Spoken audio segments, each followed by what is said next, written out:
Hey, what's going cheers, on, everybody. I'm feeling good. I got myself a nice German Hefeweizen, Wiesen. I don't know. My German's terrible. You can throw shade in the comments. I don't know. It is a great beer, though, however you pronounce it. And yeah, can't complain too much. How about you guys? Doing Water. Water sucks. It really. What? I'm sorry. It does. I could use like a cider or maybe some Irish coffee, but yeah, trying to be good here. Yeah. And we got like 20 plus people hanging out here already. So we got awesome. Ralph, LPK, Aldan. Aldan has watched this thing like 15 times. So thanks for coming back. Robert Moore is here. Gadfly, Dude Guy. Let's see. Constantine, Articus, Spaced Oyster, Son of Yoxer, Cat, Mule, Staple Bow, Jacob F. And potentially some other people if I didn't catch them. Anyway, thank you guys for being here. We're going to do a little bit of a stream. I talked with Prophet of the Dragon, who might be joining us if he can get a minute to join in on our stream yesterday on his. We had a good conversation that went like it was a long stream. A lot of things to talk about here, and I don't think I got everything I needed to say. I only was able to make like the second half. And you two, you guys have seen this before, right? This is not going to be a first I time have view. not seen it. This is my first time. He watched Steve's. So. I've watched it, and I saw the first half of Steve's, so it was okay. Yeah. Just wanted to say thank you for coming, especially to Jacob F. and Jimmy Kawasaki, who I think are both first-time Whitecloak live attendees. So just wanted to say thank you guys for coming out. And kudos for Jacob F for watching like 15 plus hours of Whitecloak stuff in the last week. That's real work right there. That's insane, dude. Like, especially some of our early stuff. Like you're putting in some work at the job there for that one. I think the emoji there is correct. That's probably how you feel after. That's how we feel. And then yeah, Jimmy, thanks. Let's see. I think we'll get into this. We'll let the chat and we'll have a conversation about it, see what people think. Okay, so Alex has seen it, you haven't. For those of you guys who don't know, it was a stream with Brandon Sanderson, Matt Hatch, and Daniel Green. It was, I think, streamed on all three of their channels, I think. And is Matt Hatch the Dusty Wheel? Yes. Okay. I think I'm right on that, right? Like I use their names interchangeably, and to be completely honest, I've always thought that was the case. I've never actually checked that with anyone. It's definitely Dusty Wheel. I think his name is Matt Hatch. Okay. Trip's throwing shade. Yes. It is until Mrs. Pips makes me get rid of it. So let's see. Okay, so they were watching it, right? And the whole premise was that none of the three of them had seen the finale, seen episode 8, and they all went out to Brandon Sanderson's house out in Utah, right? And they watched it in his like sweet kind of movie theater, right? So here I'll show you briefly what it's going to look like for you guys. So I have their reaction. I've supercut their video. I sped it up, cut out kind of the dead space, and then I overlaid a thumbnail of the actual video segment that they're responding to. So the original stream just had the timestamp up there, and you had to kind of like either watch it yourself, which potentially a brilliant marketing scheme. There was like 1,000 people watching the stream at a time. I saw. So maybe they're trying to pump those numbers up for the Amazon watches. But we're going to show you what they're responding to. I think I synced pretty tight. I used about 3 different points in the video where they had like a very clear reaction to an incident, and synced all 3 of those. So I think I got it. If there's a little bit of a thing, you guys can tell me how jacked up I was, and I'll tell you I was probably drunk at the time. So I guess the only question that, I think we're ready to rock. No, the only question that I had is, you said you went through and cut out all the useless parts, but I still see Matt Hatch there. So what's the deal with that? Okay, it's funny you say that. I think he is probably the person who's most on the cutting room floor. Like I tried to, like, I started out and I just cut all the parts where like nobody is talking, or they're just kind of like, oh, like they just little kind of, reactions. And I tried to keep the parts where they have like a little conversation. And a lot of that was Brandon Sanderson. People have been giving him some shade. You guys will see it. Like, he was talking a fair amount. And people are like, oh, how dare he talk over a first time, watch for people. Reaction streams, like, reacting is the point on a reaction stream, right? Like, I don't know, maybe I didn't get the memo.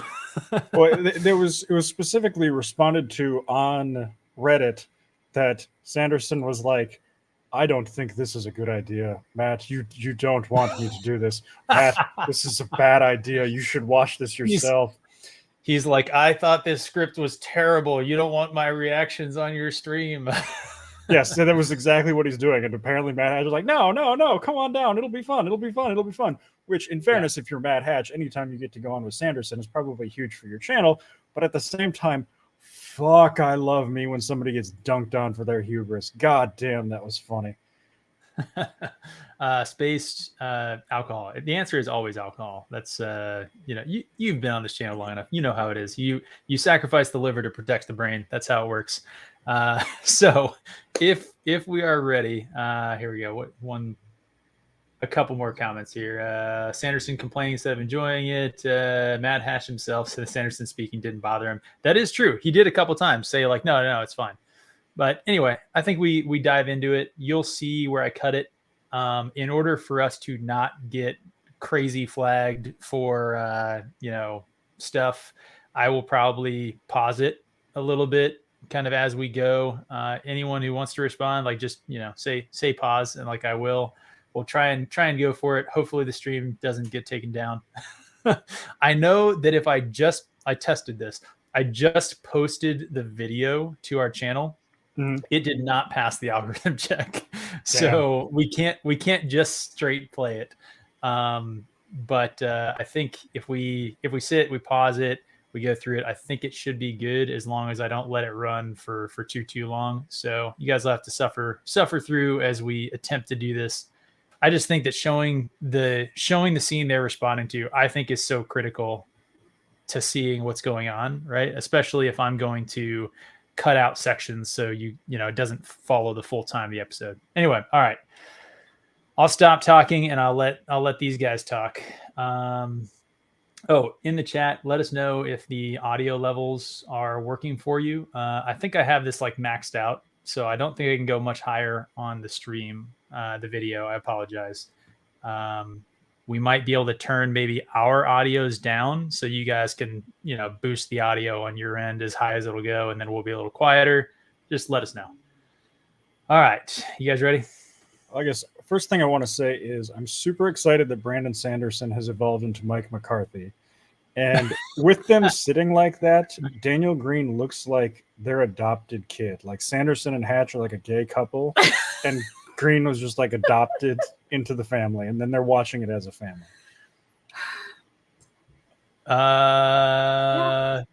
There's at least one time that I feel like it's definitely Green is sitting there with the like mommy and daddy are fighting sort of expression. Exactly. So I think you might actually be right there. I think someone said this, that apparently Sanderson is like one of his absolute idols, and I would imagine somebody who's been a fan of the Wheel of Time as long as he has, and is in the part of the community that he is a part of, he probably thinks pretty highly of Dusty Wheel as well. So anyway, you guys ready? Yep. All right. Narratively, right? To show the Forsaken beings differently. And to show like Luz Theron and things like this. One of the things I missed from the books. So he obviously, this is all the sealing. This is the cold open, right, guys? And he's saying what he missed in the books. So is the ambiguity about the madness and Luz Theron, and like as a kid. Would you guys agree with that? There's ambiguity with like Brand being mad, or No, the loss of that in the books. Like I don't think there's a lot. No, of that. Luz Oh Theron's my God. dead-ass burning family in the prologue kind of shattered my illusions that the madness was a thing. But you know, yeah. I think Yeah, he's talking about. I think they're talking about Luz Theron in Rand's head, right? I think. Yeah, like, I guess. sorta, kinda, maybe a little bit. I don't know. They go around calling the motherfucker the Dragon Reborn, like Yeah. So I don't know. Maybe. And like they don't really even explain the madness in the show, so it just seems kind of pointless. Yeah. To there actually being reincarnation in this world until several books in. Really? So yeah, he's talking about the reincarnation. And interestingly, Daniel Green here, I think, is going to be like, I bought it the whole time. What books? What were you smoking? Yeah, I'm not gonna say. Yeah, me too. It actually really and I liked that discovery. I like discovering that. Oh no, like Rand really is the reincarnation. So I don't get how he gets that take, but all right. Of somebody from before, and I think taking that away means that when he starts having his madness, we're going into spoilers for the book. So when you start going into his madness, there's Good time for us to say this is probably full spoilers.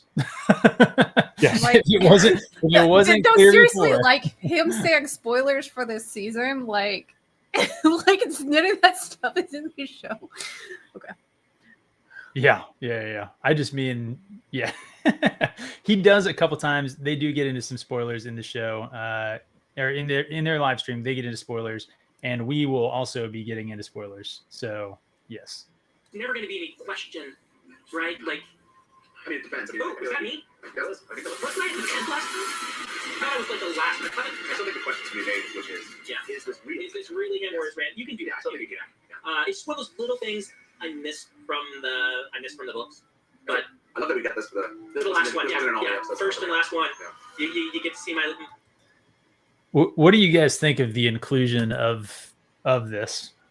Of like the original like thing. It's so silly. Like why did they just do it for the rest of the episodes or have like a new one? It's like, Well, so they cut it out of like all of the episodes for time, right? That's like they explicitly said that actually that to make more time, they didn't. They're like, hey, we could have this 2-minute cinematic open, or we could have 2 minutes more of the episode every episode.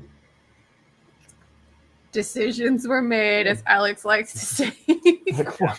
I don't believe you guys. Like, there's no way Amazon was like, look, we got to draw the line at 106 minutes. That just stupid. I completely agree. I think that just think about it.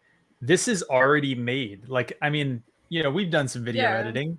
How much time does it take to take a pre-made clip and just drop it in? Like, Right. like Yeah. it is such a, especially, like a lot of the audience is going to skip it, I guess, right? Like they just hit the little like skip intro button on the TV or something, right? It's just, I don't know. It's such a weird thing for them to say. And it's weird that they're excited about it too. I don't think this intro is impressive. I think that it reminds me of the like string kind of creation of the Westworld intro. Mhm. And the Westworld intro was a billion times better. Yeah. Like, we've talked about this, that the biggest thing that this intro does is remind you that the Rand basically isn't a character in the show, and that this entire thing is about the Aes Sedai. Mm-hmm. That's really the biggest thing this intro accomplishes. So actually, that doesn't surprise me that Matt Hatch is excited for it. Alexander says, didn't it disappear until the writer's strike ended or something? Honestly, I hadn't even thought of that. That would be kind of hilarious. That Yeah, is funny. I will also say this this extends to a long history of Amazon executive interference actually making the show better. They're just like, Rafe, cut this shit out. This is just wasting time. Fucking get to the trash already. They're like, Rafe, we're trying to shave this nickel over here. Like, that's just server space that we're gonna have to free up when we delete this show in a year. I always believe in the reincarnation of the series because when I was a kid, I had a theory it was all computer simulations. I was a big fan of the Matrix. Okay.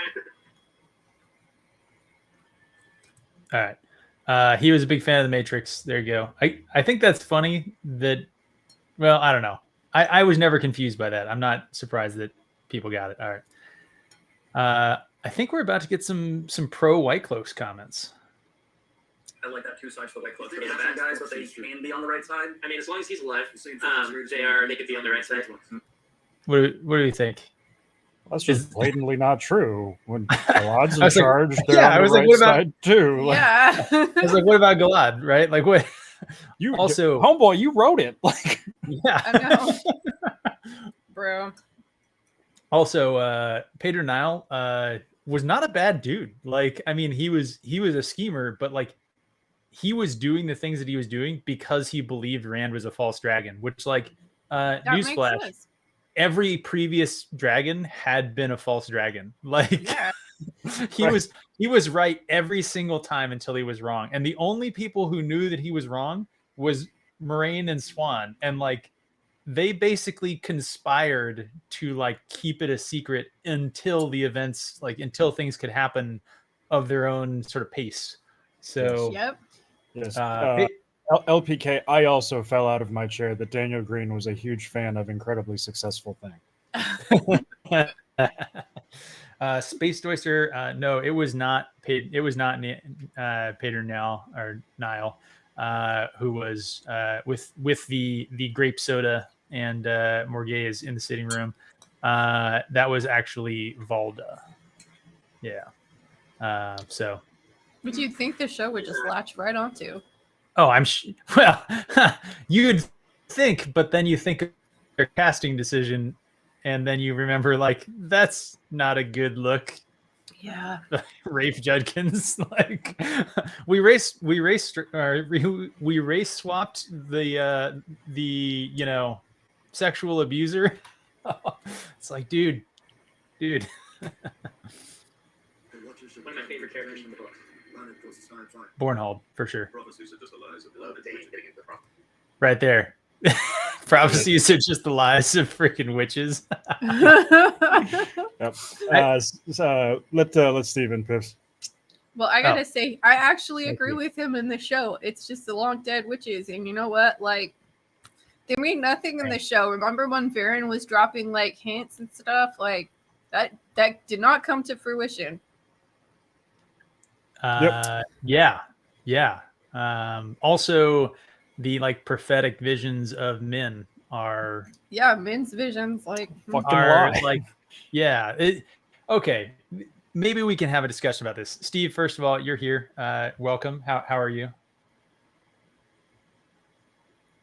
Muted, apparently.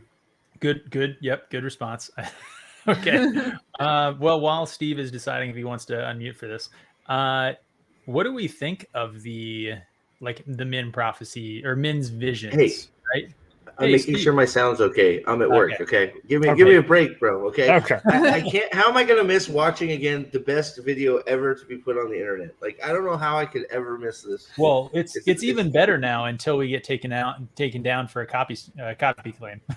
Why? Nah, you're not. I didn't like it's. Yeah, but we good. have the watermarked thumbnail of the video Coming out of Matt Hatch's pene. Yeah. I mean, Did you just assume his gender? Yeah, I was gonna say. Incorrect. Oh yeah, his vagina. Sorry. Oh wait, that doesn't between work Matt either. Hatch's- Shoot. What's between Matt Hatch's legs is between him and his gender specialist. Oh, Oh man, you guys are just starting. And- I made it just in and we're- time. All right. Yeah, we're just starting. Look at the chat go. I love Well, it. like if men's like prophecies aren't a thing in the show, then that just makes her like such a huge dark friend. Because it's right. She's like, I'll take away your like problems, your visions. You can go live a normal life. And if like they're not real anyway, like what is she just like schizo or something? And that she's just selling her soul to like shaitan kind of thing. Right? If she's not seeing things that are 100% right, she's just fucking schizo. Get her some lithium and let's wrap this thing up. Like, Yes. Well, then on top of it, who cares? Why is she so hell-bent on getting rid of these visions that don't mean anything? Like, did she make backwater deals and with dark people? Like, whatever, oh my god, right? that's so true, Mule. I was reading the Pedro Neal prologue in TDR yesterday, and he thinks the false dragon has the support of the Aes Sedai, and they may be faking magic for him, and that's exactly what this show is. I do love this Whitecloaks were right. Yep. This comment highlighted for a reason. Mule, right on. Yes. Also, I just noticed that the sunburst in the Whitecloaks watermark there is it's appropriately placed, right? Like it's. Oh, Jeffrem, we loved you, man. You're cool. Gosh, he is such a Chad. Really big fan of him. Let's see. This Gadfly saying when men, they didn't always happen exactly how she thought, I guess. But the thing is, when she knew, then they did happen. Like they did, right? Yeah. So it is weird that they're like showing us a vision that is like super clear, right? They could have like shown a vision of Matt like holding the dagger and it's covered in blood, right? And like that would have been like, okay, Matt's still connected with the dagger, like, violence or something like that, right? Like that would have been something. But like Matt full on stabbing Rand with the dagger, like she clearly knew what that meant. Yep. We're getting off topic. We can shit on episode 8 for a while. We're supposed to. We already did 5 hours. Well, we're gonna be here till tomorrow. Well, I won't. I got to go home at some point, but I'll be able to go home and hop back on because we're talking about men. So These four walking together is so strange to me. This is so fair. I love that. I didn't even hear him. What did he say? So Green is like, these four together is so strange, and Hatch is like, I love it. yeah, Hatch makes a few of those comments through this, going like something ridiculous is on the screen. He's like, oh, I'm okay with it. I'm here for it. It's like, shut up, man. So if Lanfear is in the screen, yes. So I think part of that is like that's a character he plays, that he's a huge Lanfear simp, but yes, it's fucking weird. But you know what? You say that, and I think you're right, because several times through this, he says something like extremely negative, and then like 5 minutes later, he realizes it, and then he like tries to fix it. It's amazing. This is the best. The emotions from this video, I can't tell you. I do like this though. I think this is a perfect encapsulation of the screens, or like of the reaction to this video. There's Sanderson, like kind of not okay with what he's looking at and a little bit uncomfortable. There's Green, like kind of like he's like biting his hand there or something weird. Like he looks he's on the edge of like not liking it and laughing at it. And then there's Dusty Wheels just like looking like a fucking retarded child. Keep an eye out. Star Wars like reactions that cries and stuff. Keep an eye out. There are several more of these. There's definitely a few of them where Green is full on face palming or has his mouth so open, like he's Perrin. Yeah, 2 of them on top of each other. Yeah, I also like the one where Sanderson goes like. I'm surprised. I'm surprised Sanderson hasn't lost half that beard from the amount of picking he was doing at it during the stream. I don't know, Alex, as he picks his beard. Sanderson looked like he really needed to smoke a cigarette. Like he did. He did. He looked very agitated. He's like, I need some caffeine. Give me a Coke. Give me a Coke. Yeah. God, I would respect Sanderson so much more if he just ripped a heater in the middle of this. Like, it's his movie theater, right? Like, fucking go for it, dude. Yeah. By the way, this makes it so much better too. By the way, you having the little clip there, I was so lost watching it. Oh, we went for a swim. I forgot. Yeah. Yeah. Look at Daniel Green. Look at Daniel Green. Look at Daniel Green. See, Daniel Green is the MVP of this. Like, I love what Sanderson said, but like Daniel Green makes some of the best facial expressions I've ever freaking seen. It's amazing. Yeah, he does. He's a very emotive person. We can give him that. I don't think it worked. I don't think this works. Just straight out of the gate swinging. Straight out of the gate swinging. And maybe again, it's just me looking forward. But like, if we're having people lose their power, we can get them back just for convenience of like a few episodes. So good point. This show is it's all just convenience. It's all like, well, and then the plot needed this to happen, and then the plot needed this to happen. Here's another point. It's like, would it make sense to have a Waygate right on the beach within walking distance of Falme, and then have one in Falme too? Is there one in Falme? Well, how does Lanfear and them get there then? She teleports. Okay, teleports out of the ways. Yes. Yeah. Wait, So why did they go to the ways in the first place? So she could shoot them out. So Yeah. the reason that they did it was that they couldn't. Lanfear couldn't channel in front of Moraine because that would give that weave away. Is the argument? So she had to take them into the ways and then shoot her out. No. Who told This you is an that? argument It's you've because heard people make.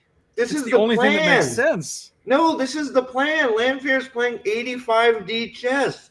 She Trust needs the them plan. there. Alex, trust the plan. Lanfear needs them there to sink the ships and proclaim Rand with the stupid dragon fired weave. Why didn't This she is do her it plan. herself? Because she says, didn't you hear her say, Moraine, make sure you make the banner?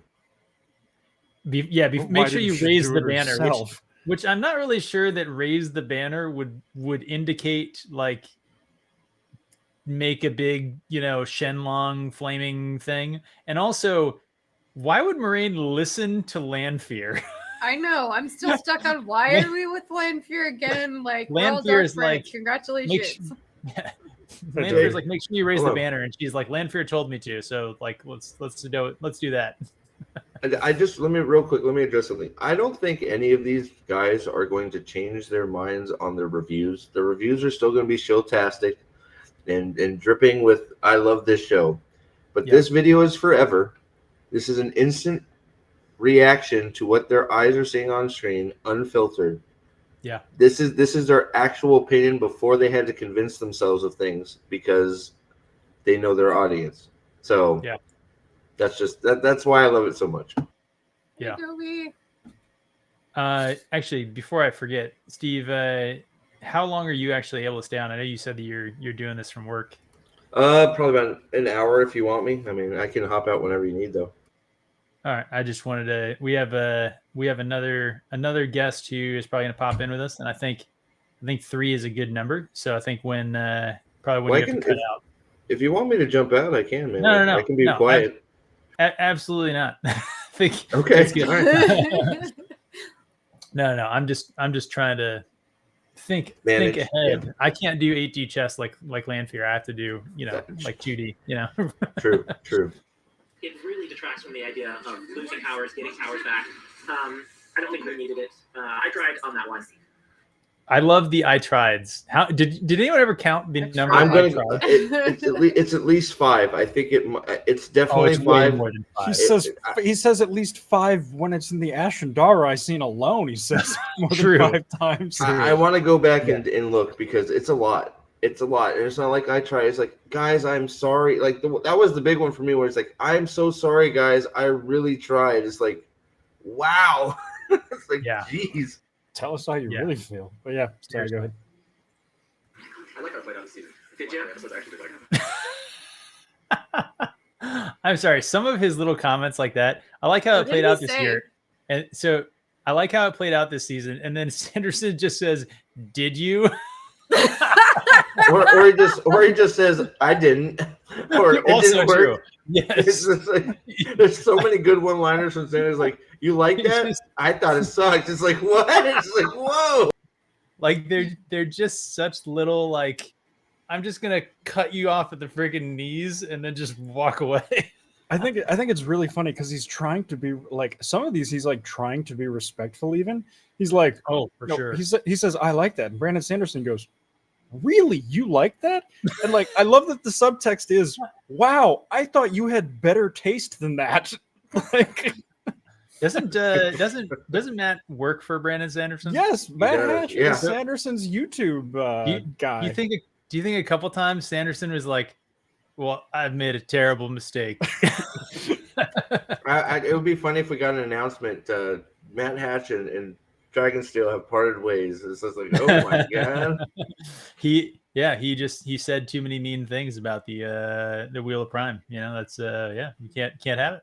I've heard I did not like it. But It does some good things, but I think it led to some of the weakest parts of the season being like episode 1 and 2 Land of Moray. Yes.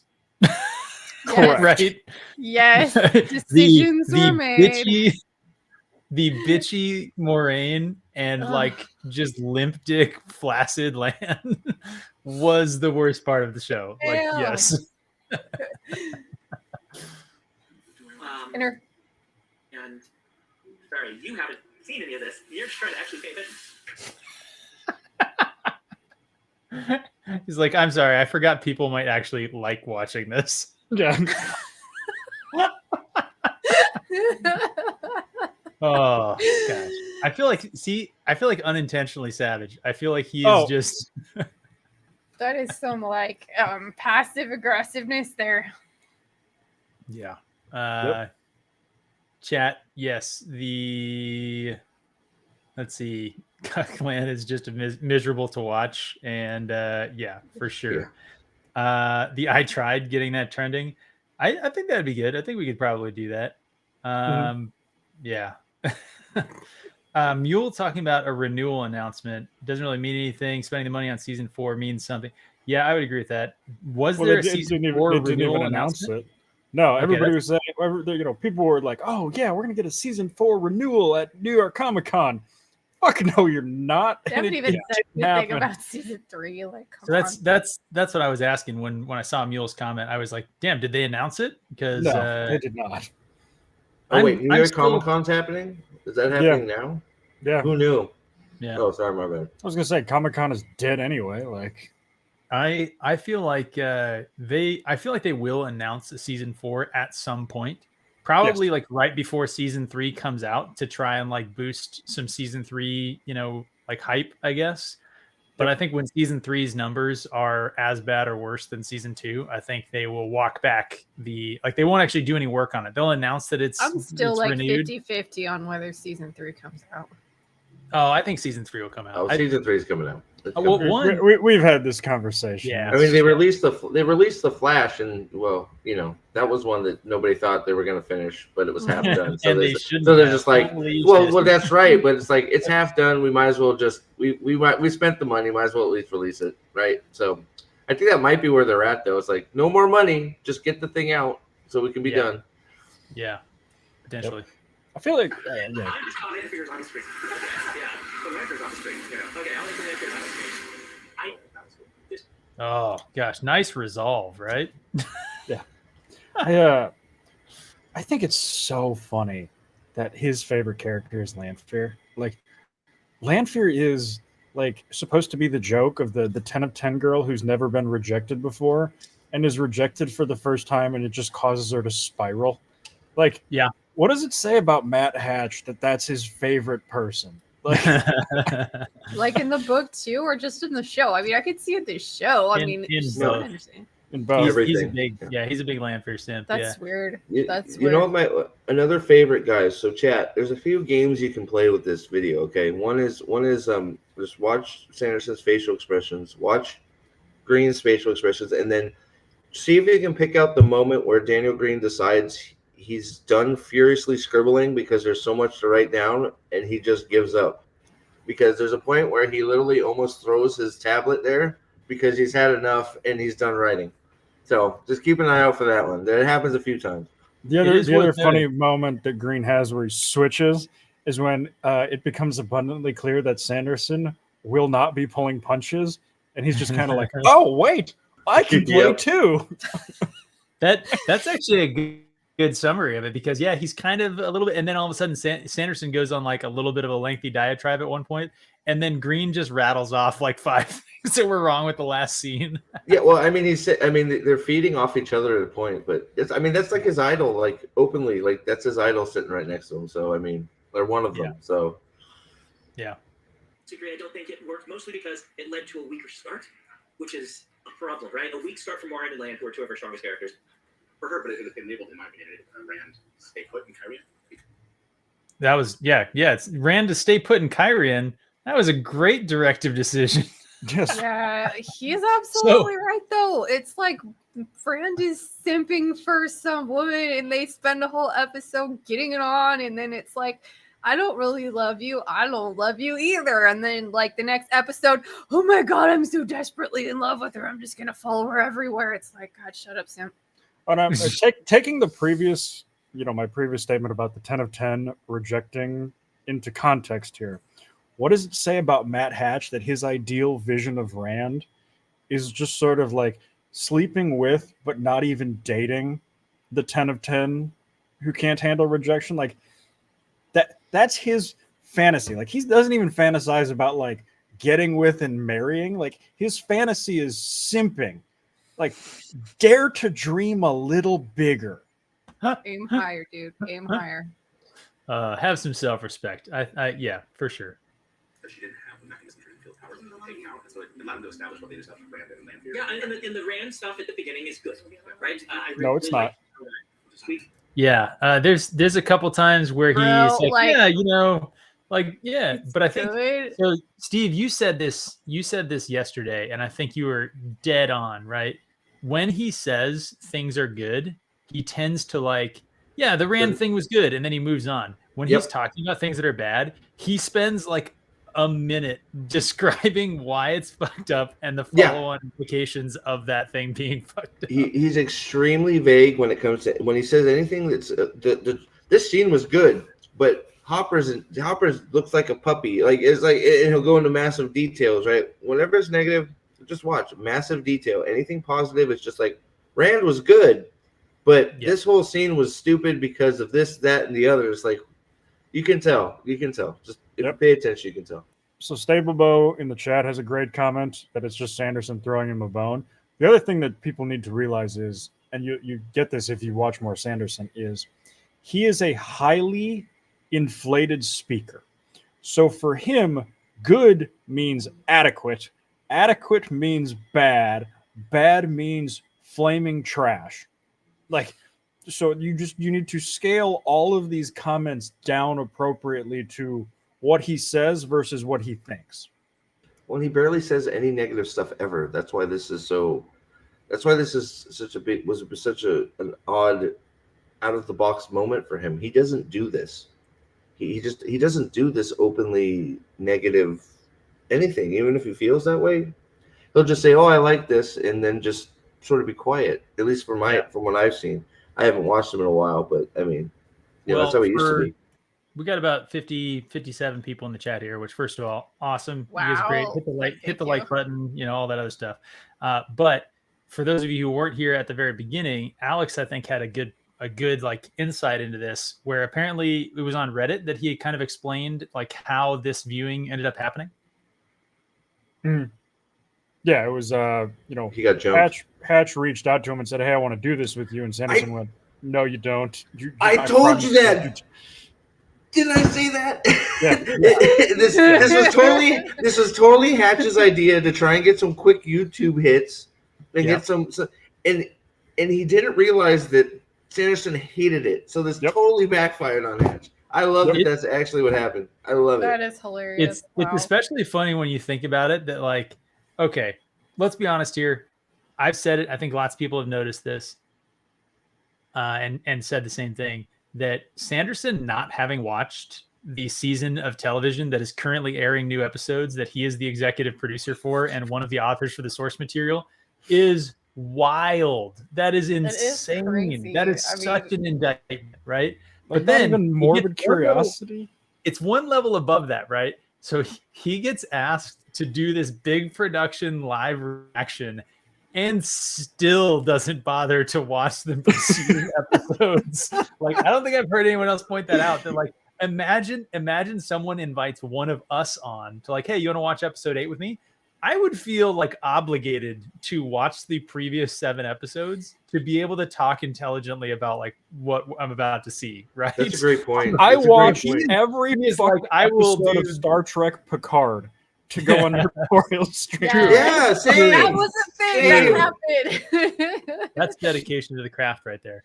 But my point is just like, gosh, he makes the point like, well, I read the scripts, and it's like, well, we know they changed some stuff, and he's like, you literally couldn't pay me to spend 9 hours of my life watching. Well, but this then, show. I also feel like it's funny that he watched this episode through before because he wanted to be like prepared, like, but he didn't watch the rest.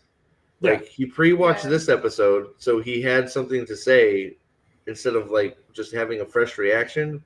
But he didn't decide to watch the rest while he was like on a flight or signing books or doing one of the other things where he sits at his desk. Like, he says he did go off on Reddit about how the show reflects on him, and I'm like, if he thinks like this and he's willing to say this publicly, I'm kind of surprised that he still like lets them have his name attached to it, because at some point in time, like especially for season 3, if that goes ahead, like that could be damaging to his own brand. I would probably like try to divorce myself from this project as quickly as I could. Right, and this is the guy whose name is on Dawn Shard. Like, so clearly there isn't a huge bar here for. Had to get that shot in, Steve. Steve, do you want to take a quick moment to respond? Do you feel like you need to just about what about Dawn Shard? Yeah, just rep for your boy real quick. No, Dawn Shard. I don't know that I can go. Like, I'm not gonna go. I'm not going to go down. That's not the fight I'm going to fight with Sanderson. All right. Not my favorite, but it's fine. All right, let's move on then. Played out, but you could have done that a dozen different ways, right? Particularly what they had at the beginning, where Rand just walks off and they're like, "Well, we're done." At the end, the end of last week.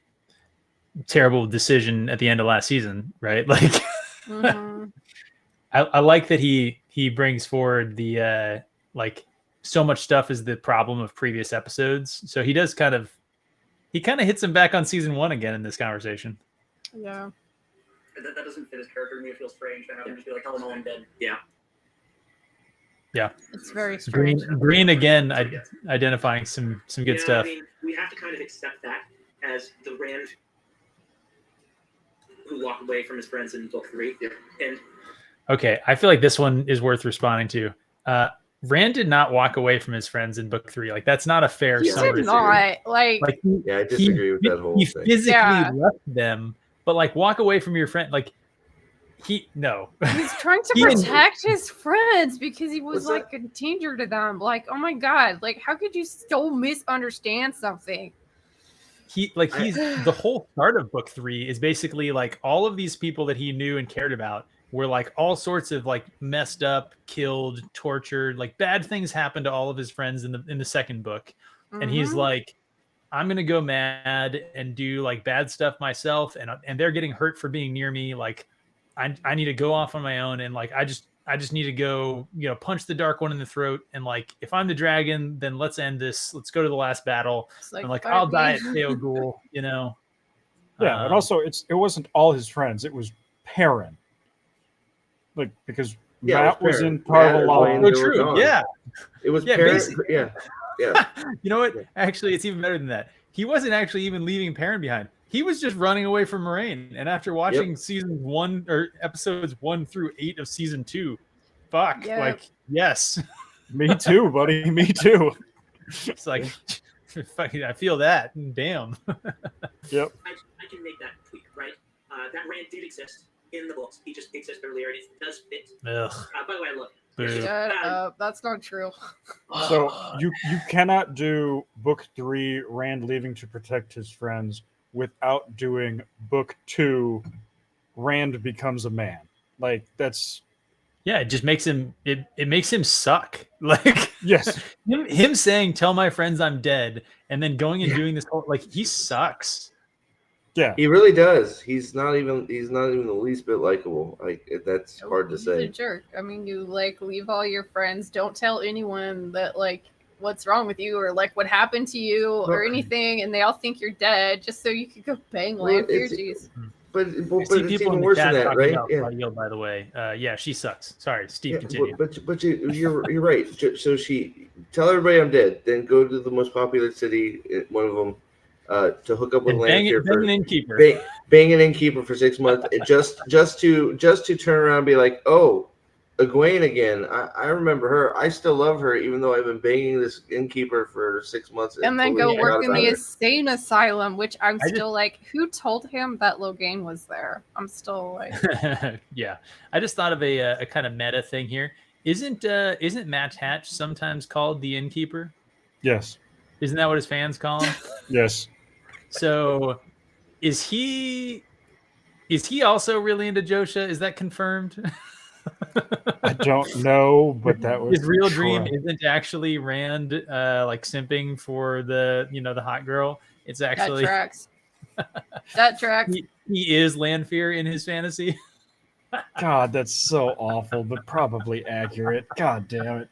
Uh, All right. I'm a terrible person. All I right. love him. I love everything they've done with him. I did not like this. Didn't you? I really liked him in season 1 too. What? I really liked it. So this is why I will not Oh, be it- giving Sanderson as much credit for this as a lot of people on the internet are giving him. Yep. Sanderson is still too nice. And Well, yeah. Well, okay. So there is one thing that's interesting, and you guys can tell me, those of you who have seen it, if you think I'm off base here. Almost all of his like actual praise is for like the individual, real people, mostly the actors, but also like oh yeah, like Rafe and his team are doing like they're working real hard, But there's Um, also with Elin, since we can't call him Ishmael or the Dark One or Balsamon, we have to call him the name that he isn't. yes. The reason he this is what at least I picked up, and you guys can correct me if you think differently, but the reason he likes him is because they've pulled stuff forward that he did, yep, and it's he his stuff. likes that they're putting his stuff on the screen. That's why he likes it. So I don't think that makes it better, but it's like, oh hey, that's my stuff. At least I recognize that. I like it. Yeah, right? Mule makes a decent point. I think so. He seems like he's only comfortable criticizing the writing. I think is probably a very fair interpretation of what he says. Like, Yeah. it's almost like he's applying his kind of like writing workshop lectures to the show, Yeah. and he's just talking about the writing and like the problems with the writing, the problems with the character arcs, and then he mostly says positive things about the But people I don't think and their that's work. I don't think that's far out. A lot of the times we say some of the same things. I don't have a problem with most of the actors. They just got nothing to do. Yes, but like I don't have a problem with most of the actors. I would not about any single actor in the show. I wouldn't be like, oh, I really love this actor. I think that at Yeah, that's best, true. some of them are doing like a fairly tolerable job Yep. given a really bad script, right? Like, True. so the Matt actor, I think the Matt actor has been one of That the strongest actor has been the actors in both best in seasons, season right? 2. And Josha he's- is hopeless. I'm yeah. sorry, guys. I've seen him in 3 different Yeah. productions. Like, he's just not meant to be an actor. Like, he's just go back to modeling. You didn't like Gran Turismo? Gosh, how Gran dare Turismo you? was actually that was a good movie, but Josha was the friggin' dildo in it. It just like, yeah. We're not off topic talking again. about that. Staplebo is correct. The whisper talking needs to freaking stop. I want to Yeah, every time but one of the actors it's does that, not I just want to throw something. I like that even when he yells, he whisper yells. Yeah, it's He like, oh my does. god. Moraine, Where why are did you do Where where is she? what she wants. that? Oh, Hollister, as Leanie's library calls him. That is not a bad name. I think what I did with him in the last book and brought it forward. I really like it. This is Steve. You're 100% right there. Yep. It's the whole season. Shauna's been caressing all everyone's face. Oh yeah. Oh, you had to keep this part in where he's like, oh, he should have just caressed the faces. He's a face caresser. They Eskimo kiss. I mean, yeah, it made me laugh. Look at his dumb face. It made me laugh. It would have been a good thing. I should have mentioned that I haven't seen the whole season. That's actually the line. That's the reason that I kept this clip in because of that. Did he say he's seen all the season? No, No. Oh, he's okay. seen this episode. Yeah, Okay, so sorry, I haven't seen this video You're good. before, I'm and it's pretty- kind of Yeah. hard to hear. I'm Okay, pretty sure he outed himself. I think he said he watched 1, 2, and now 8, because he said he watched he didn't like Landon Moraine in 1 and 2, and then 8. I think that's So what he he's watched. He watched the first 2 and was like, "I'm fucking out." And it He wasn't. watched 1 and 2. He's like, "Is this Moraine freaking land stuff is so boring and stupid. I can't watch any more of this." Look, and guys, look, I know there's 6 been- o'clock on the West Coast. I need to go to bed. Like, Well, like it's like, no, look, he's got to get Stormlight 5 done and all that. You know why? You know, come on. Right? It's, He's you busy. know what would have been hilarious, and I'm actually disappointed this didn't happen. It was one of the things I was hoping was going to happen in this. I would have loved it if he was signing the entire time. Yeah, that would be funny. That, If he was doing He his should've. normal stream thing and he's just signing stacks of paperwork and just going through like, I'm not even watching. I'm just going to chime in when I have some shit talking to do. Damn, I would have died. Like, I don't know how he does so much, by the way. He's a machine, but yeah. He is the most prolific fantasy author of this generation for sure. Right. So you got to give him respect for that. I've read all the scripts. I have not seen the whole season. This is the first chance I've been able to sit down and watch. I do not believe you. I do not believe you. it's been 2 months. I'm sorry. What was that? It's been 2 months. You could have sat down and watched him, Brandon. Well, Like, I didn't. but hold on. Like, it's one of those also, too. You've watched some. If you were really just, if it was drawing you in, like, I'm pretty sure you would have found some time. He finds time to write 8 books at once. I mean, I'm pretty sure he could sign and watch. But, I mean. LPK is correct. Yeah. Almost nothing happens episodes 1 through 7 anyway. It's true. Yeah, he hasn't missed much. Worse than that, it's like stuff happens, but like it's unconnected to the finale, right? Like Entirely. literally, Yeah. the only thing that happens in the first 7 episodes that is actually relevant, other than just like introducing a named character and being like, this person is a person, and then they're in the episode 8. The only thing that matters outside of that is Egwene's arc. Yes. She's the only one that has a season-long arc. Yes. That's not a mistake. How dare you? Nynaeve's arc is arrow healing. We're gonna get into 90. I think Nynaeve actually, no, I would not have predicted this at the beginning after season 1, but I think Nynaeve actually got done Dirty. potentially the worst She in might.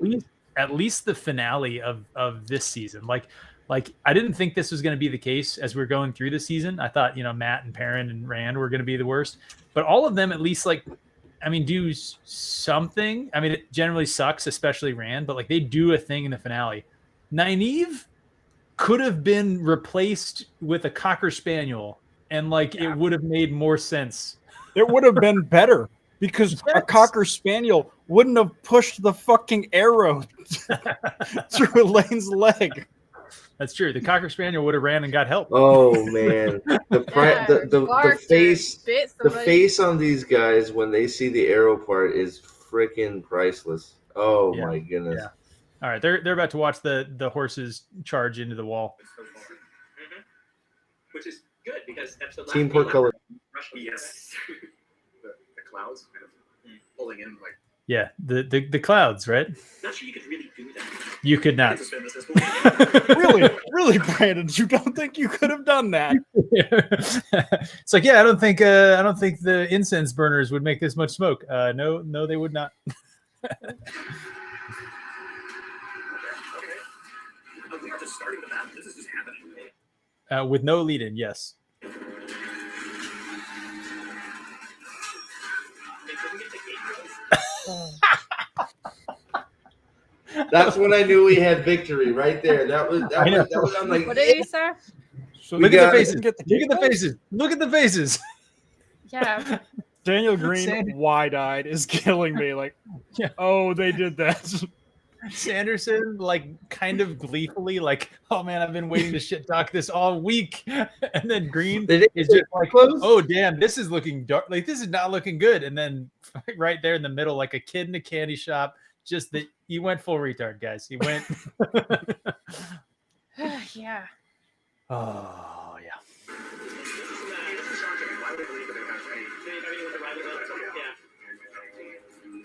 Yeah, why would the ever victorious army be like?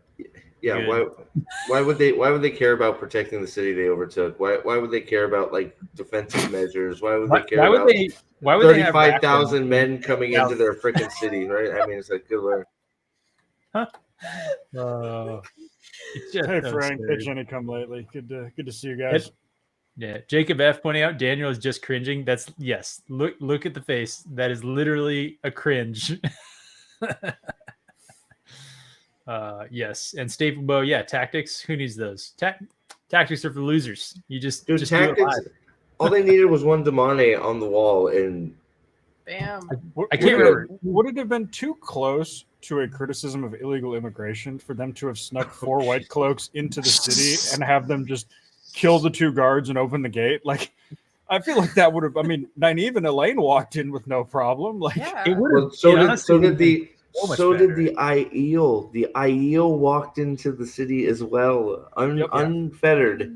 No, Mhm. right? Like, Have you and- sworn the oaths? No, and I'm not going to. All right, well, we're right this way. Okay, cool. hey, Zorba Geekman. Zorba Does Geekman. am I wrong here? Does one of them make a comment about at some point, like, "Hey, what happened to all the horses?" Is that a, Yes, I think one of them says it. one of It's them like, yeah, does. they like Actually- charge into the city, and then the next time we see them, it's just like, well, that was mighty nice of the Shanchan to hold and stable all their horses. Yeah, I I'm pretty know, sure we one have of them some does. there. I think it's Sanders. It might actually. This might be one of the ones that Hatch says. You're like, and it was. There's a few where Hatch points out and Very- like, what? This that might is be true. Hatch. I don't remember. I don't remember if it's him or not. Yeah, we'll see. But if there are tens of thousands of where they, I love this. I love this. What? Nothing happened. This is the most we've gotten, I feel, of the books since like episode 1. Yes. Oh, the fake knife part. Yeah. No, I think he's talking about Egwene as the Damani in general. Yeah, I yeah. think he's No. tight. But I also think it's important to point out. I think he means season 1, episode 1. What do you guys think? Yes, that's what he means. Yes. I also think he was talking about Nynaeve and Elaine holding the Damani. Yeah. Or the Suldam, rather. Not this scene right here. Well, I spliced these together, so yeah, I'm not 100% sure that scene was right before this one with no break. You know. Yeah. Is the Egwene Nynaeve through line in this whole season. There you And go. I See, almost know those. I was just like, this is great. And it's the strongest of the season. No notes. Brandon, you had no notes. about just the Egwene and Nynaeve thing, but yeah, I still agree with you. Like, Yeah, like, why did they cut off her braid? Like, that's the Neve's thing. But probably can't do anything with their hair because that's like sacred for Black women. You know, they're always like, you know, black hair, don't touch it. Like, we don't do anything with it. Like, it's. She was pissed on Twitter today, by the way. God, that was Who? funny. What? Who was? Egwene's actress. Why? So she is Indigenous Australian, and Aldan she could was- give you more info. But yeah, the people were not happy with native Australian Constitution interference. Oh, Yeah, Aldan's Yeah. popping off. I think he's probably like Because we 70% won. at this point. yeah, Aldan, yes. They won. Hey, Aldan, you know what? Congratulations to you. I will admit, as a Yank, I have absolutely no idea what any of that stuff has been about. I think you've tried to explain it to me once or twice, but I'll say, in general, Aldan, I think, is a great dude. I would say he's a fine American, but he's Australian, so he's a fine Australian. We'll that's take a lot him. of good We'll news take out of him. Australia next to Dan Andrews resigning. Yeah, anything that he thinks is good for Australia, I'm just going to say yes. That's what Me it too. should happen. I'm there. So, My ideal So- Canadian government would be Aldan and Andrew Bogut. Just those two. Yes. All right, there you go. Space Oyster's got it. A fine Australian American. Yeah, Aldan, come to America and you can be a fine Australian American. Oh, Look at Sanderson smiling like little. I love how Matt had just like, oh no, she cut her hair. That must have hurt. Oh my god, that really did hurt. Oh, look at notes. Note taking. Daniel Green. Note taking. This is stupid. I saw it. Oh, sorry. Never mind. Not sure what I think of the ball gag. The podcast. I'm trying to think of a ball gag. I don't know what I think about the ball gag. He just man, like he must have think had a few drinks. Yeah, that's vodka, not water. me neither. I mean, I know Jim likes his S&M imagery and things, so, but leaning into that, aren't they? Leaning into that, aren't they? Yes, they are. Yeah, Oh, he missed the sex wheel. God, I'm sorry, Brandon. You should go back and check that out because that's a good point. He has not seen what we have seen. Wheel. He missed Landfear in her dominatrix outfit. When do the intergalactic whales show up? Oh, sorry, wrong show. Yeah. Just quick question for you guys and for the chat. Do you guys agree with the idea that Sanderson or that Robert Jordan actually was like really big into like S&M imagery? No. I personally think that the source of that like discussion is mostly centered around the like spanking, especially of like novices, women. And it's like that, like when Robert Jordan grew up, children were spanked and novices were treated like children. It had to do with infantilizing you to shame you. And it was like from a time when corporal punishment was a thing. Like my mom went to Catholic school and that was just a thing that they did. They're thinking of Terry Goodkind in Confessors, which is, Yeah. Like, is there none of that in the Wheel of Time? Like, no, there's clearly some of it, right? Like there is some things that if you take that sort of mindset to the books, you will see that imagery. I'm just not convinced that that was a thing that he went out of his way to try and highlight in the world. Oh, yeah. Does that make sense to you guys? Like, I think you can find it if you look. That baggage, I don't like it's. There's some there, but like, I don't think. If I was looking for a wolf when I saw Hopper on the screen, I could find it. But is it really a wolf? Yeah. And Trip, it's not kinky to like women with large bosoms. I was looking at the hat. I thought we liked the Pac-Man hat. Is that? Oh, sorry. Yeah. How do you feel about her not in the physical leash? They do. It's not you're right. They have a leash, but then there's I don't think you need it. Then later on, they don't need anything else. So I don't hate it, or I hate it. So I hate the fact that Dusty Wheel is sitting there like doing the rationalization for it. That like I don't think you need it. Like, well, it's not about if you think you need it. It's there. Like, there's no reason to not have it. You should have to justify things you take away, not justify things you include. There's like, he's thinking about it completely backwards, and that is the thing that bothers me so much about this. And this was another one I was disappointed with Sanderson, and he was like, I don't think they need it. Like, I mean, no, you don't necessarily like it. It's not required for like the world, but like there are some storylines that like it's relevant. Right. I know. Because, all right, let's just think about that. If you put on the bracelet and the leash isn't there, then immediately there's more of the association there that the like Soul Dam is channeling, because there has to be a connection there. Like, and you would see the connection between the two with the like visualization that they gave us of the weave. Gosh, you know what? I'm actually it's ruining their own big excellent point. Yeah, I like that. I hadn't thought of that before, but I think you're right that it makes it pretty obvious from like the jump that it's a link between the two versus the chain like makes it look like you're a leash. Like like you're a pet, right? Like it's a very different dynamic. That's a good point.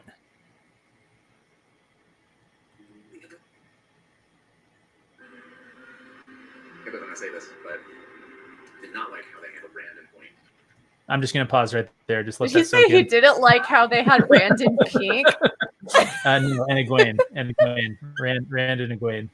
He didn't like how they handled Rand and Egwene, and I just wanted to let that just percolate for a second. It's like, yeah, me neither. How about you guys? 67 people in the chat. Put a 1 in the chat if you thought Rand and Egwene was good, and put a F in the chat if you think fuck Rafe Judkins for Rand and Egwene in the show. I can't believe it. I like there must be something in the vodka or the water or whatever, because he literally said, I can't believe I'm gonna say this, and then he said it anyways. That was the thing I took away from it, that he actually said it instead of just not saying it. For me. God, how incoherent do you have to be for Matt Hatch to say something bad about the show? I know. Right?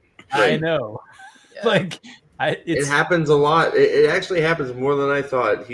I couldn't believe it. It is lots of F's in the chat. Shockingly. But his need to kind of savor here, or his kind of desire to follow to get work super. It does. The dagger. Oh my god. They like Fane too. This is another they like what is it?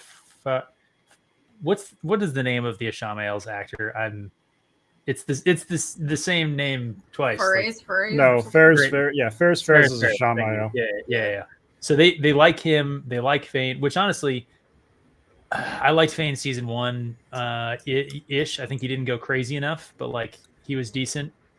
Season 2, he's not Patton Fane. Like they cut his nuts off and freaking they're hanging around in Shamael's purse. Like no good. Subaru. Yeah, Subaru. Right. Gary Subaru. The hunt for the That horn. helps a lot. Yeah. Rand's partner definitely be gone. You need something. So that, This the hunt part for the coming horn. up is wild. This may be the most damning part of this entire thing coming up. Yeah, I just wanted to bring up though, like the prelude to the next thing he says, right, was talking through and saying the hunt for the horn is gone in the show. They named this show and all their marketing The Great Hunt, and they chose to like basically just adapt in scare quotes, right?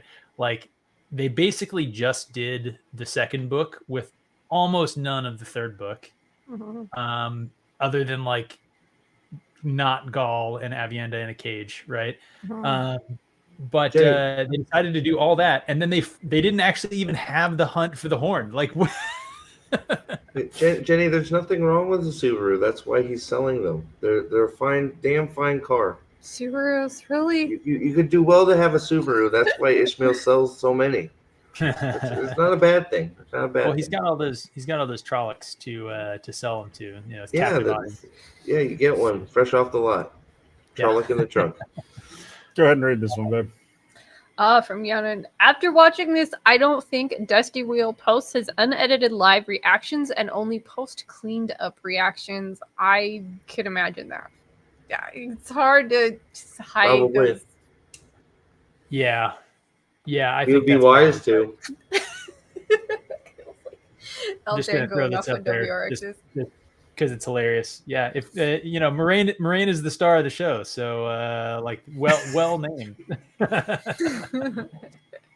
Classic. We have Aldan in the chat here as our Australian, so we can use that word and people can't get mad at us. It's cultural. Yes. We're celebrating his victory. Yeah, exactly. Yeah. All right. Oh, I'm leaving the dagger. It's not Book Fane. No, it's not. But let's be honest, Book Fane is one of Jim's weaker characters. Yes. Oh, did I? I don't think I cut it. I think they come back to the conversation about the hunt for the horn. I don't think I cut it. That I wouldn't have cut it. But here you go. Yeah. No, they come back to it. Like, do we agree with that? Patton Fane was one of Robert Hard George's disagree. characters. What? Hard disagree. So Hard disagree. I think there's something about it in the sense that it wasn't finished. And I think Sanderson's going to even say this here. Yeah, He's he gonna does. say, You're right. You know- I'll let him say it. Like a lot of the Forsaken, I should say, they're stronger than book Forsaken only because they have the actors to make good on what Jim did with them, right? Boo. incorrect. No. They're better because there's more time spent with them. Is the argument that he's actually making here. But Yeah. yeah.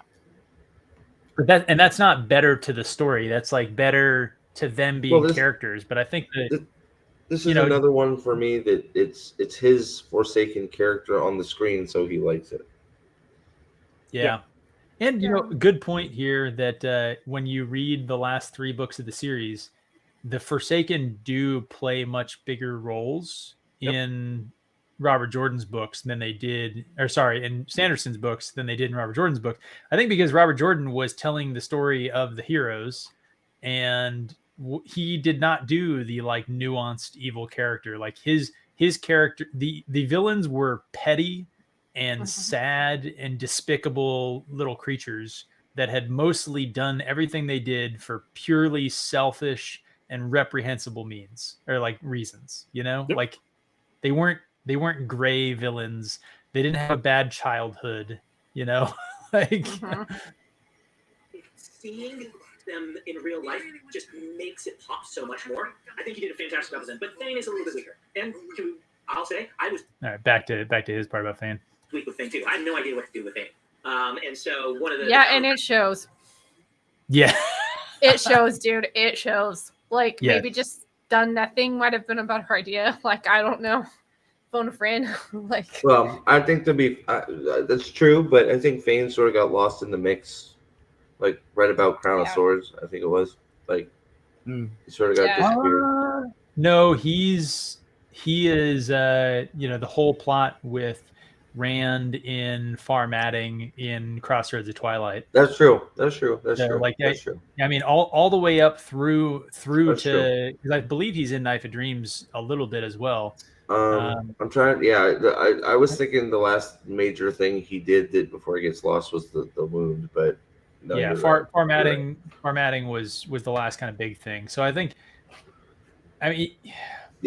I think what it is that Robert Jordan didn't leave a whole lot of information for him, which is a whole nother conversation. There's a good conversation on our Discord about like the actual amount of notes that Brandon Sanderson had to work off of, or at least you can say almost most of the bad actions that the Whitecloaks take are because of Thane, but it was part of it, so.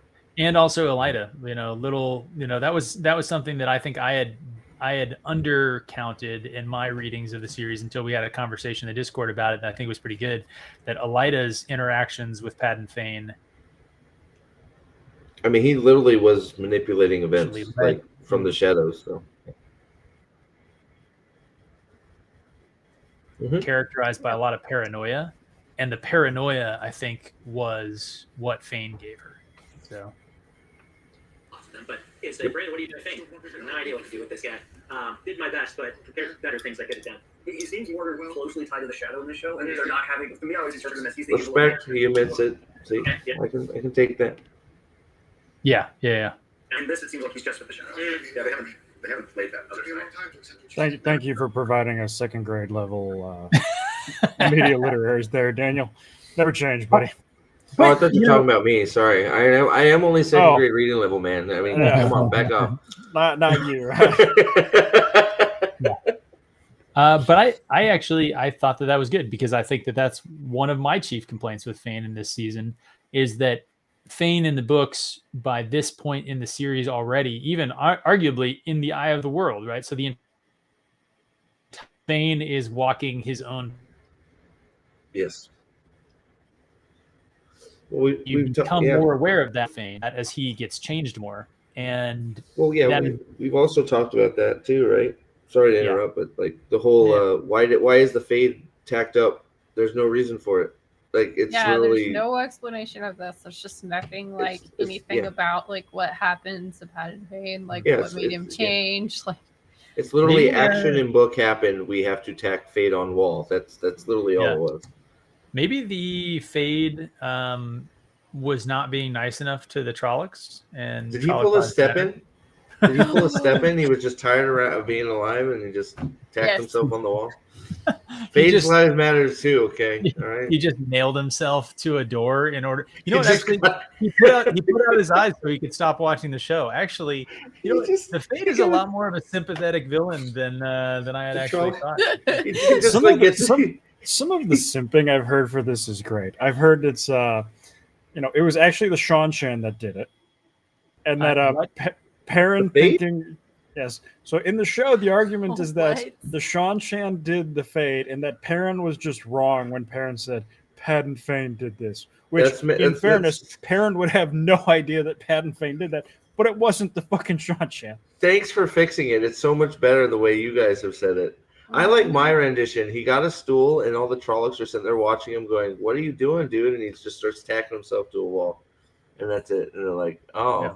and Yeah. then they just leave. That's better. The other Zorba makes a good point that it has been established Fades can be killed by a dagger to the jaw. So like True. That's admittedly, true. they are That's true. super easy to kill, and so we shouldn't even be Yeah, fixated that much on how that Fade died I because forgot like how who cares? frail Like, they are. Yeah, it was- that's true. it was probably like a child stumbled into it with like a toy, and Yeah, he was new. That was a newly hatched Fade, right? That just came out of a mama Trolloc.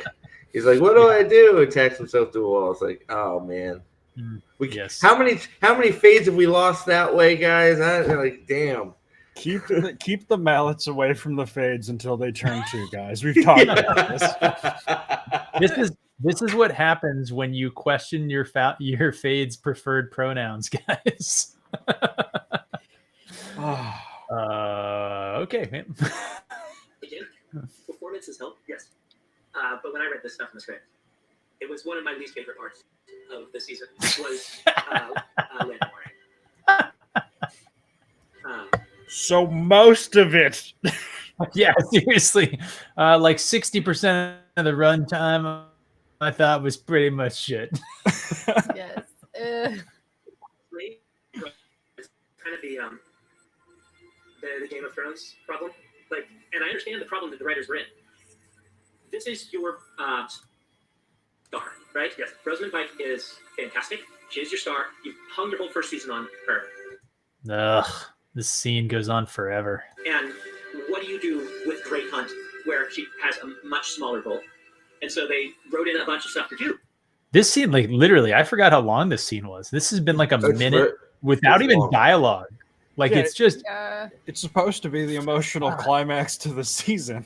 I really thought they were Just going to get it Nobody all on the cared because it was trash.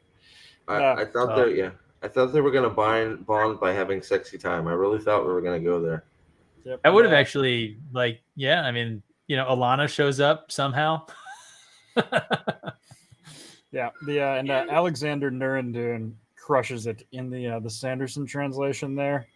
Yeah, Yes, performances help translates directly to "I don't blame the actors for this." Yes. Well, he does have support SAG-AFTRA, so he's literally saying, "Please don't never hire these actors again. It's not their fault." They were far enough off book. I understand what they were trying to do. I don't feel like it worked. No. I feel like that's a summary of the show too. They were far enough off book, and it didn't work. Yeah. I largely agree with you. That's actually another. It didn't work, he says, quite a bit. That's another Yeah. one besides for Yeah. I tried, yeah. Yeah, and Daniel Green is like, yeah, I actually agree with that. Not going to be as big an issue, but as someone who knows how mature their relationship is in the books, it feels. Well, Daniel Green loves Moraine, doesn't he? Yeah, he does. But also, he makes actually a decent point there. The books, they actually had mature relationships and characters, and in the show, they're all a bunch of little children. Yeah. Yep. Oh man. Season 1, they showed it like episode 1. Did it back together. These are two. They know each other, and they sold us on that in the first few episodes. It's there in the series. That Just so we don't get demonetized. these two know each other so well, and yeah. Did you guys miss the hand talk? Did you miss it? Do you see here they translated the hand talk for us? I don't know if you guys got that in the scene. They did. I hate the hand talk so much. It's the I worst. just so stupid.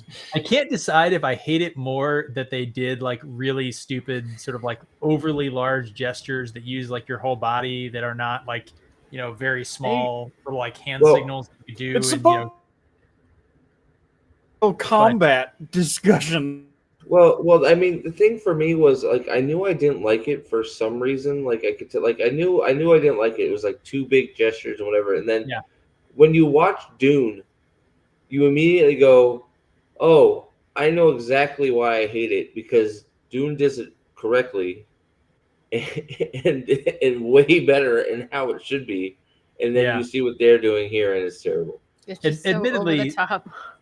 Admittedly, like the maiden hand talk was probably always going to be like a difficult thing to include in an adaptation of the show, because it's never going to make sense that like the maidens use hand talk but none of the rest of the Aiel do, or like the rest of the Aiel do, but like it's not as intricate. It would have been like a really easy way to show that. You don't have to go into that at all. You just do it like any. It. Yeah, just show it like if like when you have the like maidens going after something, notice that they don't speak to each other. They're just making little gestures about.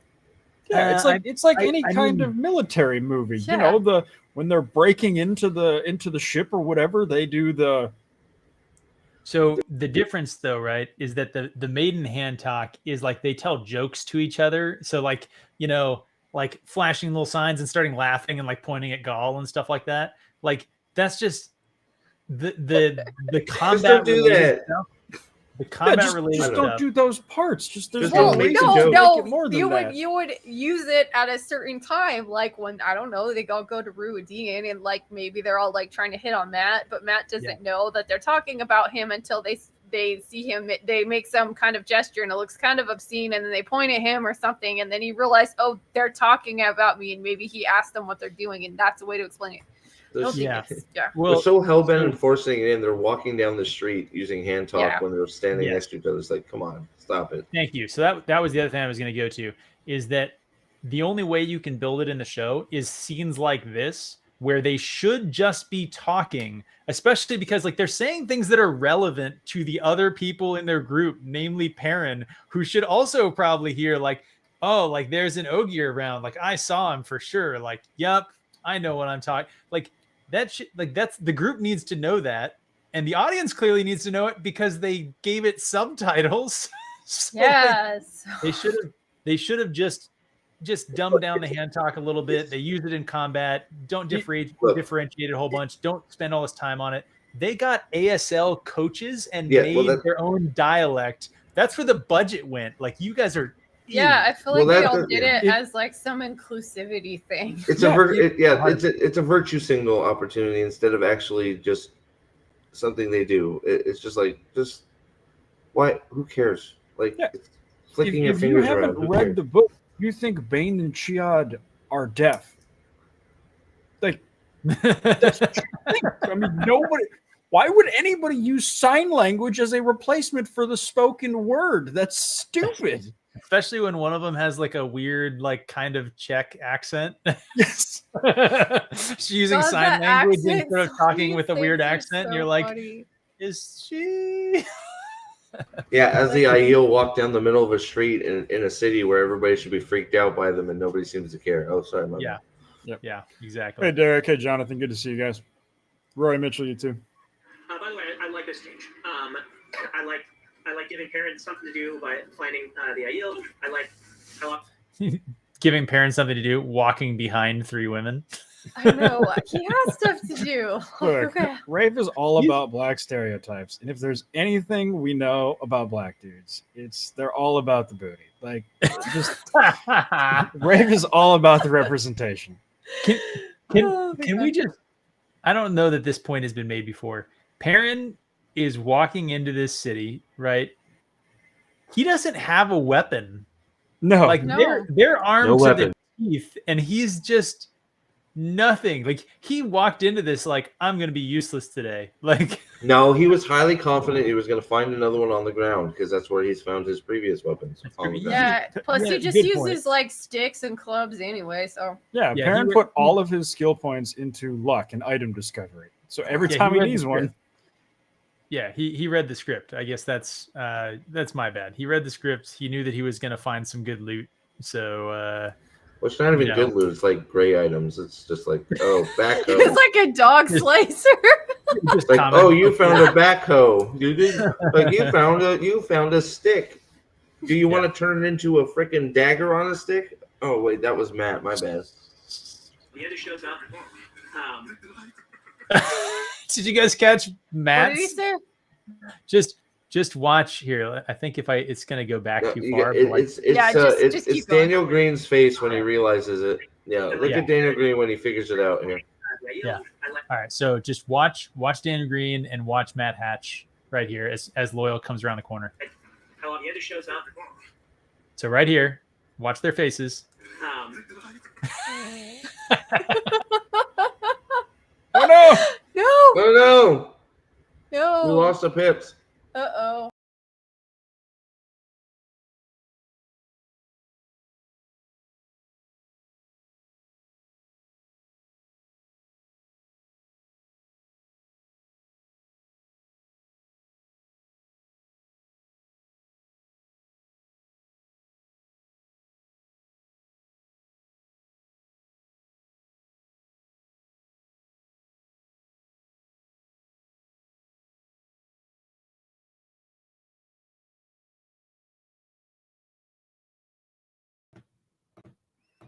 Oh, sorry about that, guys.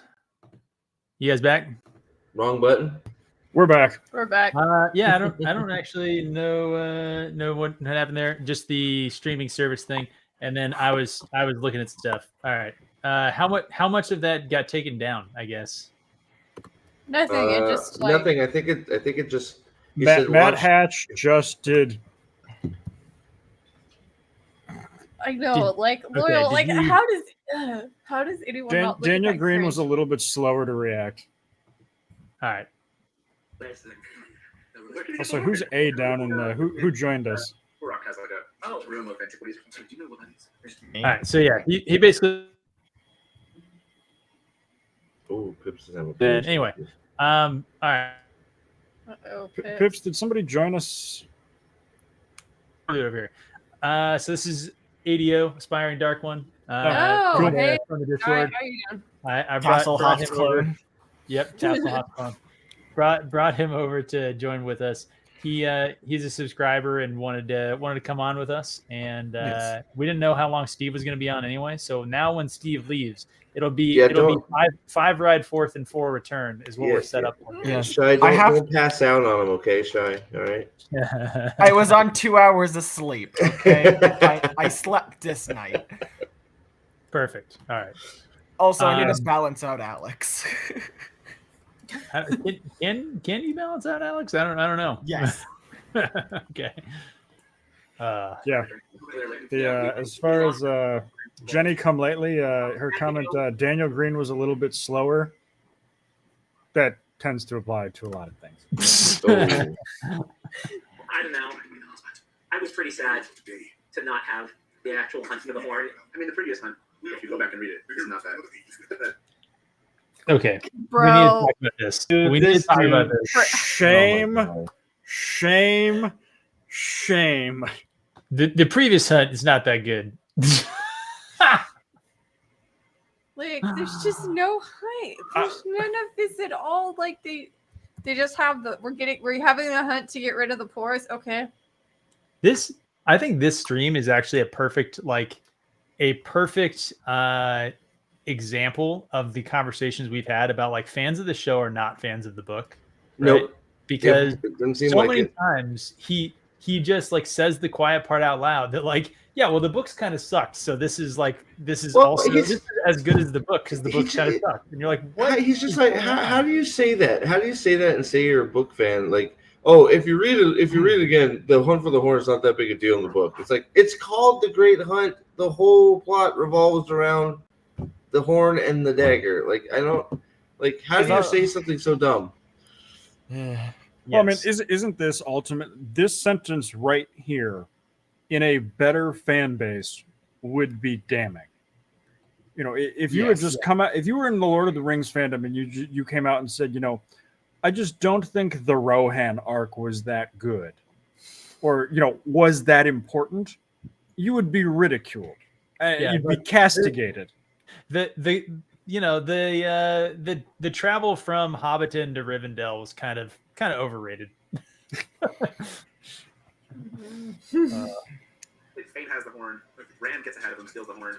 Then Fane steals it back. Right, but that's, my point is, like, but that's quest fantasy, right? Like that's what that's like saying. I love that Sanderson has to explain this. It's like how he needs to dumb it down for him. Okay, Sauron has the ring, but it's really Gollum ends up with the ring. Then Frodo ends up with the ring, and then they bring it back, right? Like all of Great Hunt, the book, is chasing, like it's a travelogue trying to. Yeah, it's like the Two Towers, guys. This is one of several instances in this video where someone has to explain a very basic concept to Mad Hatch. Yes. And there is a lot being. It's not just a hunt for the horn.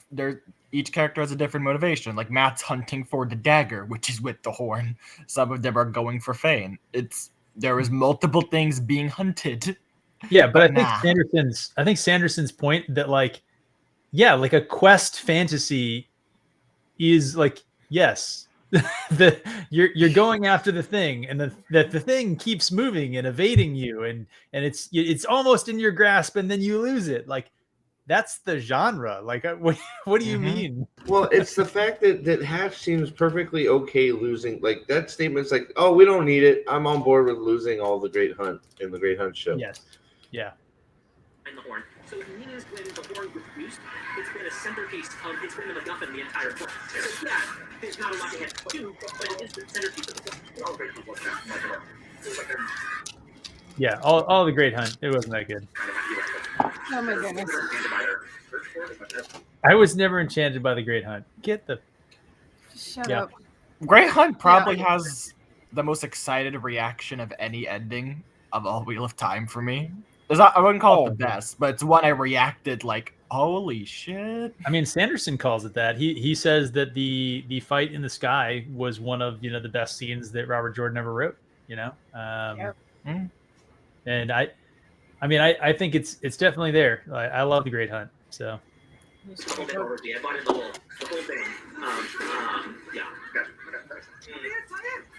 That makes sense. Yes, Mad Hatch. It does make sense to be immersed in the book you're fucking reading. We got to remember, Lanfear's his favorite character, and he likes White Tower politics. So, I mean, Yeah. I like Lanfear in the books. This is one of those things that the Whitecloaks deserve a better class of villain. Like we deserve smarter show shills. Like, totally. Yes. Like, come at us with the real argument, bro. Well, okay, but to be fair, you can't have smarter show shills, because if you were smarter, you wouldn't be a show shill. Like, it's not possible to like come up with better, smarter defenses for this show. If you could come up with better, smarter show commentary, you wouldn't like the show. Like, you guys ready for the big Turak fight? Yep. I think Daniel Green has a pretty good one here. Yeah, he does. He has a good one. It's a good one. Yeah. Definitely.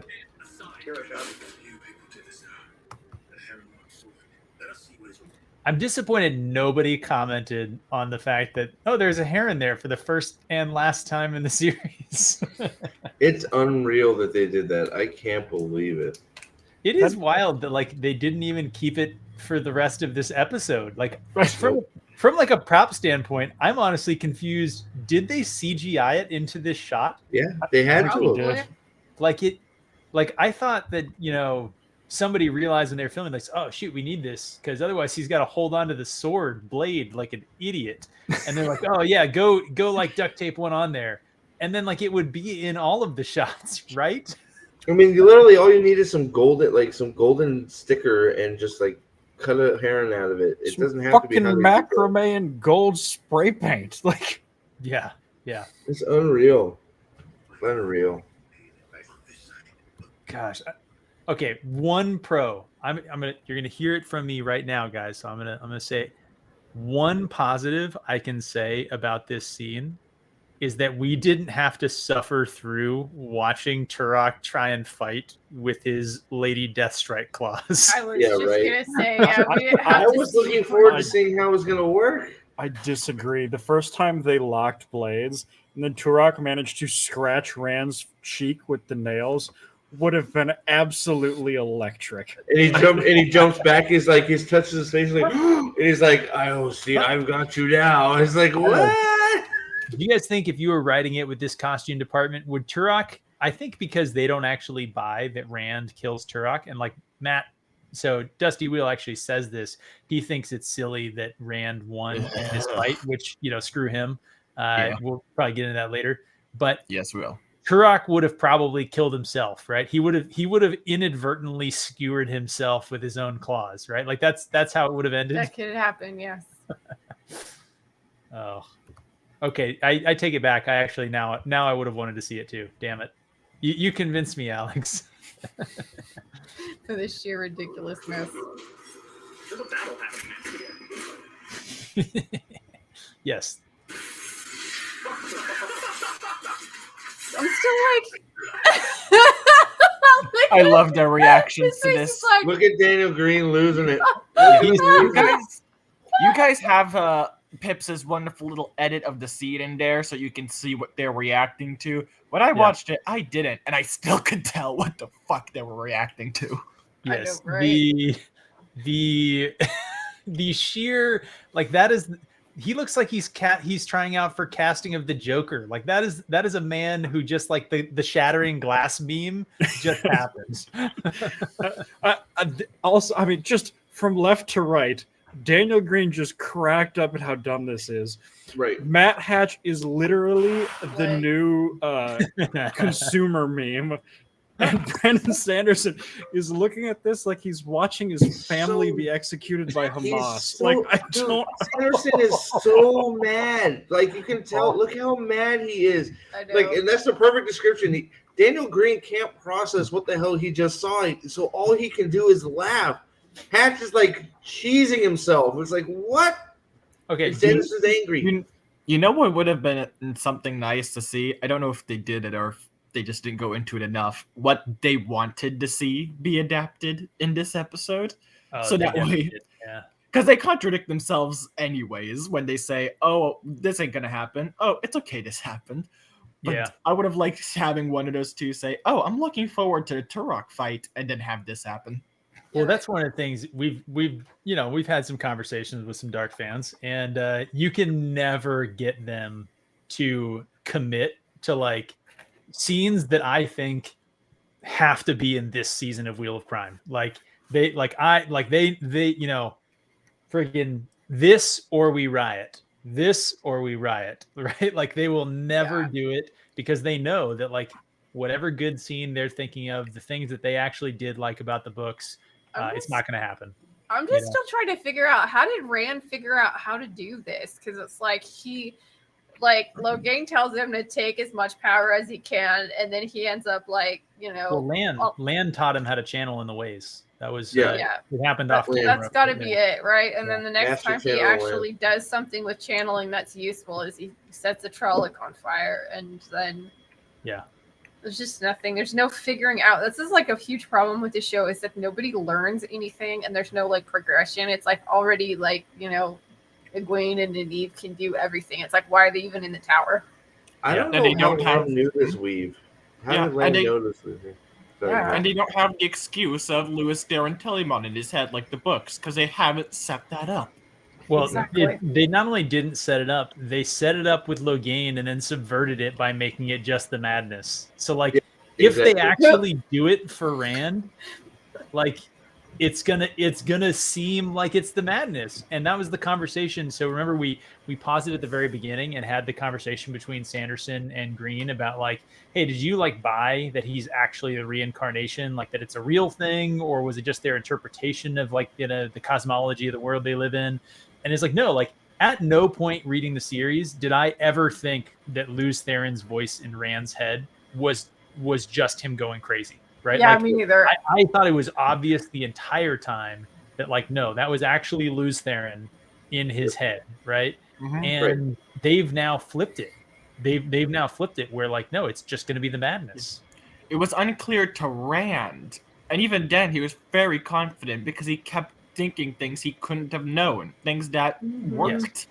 Yes. Well, also there's the showdown with Ravin, where Luz Theron tries to come out, right? Mhm. Yeah. Yes. Yeah. Well, it's constantly trying to take over. Like, it's not. I mean, it's yes, it's fairly. It's not even fairly. It's obvious that Luz Theron is a real thing in his head. He's not crazy. But you're right. Well, on top of it is apparently madness can be cured in an insane asylum as long as you're just there long enough. I know. Also, I'm like, like Logain never went crazy in the books, and he never I mean, they did kind of show him like there was some weird whispering stuff in the show, which I don't know why that had to be there, but Yeah. Speaking of that, that episode 4 cold open from season 1 is looking just wild now. Like, yeah, they really, I think they really screwed that up. I think that they were trying to introduce the problem of male channelers without showing the actual prologue, and so they establishing the screwed it up, gendered right? powers. They didn't establish it the way that they should have with the prologue, and so they ended up doing the, like, well, we'll show Logain going crazy, and he's a man and he's a channeler, and like that'll show him going crazy, but then like it's presented like it might be real, and then when Rand has the same thing happening, it's or all worse yet, it's like everything that Logain does in the show makes him seem like he is the hero. It's like my brother watched like episodes 3, 4, and the start of 5 with me, and he thought that Logain was the hero of the show. Like, he's never read the books. Hey, can I real quick before we move on bring attention? So Jenny Come Lately hasn't watched the show, and she's freaking out because Lan taught Rand how to channel, right? Rightfully so. But I'm watching the conversation of Mule trying to explain how this happens, and Mule 100% explains it perfectly because Lan read a book. So Lan knows how to channel, and he taught Rand and then Logain told Lan that Moiraine that's right. Did. And how does that? Because Moiraine's basically like threatening him and all of this stuff, and like, why would that even matter to him if she's shielded and he can see? I don't know. It's just, look, you put down so simply. It's like, that's really just how idiotic it is. Yeah. Lan reading a book makes him the smartest person in the universe. To these people who write it, reading is just so far above them. Lan told Rand, like, seriously, this might not even be a misquoting. This might actually be the dialogue. Tells him to like look with your sardine goggles. Yep, that's pretty close. Can you see a shield? Like, that was the conversation. It was your LIC, Legolas. All right, we gotta get on to episode 8. The other episodes were shit. It's settled. Okay. Okay, yeah, all right. The smallest knife in the world. I don't really like it. I don't really like it. Me neither. This is like when your friend shows you a YouTube video at work that they swear is really funny, and you just kind of sit there for like 3 minutes, like that's cool, bro. So every time I've ever shared a YouTube video with you, Alex, damn it. We're about to get Matt Hatch, I think, doing full shill mode here. I think. Yeah, I think so. It's a trick shot. I didn't want to happen was Rand fighting with a sword. I did not imagine that. I'm actually not mad. Aren't you mad? No, I mean, there was the comment. I'm not mad. Sanderson, aren't you mad though? Because I am. It's like. I'm not mad. I'm not mad. Everything about my body language says I'm mad, but I'm not mad. It's awesome. And another cringe of Daniel Green. Yeah. That face by Matt Hatch is definitely the face of somebody having a good time. Am I right? Yes. That It's the same face that Egwene was making in episode 6. How much do you think they paid the intern in the back to have to sit through this? The other one bolted already. I think that's The other guy- Sanderson's the guy- intern, but Yeah. It is, but the other guy took off. He's like, Yeah, I can't he do did. it. He's gone. he's, I'm like, he's they like, pay "You guys don't- interns. like, you don't pay me enough for this shit." well, it's funny. He's on his phone for a lot of it. Yeah. Brian beating a blade master. Yeah, every time Red would beat somebody that's with a blade in the first couple books, I was like, this is imaginary. All right, let's pause right here. I think All right. Sanderson's You know what? gonna lay First him of all, down. we have a super chat, so let's get to that while I. That comment pissed Sanderson off, by the way. But go ahead. It does. He goes into it, which is good. He should. It's dumb as fuck, but yeah. This is another one for you, I think. Glad, are you just trying to start a fight with me? Logain has no special purpose from the pattern. Could have done anything, including nothing at all, but he still did the right thing. Very heroic. Okay, thank you, Avinas. Yeah, There's also Galad over on their Discord. So Yeah, that ended good. Like, Yeah. I could see how you were questioning it at the start, but that's fine. I'm here, so I can tell you. I read the rest of it. I'm sorry. Logain sucks. That's these are facts. No, I think that's a very important thing to know about Logain is that his whole character is like he does the right thing even when it's really hard and it doesn't even like benefit him that much. Like he could have definitely just done the wrong thing, but. Yeah, I think the most important thing about Logain's character in my mind is that it's hard to say what he was supposed to do because Sanderson, I think Sanderson screwed up Logain probably worse than any other character. Logain got he got it so rough, dude. He got like So- sandoed and then he got raped. Yeah, so it's unfortunately it's hard to really have strong opinions about like what Robert Jordan planned for Logain, but I don't think it was being Andral's fucking piss boy. Yep. I always find these comments to be absolutely wild because it's like I find it extremely unrealistic that a guy in his early 20s who is super tall, super athletic, and like super well built was taught by 2 blade masters on multiple different types of weapons. Yes, beat a 50-year-old administrator.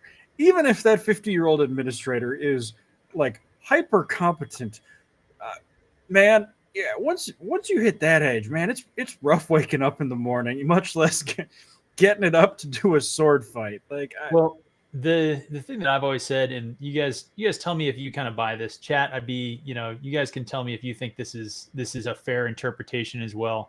I've always thought that the Rand Turok fight is. The Rand Turok fight and the Rand Ishamael fight in the end of this book represent 2 different things, but kind of related, right? And they both go to the fact that Rand was taught by Lan. So fighting against Turok, like you said, Alex, Turok is, he's a pampered prince, right? He might be a really good duelist, but everybody he's ever fought probably is like, you don't spill the blood of the blood or you end up hanging in a gibbet getting eaten by freaking crows, right? So he's fought people with practice swords and like probably nobody really trying to actually do him any harm. Lan taught Rand how to kill or be killed. And so that's what we see. Rand gets to the point where he's like, I'm going to do something risky because I need to end this fight now. And that's something we get shown over and over again. And then against Ishamael, you see that turn to 11 with the sheathe the sword, right? Well, and then, you also have the hugely overconfident, arrogant Turok, who's and we talked about that. I think. So there's multiple layers to all this besides for the double blade masters, the flame of the void, the natural athleticism, all that shit. Yeah. No, was it quick wrists and light feet is what Tom Maryland said, or Tom somebody, too. Yeah, he was like physically able, and then he trained for 2 straight months, and Lan gave him a compliment, and Lan does not give empty compliments. Lan complimented him, and that was enough experience points that he leveled up to Blade Master. Hell yeah. It's true. He gets double moves. He got double move score on the. Yeah, Yanan, Rand even learned footwork with. Yeah, so this is what I was saying before about, he was taught by a blade master how to use, a boar spear, a quarterstaff, a bow. He was taught the flame in the void, and then he spent months traveling, fighting in under land. Like it, yeah. Anyway, Sanderson's about to go into all this, I think, too. I disagree. So he's not just different. He has the best teacher in the world. True, right? He's taught by the best swordsman in the world. If they had taught him. Yes. Yeah. In the books, If they taught him. he gets taught to be a swordsman. I like that. In the In book, the books. we're talking about good shit now. Shut up. If they taught him, that's oh my god.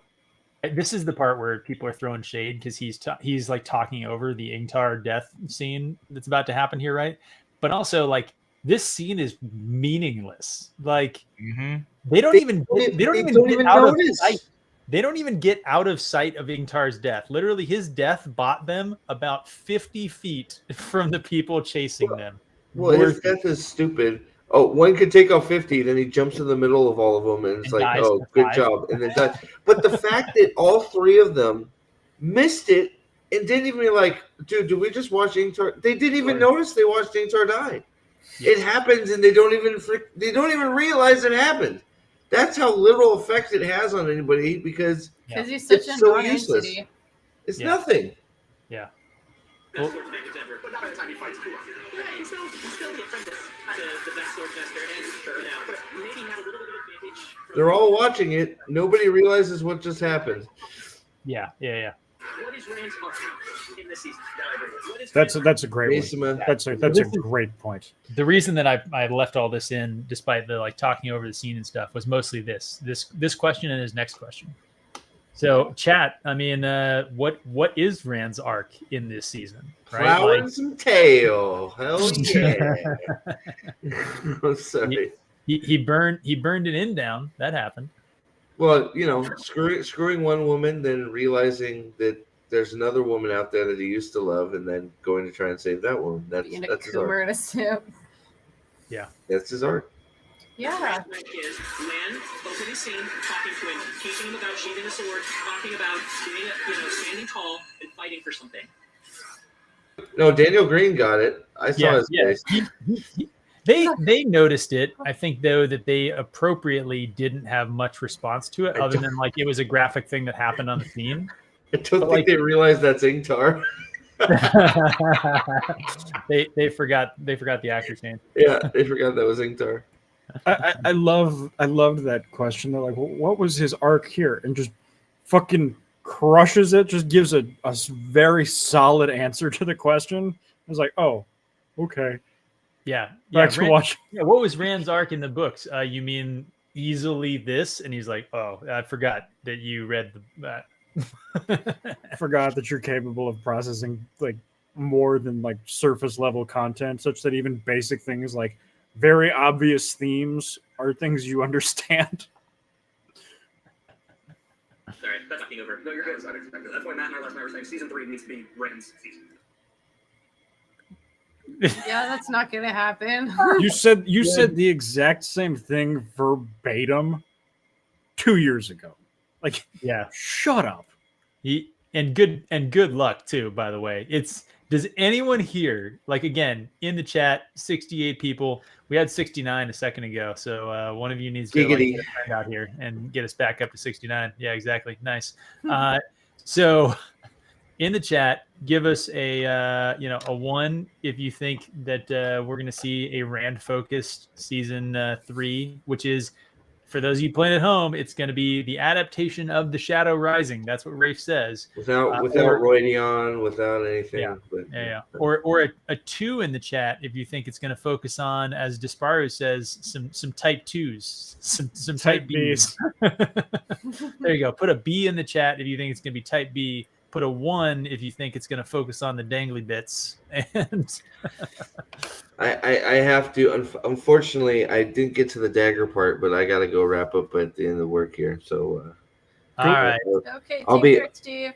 Yeah, I'll be home. And I'll be tuning in on the way home. So. like a What's that? toxic. I said Steve's got to go make money to feed his family like a toxic man. Yeah, I know, right? Yeah, no, I'll be driving home in a half some hour. matching listening, socks. Ooh, back to No, he 69. loves. What are you talking about? That's his No, that's style. hilarious. He That is funny.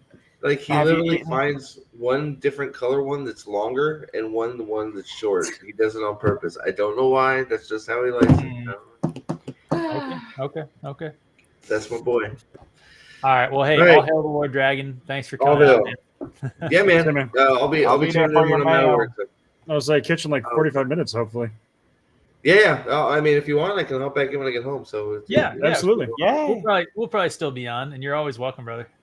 All right. I'll let you know when I'm Man, in. this is a long one, ain't it? Yes. What? See you, Steve. Bye. Thanks. Stream. See you later, Shy. Bye.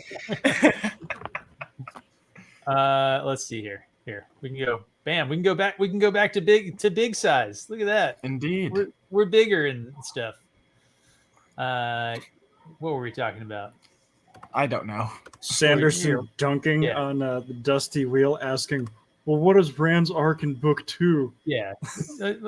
Let's see what they have to say. We'll get back to it. They gotta give the chosen one that spotlight. Oh, that's right. The season 3 being about Rand. So dumb. Asmo in the chat, do you have a link to that? Because I would love to read that. What's the thing in the chat? What do we got? The Hatch has a podcast discussing how not to screw. Oh man, yes. Give us a link to that. Asmo, are you a member of the Discord? If you're in there, sometimes people's names are different and there's so many of them. So I apologize if we talked before. But yeah, hit us up either in the Discord or drop it. I don't think you'll be able to drop a link here in the stream chat. So if you're a member of the Discord, shoot it over to us because that would be hilarious to. Yeah. Like, what's Rand's arc? What's Marian's arc? What was Rand's arc in the Dragon Reborn? What's Rand's? You just asked what's Rand's arc in the Great Hunt. Now what's like, dude? At least read the wiki. Like, fuck.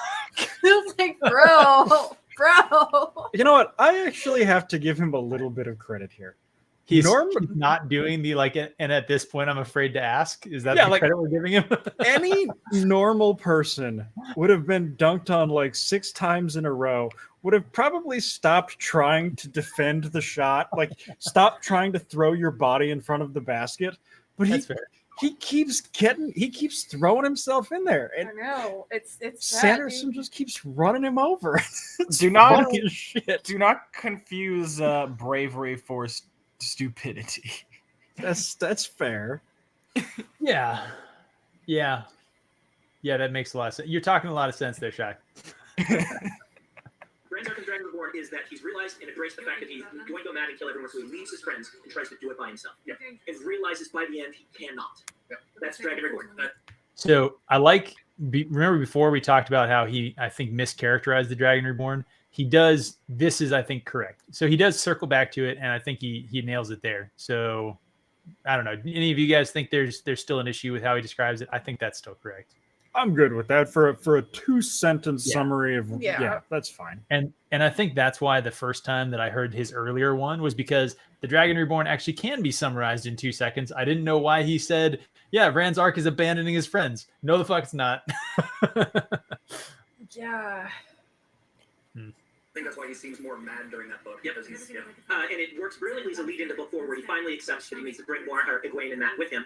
And he's got to, he needs an empire behind him, he realizes. Where in book 3, he's just like, I'm going to go off and I'm going to do this and I'm going to do it by myself. And he realizes he just can't do it, right? You don't think that that's happening this season? No, I really don't.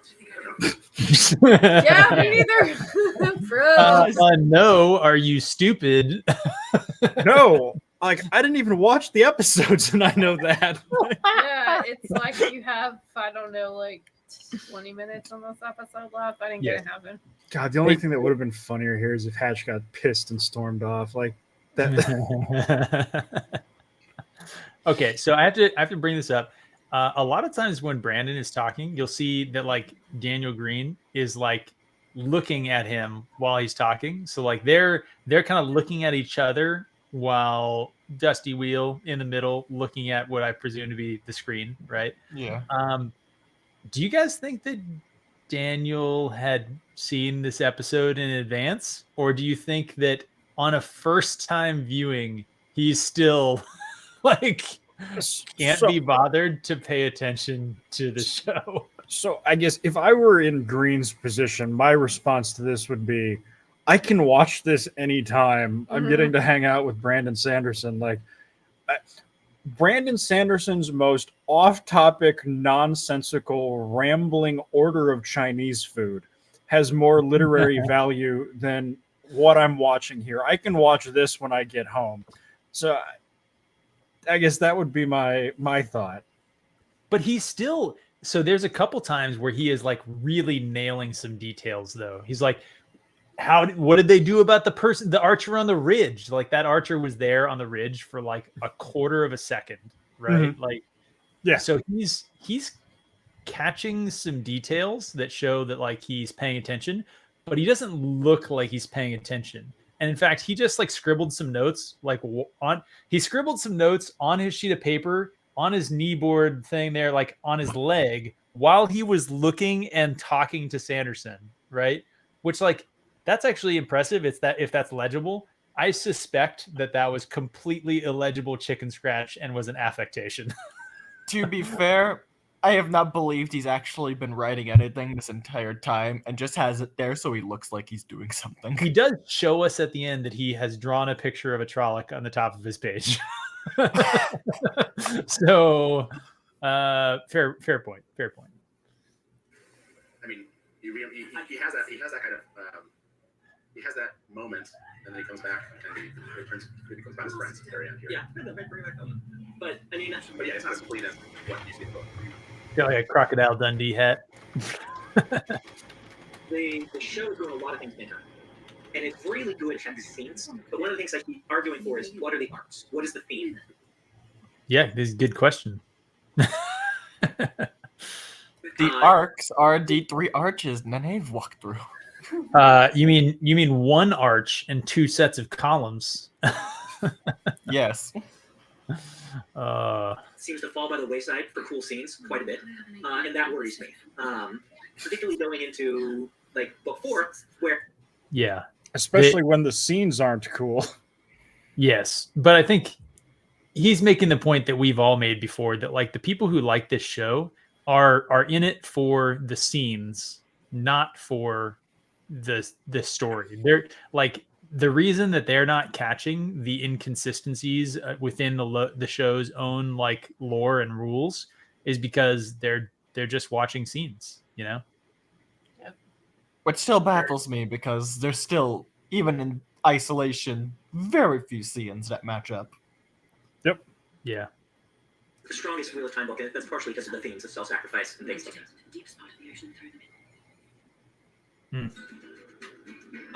Oh yeah, this is a great clip. We've reached here. We've reached here. Okay, for those of you in the chat who have not seen this reaction or have seen the episode, strap in, boys. Strap in, girls. Strap on. I don't know. Whatever you got to do. Strap something. Yeah. This is a moment referred to as a turning point for Sanderson in the stream. This is jumping the shark. I disagree. This is the beginning of Sanderson's villain arc. We're swimming with the silver pike now. That is true. Sanderson does turn it to 11 for the rest of the stream. I love green. Don't. No. Alex, I don't want it. Time. I don't want it. No, this is my third time, and it gets better every time. Oh man.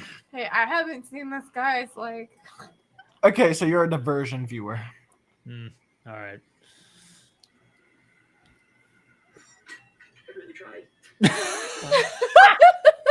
I love the moment of, no, that's too stupid. They're not going to do that. I really tried. No, I have to defend this. How am I going to defend this? Well, you heard that he defends it on Twitter later, right? So Well, let's get through this whole thing, and then he leaves some comments on Twitter that are worth bringing up. He's gonna take it with him, but on a stick. Oh, it's worse. All right. Yes. Sanderson is he making his Ashendar? Yes. Which I guess that confirms he's not getting another one. This is it. Oh yeah. I'm just surprised it didn't fall out of that like hastily typed thing. Right, Mark. Did you hear that? I think that was Daniel Green's like heavy sigh into his lavalier mic. Yep. He just,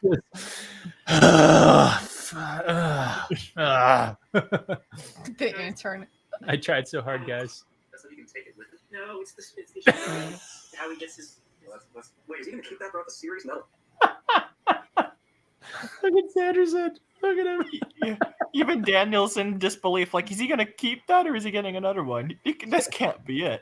This is dumb, right? We're all agreed this is dumb. This is like when you're watching film in the film room and like the head coach and the offensive line coach are trying to figure out how you screwed up a block, and the receiver coach is just like, oh man, that quarterback got hit really hard. Like that is what these three reactions are. Just two people in abject disgust and one just kind of like mildly amused. It's insane. He is up and down. Hold on. I'm gonna watch the episode. As far as I know, I mean, who knows? Maybe they'll change it, but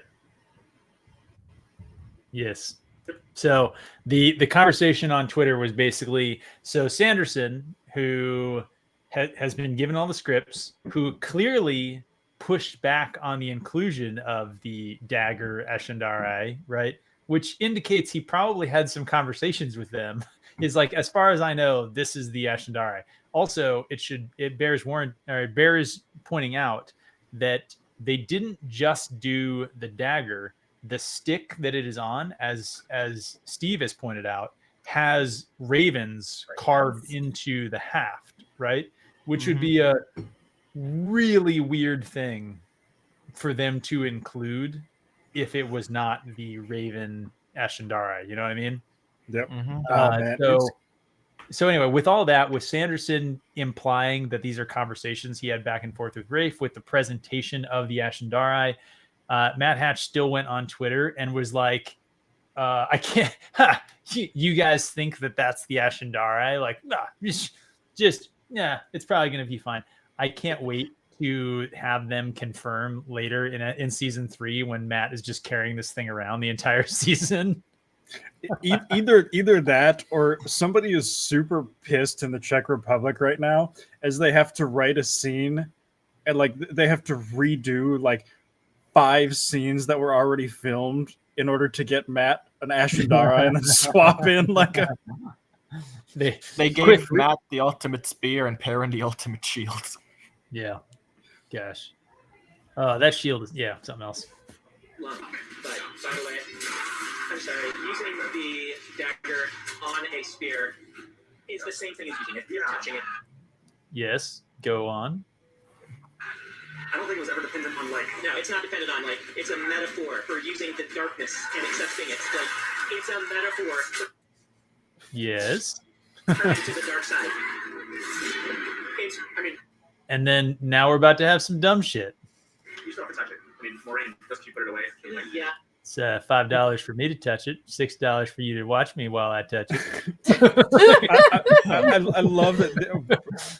Brandon Sanderson has now explained character arcs and metaphors to Matt. Next, he's going to explain the Oxford comma. No, first he has to explain the alphabet. It's like a 2nd grade vocabulary card. What is setting? It's honestly, Sanderson is doing his application for Dora the Explorer. You see the map? Oh gosh. It's a metaphor, Matt. My point is in the book. You can carry it around without touching it. Yeah, like in a magic box or something. Yeah, I'm saying like, right. Like, Unless it's in a magic box.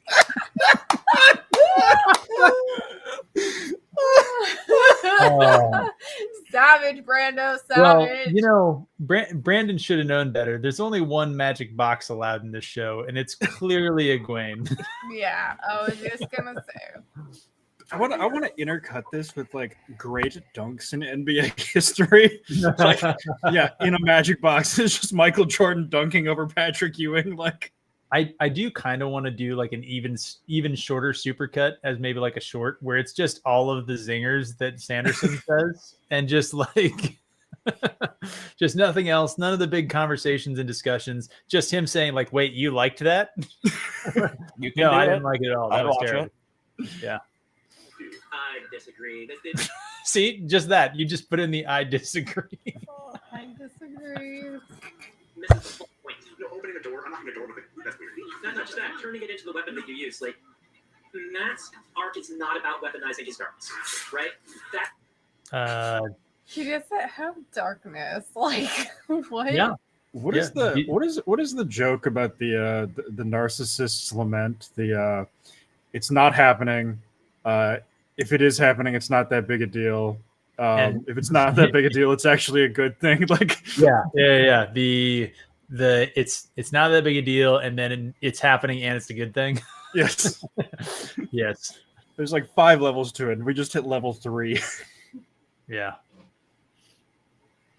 Heron's arc and finding that balance. Matt's arc is very different from that. And doing this just bothers me. I don't feel it was built up through the season that his arc would be about weaponizing his own darkness. Yeah. And walking that line. Like, this about Was there no one on that horse? I think there was no one on that no horse. one on that horse. Pips, you were just running away because Yeah, just I was exiting stage left, getting away from this production. It was pretty intense, though. But Yes. Matt Hatcher was there with Brandon Sanderson on this one. I love how he treats him like a child. Like, he's like, in order to disagree with him, he like reaches over, puts his hand on his arm, and says, "I'm with the other guy on this one." Like, It's not me. It's you. It's I'm sorry, but you're done. It actually, the metaphysics of not touching the dagger is it. I think this is where he starts saying metaphysics like 75 times. I think that's he learned a new word today. Is what happened. Different conversation than weaponizing the show. yes, but like, there's also metaphysics of they don't leave it out. Oh my gosh, I just caught this, guys. I don't think that I had like recognized that Renna also does the whisper talking. yes, I wonder. That's weird because only men do the whisper talking in the show. yes. That must be really hard to I don't like that and whisper. that probably sometime. that probably doesn't signify Pure anything, no. coincidence. Are you sure about that? That doesn't signify anything. That was a non sequitur. Sorry, guys. Yes. Roy Mitchell, the narcissist's prayer. Yeah, we're at step 3 there. Yeah. You know, it wasn't his Ashendar eye. It's not that bad. Look, guys, it's not that big a deal. He just cut open a lock. Like, we're just working our way down the excuses. Yeah. What if you actually don't touch it? They lock it away, right? Like, yes, don't touch it. Yeah, they do this. Yeah, sure. I don't care about the books. Just stop. I didn't want to interrupt you, but I mean, yeah. I don't like being saved by a trebuchet that I didn't see. Again, Daniel Green just yeah, that was a Deus Ex trebuchet. I didn't see that on the advanced notes. I love how the rock would have hit him dead on. Like, it was set to land right in the middle of the tower, right where Egwene and Ren are standing. It's just, fuck it, it's fine. Yes. The Defiance thing, that was weird. Why she didn't just use the yeah. Gosh, the Whitecloaks are so fucking badass in this show. Right? I mean, they're kind of dumb, but like they're the best thing about it. Pips, you want to go retake Constantinople? Like, Let's go. Yeah, kind of. Like, let's fucking do it. It's time to start a crusade. I mean, everybody else is getting into it. Like, Yeah, gosh. I mean, their breastplates look stupid, but like, you know what? Damn, I'm with them. Whitecloaks were right. I see what you mean about cool teams. Cool teams. Now, granted, these are supposed to be professional soldiers. They should be fighting in formation. That's a good point. They should actually have some helmets. Yep. But They should actually know what. Yeah. Yes, all good points from Sanderson, and then that was a decent reaction from Green. So you know what? Okay, he hasn't seen this before. I don't think he's that good of an actor. Oh, I disagree. Green's entire thing is being the effeminate, bisexual, uber dramatic reaction guy. This is his bread and butter. That's all he does. Why did you have to predecess it with those 5 adjectives? Because it's a stereotype. Yeah. Is it? Yes. Stereotypes are mostly accurate. Yes. Okay. I think they talk about the dagger again here. I think. Yes. About how stupid it is to wave it around. Wearing a dagger from. Oh shit! I woke up. Did he say shit? No. Did he say shit? Wait, does He said Perrin touch shade the armor dagger now. here? Ooh. Okay. No, the dagger's up. I mean. Yeah. Let's be real. If they touch, I could totally see them accidentally having an actor touch it. Honestly, like I think his hand might be touching the hilt. Either way, not enough precaution for the dagger that makes you turn into completely black. Mm-hmm. But so the thing that I'm trying to understand here is so Perrin is on the right, Matt is on the left, right? Okay. That's the Ashendari dagger behind Perrin's back, right? Yep. And that's Matt's right arm up behind Perrin's back, right? Yeah. Who's holding the Ashendari? Is he holding it with his don't- left hand? I think he might be holding Can't. like where he would have to be hugging all the way around Perrin's entire body. Okay, this Or if might it's actually just like this might warrant like a 2-second backup and see if we can get a. Well, I will say there is a lot of stuff being video edited into Matt's hands, especially like the stuff on the bridge. You're wearing a dagger. It's so from- fast. Oh shit! Okay, so he's He's got it in his. holding it in his left hand. He's got got it it in in his his left his hand. left hand up. Okay, so his left hand is low on Perrin, and it's at an angle across Yep. Perrin's body. But look at where the Ashendari is right Okay. there. I woke up. Is that Right? pointed, Like it's- No, the other way? it's a perspective thing. It's coming Just change vertically the from shot. Perrin's right hip to his left shoulder. But it doesn't look like it's across his body anymore. It looks like it's basically straight up and down. But it could be a perspective thing. All right. Yeah. Okay. Or just All right. like- I still feel like his right hand might have brushed the hilt. Come on. Sorry. He's a little bit free with that dagger. I really had a problem with this in the script if you put it down. Yeah, we all have problems. Yeah, Sanderson was like a mostly peaceful sort of watch party right there, Brandon. I really had a problem with this if you couldn't tell. Oh man. I love the hug.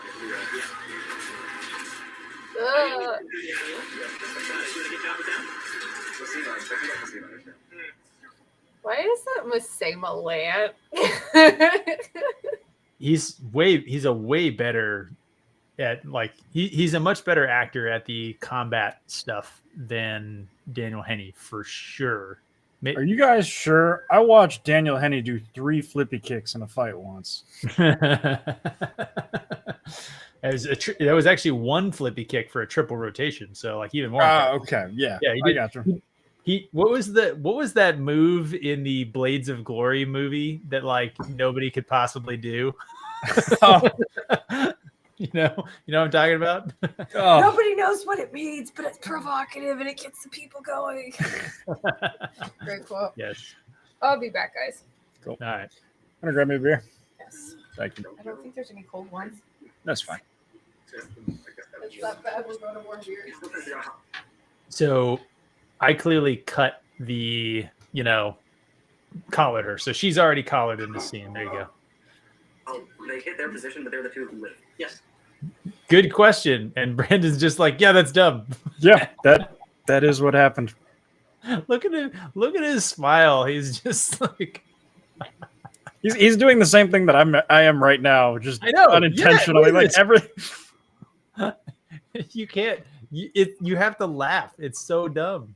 Thank you, Derek. Iron Lotus. He's finally gotten yeah. to let it out. Iron Lotus. Yes, Iron Lotus. That was. It was a good movie. I probably need to rewatch that. It was a good movie. The first rule. Why is it You cannot hurt your soldier. Still a great performance from Madeline Miguel. Yeah, I don't understand the mix. The casting in the show is just so fantastic. Yeah, disagree there, Brando. It's not the worst part of the show, and largely I think it's totally fine, and it's mostly the script. But I'm sorry, like I don't actually think Daniel Henney is a good Lan in any way, shape, or form. He is nowhere near the like physical imposing presence of Lan. He just regardless of what script they give him, regardless of how much he whisper talks, he's not intimidating. Lan is the guy who in multiple times in the series, Lan basically just kind of stands there in the background like this, and people do what he wants them to do. because they're like, I don't need it's the the joke from The Princess Bride where he's like, oh, I don't have any key, and he's like, Fezzik, tear his arms off, and he's like, oh, you mean this key? That's Lan, right?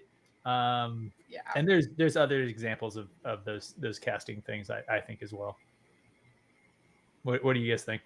I agree. I would sorry, go ahead. I know Soren Penn thinks he's hot, but he doesn't really come off as Lan. It's either a direction thing or he just doesn't have the atmosphere he needs to create for that kind of character. Yeah. He also and I think there's a word for this I've heard someone else use. He's skinny fat. So you see him with his shirt off doing the stuff, and he kind of looks muscular, but it's mostly just because he's skinny. Yeah. And he's not actually jacked. He's not actually strong. He's just skinny.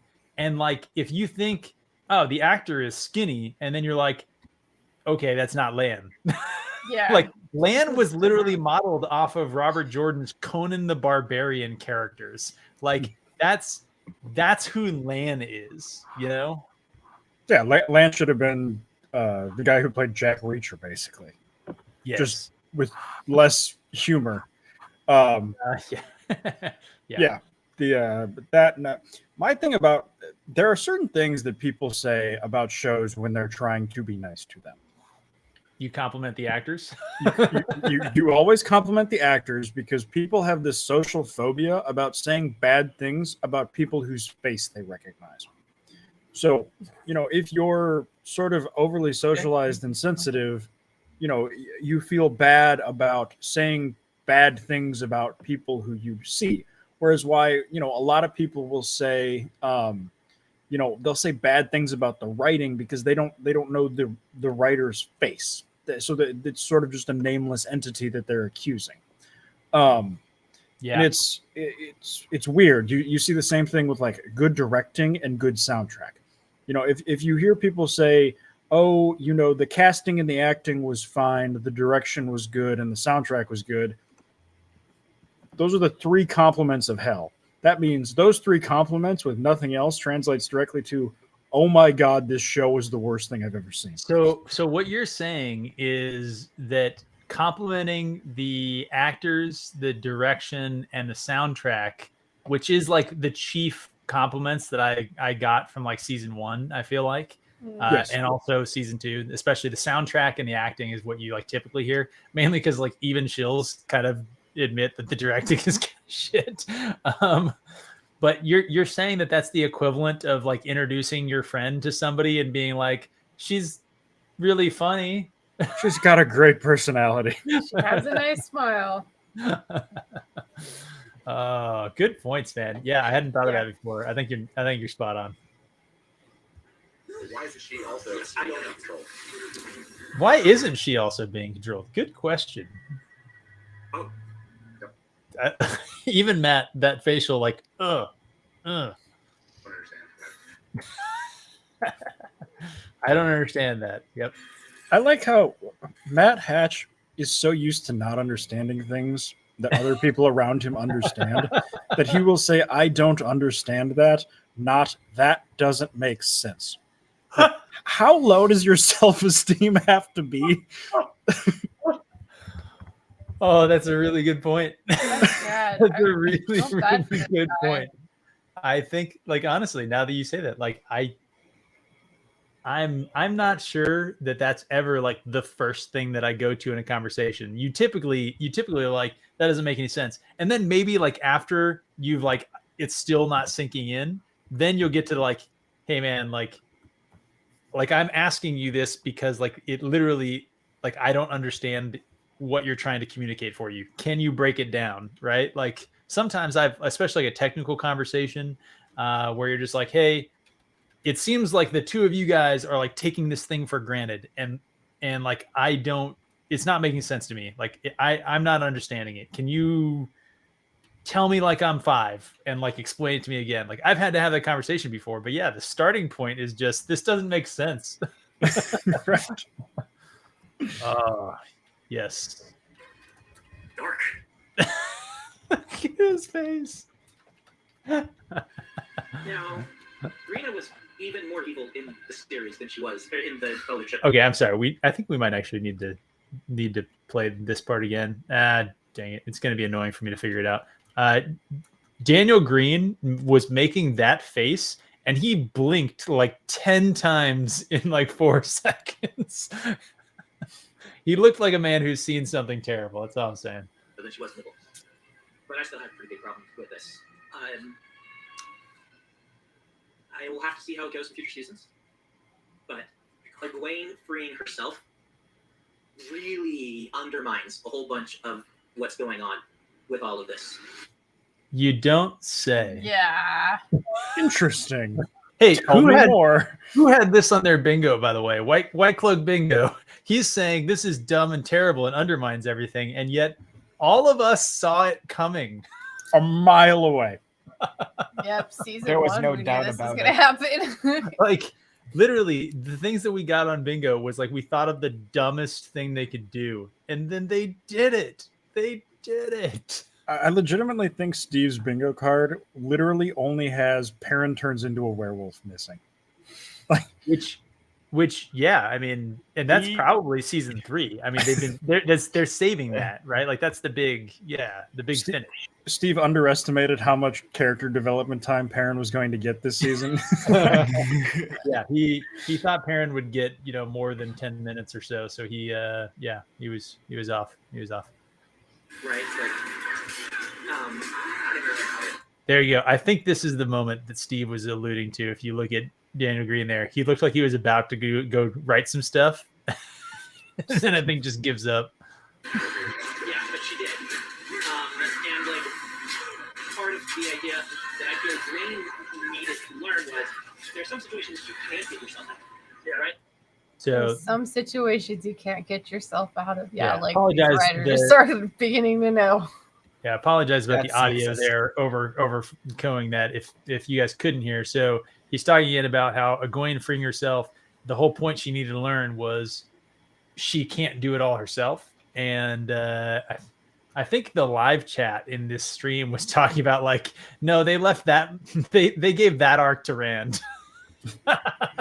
Which was savage. Jenny Come Lately has a phenomenal comment here. Yeah. Okay. What here is this one here? Yes. Yes. All A right. strong, independent. Sorry, go for it. A woman can read this one for us. A strong, independent woman is actually a very sad thing compared to a woman with friends who love her enough to risk their lives to save her. Exactly. Ah, man, that's Yeah, That's like intense. Like that's the arc of many a story. Jenny Come Lately needs to give a TED talk. yeah, I know. just really making us just think about life and just question. Like that's a theme of the entire Wheel of Time. It goes right up until the ending in my last book. You need everybody. You can't do it yourself. Jim said that was one of the themes of the Wheel Oh, of Time. hey, Hannah. I was wondering why the comments were so fire lately. Oh my god, it's your sister. That is hilarious. Well, Hannah, we're looking forward to having you back for the rewatch, by the way. Yes. Also, looking forward to your TED talk. Still think that's correct. Okay, I think this part is a huge dunk by Brandon. Be like, yeah, this was a core theme of this series. Like Robert Jordan explicitly said this was a core theme of the series. It lasts the entire series all the way to the final chapters in A Memory of Light. And it's just got eviscerated by Egwene's bullshit, free herself, just girl power. Like, It's so nihilistic, like when you think about it, because you're like, okay, everything of this story is about like complementarianism, like with genders and with people working together and realizing you can't do things on your own. You have to, surrender a bit of your power and your autonomy to other people so that they can help you achieve your goals. And it's just, subversion everywhere. Yeah. The there's another good YouTuber. I think it's Greg Owen. I think that's his name. Yep. He did a video recently, which if you haven't already checked him out, he does some Wheel of Time stuff. He does wide ranging. His channel's blown up in like the last couple months. He went from like 1,500 subscribers to like 25,000 or so in just the last few months, and he's doing like very solid work. But he's a big Wheel of Time fan, and he just made a video recently about like sort of the problems with like modern storytelling, I guess, and not like a critical drinker kind of breakdown. He goes into like the fundamental flaw with like postmodernism as a storytelling like framework.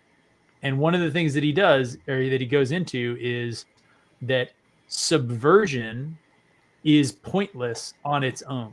You have to be making a commentary about something else for the subversion to be impactful. You have to twist something to highlight either what was wrong with the old one or show like something new. If you just wreck something and build nothing, then you just broke something. You didn't do anything good or positive. And I think that's what this is. That's what this is about. They're just breaking toys, and that's it. Yep. Interviews, and Egwene frees herself and then kills her tormentor. I can see the brutal, kind of more grimdark version being she has to do the killing. Plus, there's an argument of leaving someone as Soldam is crueler than killing them anyway. So, but yes, the effects. I really don't like that she just got herself out. It's setting up that the heroes don't. I think this is like the third or fourth time he said, "I really don't like." Yeah. Like, again, from Brandon Sanderson, what was the scale you laid down, Alex? That like saying something's good is saying that it's like okay. Yeah, if it's okay, it's terrible. If it's bad, it's terrible. If really didn't like means this fills me with a deep and personal, fiery loathing. Yes, I really don't like is Aldan's thing, abomination. They don't need each other. They don't need anybody. Because she don't need no man. Is that? I was going to say Brandon Sanderson, who ironically has some annoying girl boss characters in his own shit, like Yes. doing pointing out annoying girl boss. Man, it's got to be bad. That is true. That is true. Yeah, I thought they would hold the naive. Yeah. piece in there. Yeah, because now why is 90 doing? Yes, And exactly. also, how What did is Rand just find her? how did Rand find her? What is Rand 90? tracking her because Rand saw her. He could see that. That I like look again at Daniel Green's face right here after like, yeah, why is 9 even in this story? And he's just like, oh god. Or like it's like Rand could have saved her. Yeah, why did he? Why was he needing to go around and killing Turok? He saw them. Like, didn't he see Egwene going up the stairs or something? Like, he could have just saved her then. I like the idea that Rand was actually came up onto the tower while this thing was still happening, and he was kind of hoping that they might kill each other. He was kind of like waiting in the wings, like this. Actually, everything could come up Millhouse here. Like Might happen. I could And then- finally be free of the worst person ever. And then he's like, "Ah, shit, she lived. I gotta go tell her that. Sorry, I missed the fight." What I find interesting is that Daniel Green's head functions as a gauge of his interest. When his head is vertical, he's engaged, and the further down it goes, the more upset he is. And I also like, when you're Well, his really head- into his something, head you works start like his doing head. like, you start doing like the gamer lean, like you want to get closer to it and involved in it. And he's like, and Sanderson's like- kind of, and Matt Hatch is like locked in. Matt Hatch is he's like strapped into a friggin' jump chair there. He's about to friggin' blast off. Yeah. Like, would this tower be the most guarded thing? I guess he's been murdering people with her house. We're fine with it. We can accept Rand showing up, Sure, yeah. right? We can totally. He knew where the fireballs were coming from, and he's been able to. Oh, it was a wing next. Sorry, Yeah. I remember seeing that. The little trailer. Just remember what just happened when she tried to channel at him and how he dealt with it. Because 3 seconds later, right, guys? How much does this destroy Moraine? By the way, I feel like we haven't talked about that enough. Like, fucking Ishii like went, "What the fuck are you doing?" and like snapped and just crushed her, shielded her immediately. And now he's struggling with Egwene. Well, this is a common complaint we've had, right? That like the power levels, like the books had a little bit of a problem with the power levels, and that's something where like between the books and the companion and like different sources like the notes, like how strong are any one sort of comparison between channelers, it's sort of a range, right? But like you knew that Rand was not on the same level as Moraine, who was not on the same level as Faelane, right? Like it was understood, and you could.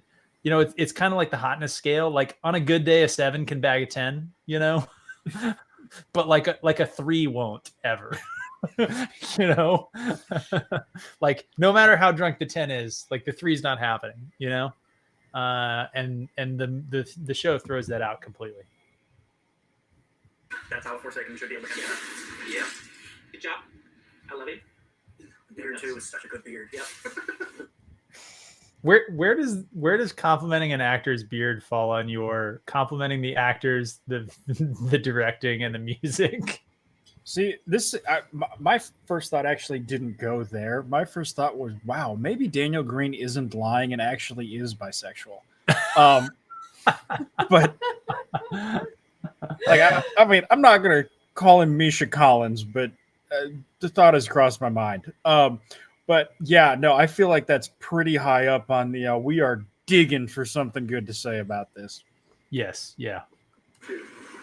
Good channeling. I'm liking a lot of this. But it's the character arc, right? Like, I think I hadn't processed how stupid their channeling here looked when they did it earlier. But let's see.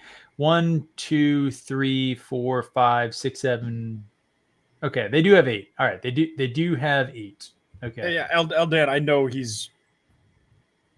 What do you call it? I feel like out of the closet isn't even a thing anymore. Like when you get social credit for coming out of the closet, like you're no longer like there's social Selling. benefit to exiting the closet. Yes. Yeah. So I don't even know how to describe that. Yes, Eldan, I know that he is allegedly bisexual. I just am not sure that I believe him. But I every think once in a while, he says something that maybe gives some credibility to the argument. I think it's called an Why do you hate orientation reveal. bisexuals? What? Sorry, Pip, say again.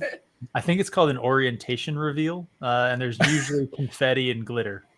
Okay. It goes back to kind of my complaint about Parent, killing his wife. Like, what are you going to do with the character arc of Parent? Daniel Green's face again. They're all like He just like shielded again. I mean, we're up to like 5-6 times. Dude, there's only one rule to being a man. Whatever happens, crawl Sit around on and your grovel on your knees. knees. And even if he was shielded, he could still stand. Well, apparently not in this show. Apparently the shield brings you right to your knees. That's Well, he did when who shielded him and he stood up? Shawan. Yeah, in episode 7, Sawan shielded him and he stood up. no, he spent the entire scene because he was on at the way gate. She shielded him and he stood up. I thought that was after Lanfear showed up and yeeted Swan across the room, and then he gets up and stands between Lanfear and Moraine. No, he stood up and then she yeeted him. But now that you mention it, I actually wonder if that was an editing mistake. Like that may very well could have been an editing mistake. It's so hard to tell with this show. Like you literally can't even tell. Was that intentional or? Forsaken says no. Yeah. Wait, Forsaken says no that he stood up. Or... He didn't stand up. Okay. See. All right. Hey. There you go. Aldan says I was right too. I was sober when I watched this show. I'll have you know. Me too. Not episode 8. I had to drink, but episode 7 and before, I was not allowed to drink, and seared into my memory. All super strong. He did say it was the strongest. Okay. Shouldn't line of sight interrupt that? Yes. Just casually shitting on the show. I'm sorry. I don't know. Apparently, I'm the only one that finds like the little ones where the two of them just back and forth, and Matt Hatch is just sitting there. It's like they're playing. It's like they're playing ping pong, and he's like the net. They're just going back and forth, just dunking on it. Mule is a fucking animal. We're gonna have to do some meme walkthroughs in after this. What did Mule drop? We got 3 of them. We'll go afterwards. Oh, okay. All right. Gosh, I love this shit. We're being knocked unconscious for long periods of time. Yep. Head trauma comment. I actually wrote that in my responses to them.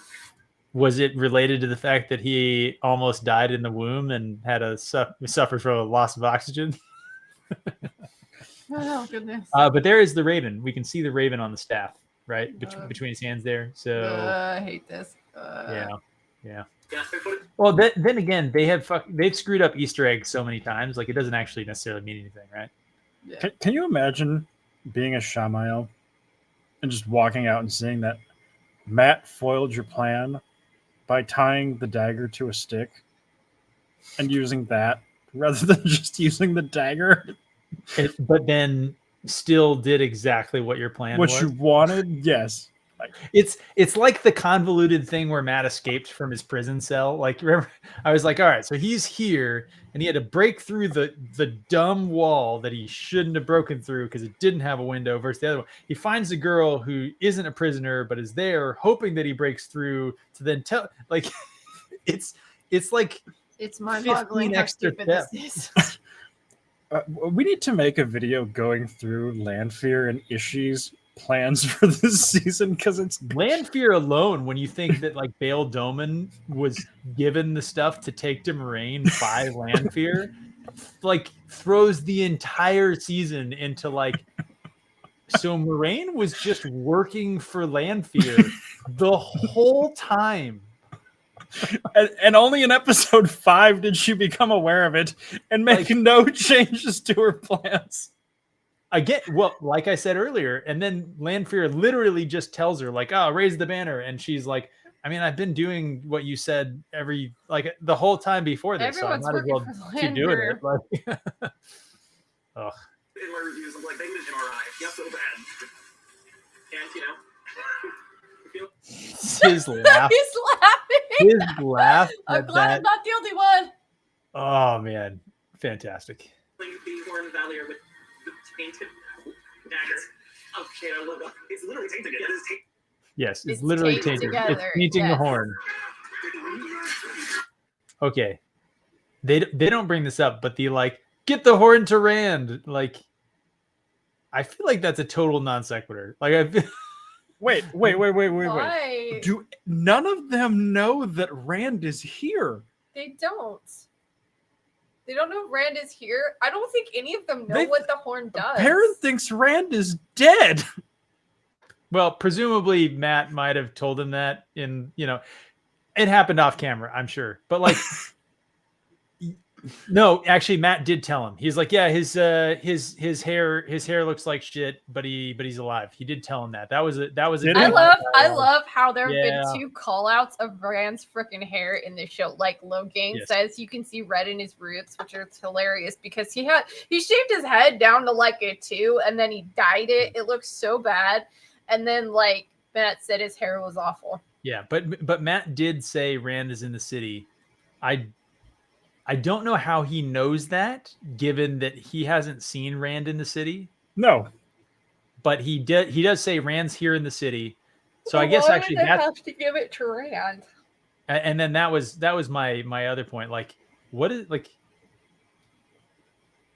what it's just so weird that It was when Loyal and Ingtar Yeah. say that they have to go rescue Egwene, and it's if they saw her, maybe it was for 2 seconds when they brought her in as a Domine, but how would they? Why? So how much of this stuff would have been solved if just Rand, Matt, Perrin, Ingtar, Loyal, what if they had just run into each other before all of this? Maybe in episode 7, if they had spent less time with Moraine's sister. Or they just would have, I don't know, followed the books. Been on Yeah. a journey together. Okay. Just bring them back together, and then these scenes make sense. Them get the horn to Rand. No. Why? What does the No. horn even do? Yeah. I like that. I'm enjoying it. yeah.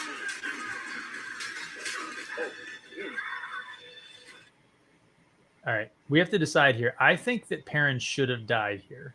Oh God, yeah. Yeah. All right. So I think Valda's dagger is pressing, the blade is pressing into Perrin's hand that is covered, trying to guard his neck. I think Valda could have just chopped his fingers off and killed him right here. Yeah. Well, he could have stabbed him several times before deciding to straddle him. Right there. Yeah, he could have done it. The That's blade is just he's holding his hand on the blade. Oh my God.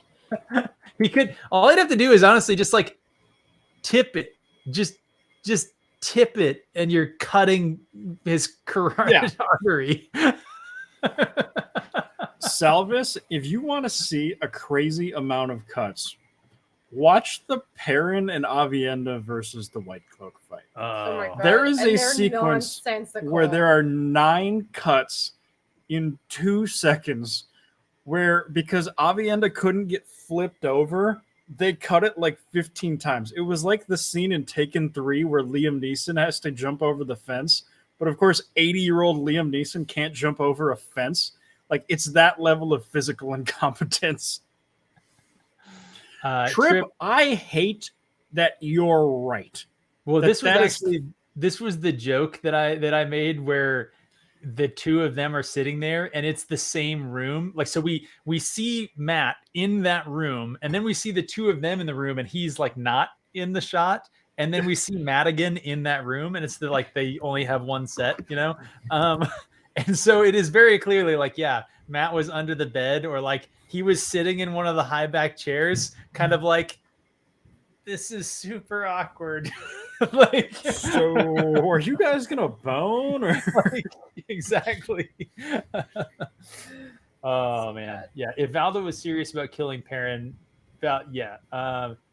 Also weird. Valda has like his arm in a sling. I guess because Egwene kind of like lightly cut him. But so Valda with his arm in a sling is able to overpower in just a straight up strength competition Perrin. Lame. Not like he's got his Blade Master sword out and is, fighting him off. Just mounts him with a wrestling move and just physically overpowers him. It's insane. Like, Now, why did you say mount, Pips? it's the correct it's the technical term. He's It's an right MMA here. term. See right here, Perrin is not in the guard because that would mean that he would have his legs up in an advantageous position. He's in the mount, which makes sense for Perrin because he's definitely a bottom. Yes. I don't remember this. The question is, what in the comments? I didn't notice they flew apart when Hopper They had did. to run Yeah, by. I was just about to say the same thing. It's hilarious. Valda jumps back to get attacked by the dog. I was talking about the extras that were fighting, who both flew back so Perrin could run through. Then Valda leaned back so he could. Also true, yeah. Valda is, very accommodating stunt persons is kind of the like subtitle of this show. Oh no. I think the dog just like did like a judo toss on him too. the 75-pound dog athletic dog biting his armored forearm. Hopper just broke all of his teeth is what happened in real life. No, you don't tell me. Don't you dare kill me. Wait a second. Hopper's literally biting the armored arm. He's biting his left arm. Look, Yes, that's the the only armored place arm. they have and armor. It's like Yes. when Joffrey gets stabbed in the strongest part of the breastplate and Yeah, we'll- dies. We'll see that in a second. But What I find so funny about it is, you can only train dogs to bite the arm guard, Yeah. so there's no other option. Like, yeah, Well, we've seen dogs bite other places. There was a whole bragging point about John Wick 3. that is true. oh, I forgot about that godforsaken movie. It just bit them all in the dick. Yep. Which means if you can bite someone in the dick and not have them complain, you can bite them in the head. Look, look at their reactions. Look at Brandon Sanderson's reaction. He's just Again, Alex, this is the point you were making about like Brandon is making our reactions. Brandon is laughing at this. Yep. Daniel. I love how these two are just they act like their fucking mother was killed in front of them. Like, guys, it's a fucking fictional dog. Like, That was on camera for all of 17 seconds over a 9-hour series. right? Oh, okay. Is that the first time Hatch has moved? I think maybe, but Sanderson is smiling and rubbing his hands together watching this scene. I don't know. It's so ridiculous and silly that you just I think he might be thinking like, dude, rule 1 of Hollywood is don't hurt the dog. Like this show is canceled for sure. They've done it.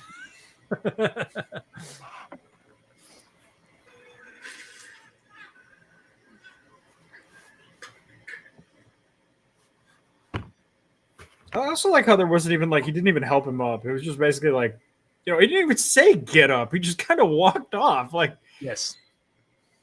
look, I get it. Cool guys don't look at explosions, but we couldn't have even gotten like a bro lift up to kind of justify them being friends. So Perrin's 2nd-degree murder here is.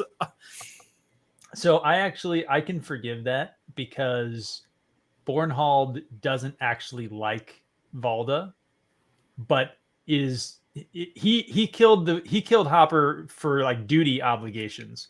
another child of the light getting attacked. He's gonna bam, dead over here. You can sort your shit out. Like, I'm gonna go back to doing real stuff because you're a bullshit questioner. Like, Valda doesn't like the questioners, or sorry, Bornhall doesn't like the questioners particularly, especially in this part of the book, right? Mm-hmm. Not that Valda is a real questioner or anything else. I'm just saying that I could understand the like, I did this not for you, but for me kind of vibe. You know, very, very sort of like business like to saving somebody's life. Fair enough. Okay. I There think you you go. could go See, either way on it. I said something positive about the show. We're not an echo chamber. Simp. Okay. You know what? I deserve that. Okay. Yeah. Right. Also, we really need to build that relationship between him and Papa more. I tried. I mean, I don't disagree with this whole sequence right here, right? Like, you gotta accelerate and you gotta have this. I disagree with this whole save. Yes, I'm sorry. Yeah. Yep. Okay. Ooh, Chris F. Good call. Sanderson does have some white knuckles, doesn't he?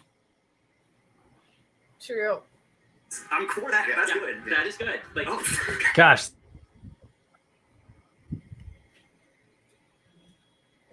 He's in pain. but we didn't have enough time with Perrin or Hopper or parents, to earn the moment. But no, here we go. I love the non-reaction to the horn blow. I know. It's so like, what the hell? How does like sound even get projected from that thing? It just goes back. It's like sucking its own dick. It sounds like the brown note from South Park. Like, Oh, Brahma Bull, Zach's good to see you guys. Thanks for coming. I'm sorry, what?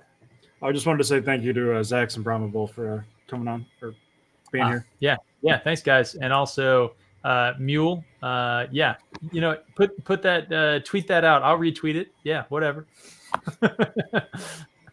What are we canceling Pips for? What's he done this time? Is it the mustache? Been too based, too awesome. Flew too close to the sun. The ladies like me too much. You know, the standard stuff. Forsaken, I love you, and I wish I'd have come up with that myself. They showed this trailer shot right here. This works. I like this. This is great. How is this great? How does it So, work? Like, This is my least favorite take of his. The fact that he's on board with the Perrin murder. All together in a nice scene. So his argument here is that acceleration. Let me just get one. Yeah. Donald tooted. All right, there you go. We're getting to the end of that clip, so it's worked perfect. All right, what were you saying? Well, I guess the thing that he's complimenting here is the desire to accelerate things, which, or I feel like maybe you wouldn't just have- the effect of the horn. I don't know. well, he's saying that he liked the Perrin murder, which, you know, first of all, Sanderson, you're wrong on this particular issue, but like his compliments are more towards the decision to accelerate stuff. Yeah, I mean, I agree. I think that his point is mainly that, like, it's nice that Perrin is actually having an active moment and doing a thing. And I think he does go on and talks about, like this actually might be the clip. So let's see what he says. I wish the hunt and the horn had meant more. Yeah. as well, right? Yes. They really needed like again, Green just sitting there like, yes, oh shit, this is awful. double the number of episodes. Yes. Yeah, we need more time. Then they could spend entire episodes with Maureen and her family. What did he say? You could spend entire episodes. Something. Yeah. So they So were that was joking that they correct, needed Matt. to spend more time Yeah. with it, and Matt Hatch said, "Yes, I agree. We need more episodes." And Sanderson said, "Yes, with more episodes, we could spend entire episodes with Moraine and her family." Like we already did it. Oh my god. Yeah. Yeah. I think Matt's about to come back at that though. Yeah. If you haven't read the books, what are you thinking right now? Good question. Great. No, it isn't. It is or no? Okay. I did write in a whole bunch of my I also hate his his stuff about Uno, My whatever. response to him, #save Uno. I think he may have done this just for me. Because when I read the last episode and it was there, I'm like, Yeah, no one cares about any of these people. We don't know who they are. all right, fine. You can kill Uno. The heroes of the horn. Ah. Wait, did you cut the part where he said that he had to fight to keep the Heroes of the Horn in?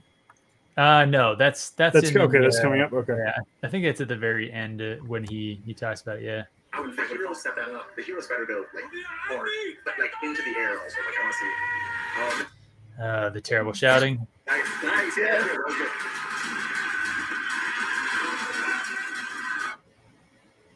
Does Uno have his stupid pike club there? Was that what he was using? No, he's got 2 swords because that was the hint that it was actually Guidal So- King. Like horn, but like into the air also. Like, Wait, no, he doesn't. He has a shield. There it is. See, Magic shield. he's got the stupid the warhammer that's made out of a fist, like holding a knife. Yeah. Oh yeah. The 2 swords thing, he pulls out 2 swords after he gives the shield to Perrin. To Perrin. Yeah. Wow, But that's even dumber than I thought Yes. it was. Yes. It's funny because I had actually brought this up that like he didn't use 2 swords in life. He had a sword and he had this weird little hammer thing that was like a weirdly detailed weapon too. Like, Yeah. you know, and it means nothing, of course. Sure, Steve. Wait, is Steve back? Is Steve trying Yep. to- Hey, there's 71 people watching, and that's freaking awesome. Thank you, you guys. Yeah. Thanks, guys. Smash the like button. Prophet of the Dragon, Steve is going to be joining us back in, so go check out his channel, like all of that other stuff. Who am I kidding? If you're watching this, you're already subscribed to Prophet of the Dragon. Seriously. That- Steve's been that's- knocking it out of the park. That's silly.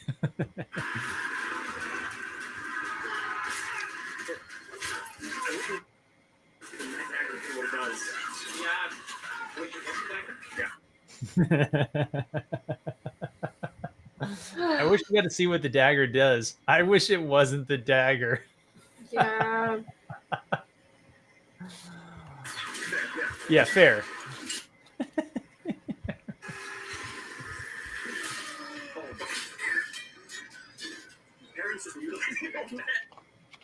Yes. Perrin is, in fact, mutilating a corpse. It's so silly Ah. because it's like if you get that, if he was like in a rage or something or anything, but he just hits him and the breastplate and okay. Yeah. I hope funny Perrin is- does a murder every season. What's funny, Gadfly, you can correct me if I'm wrong. Uno's weapon actually would be a decent one to slam into somebody with a breastplate. If you Yeah.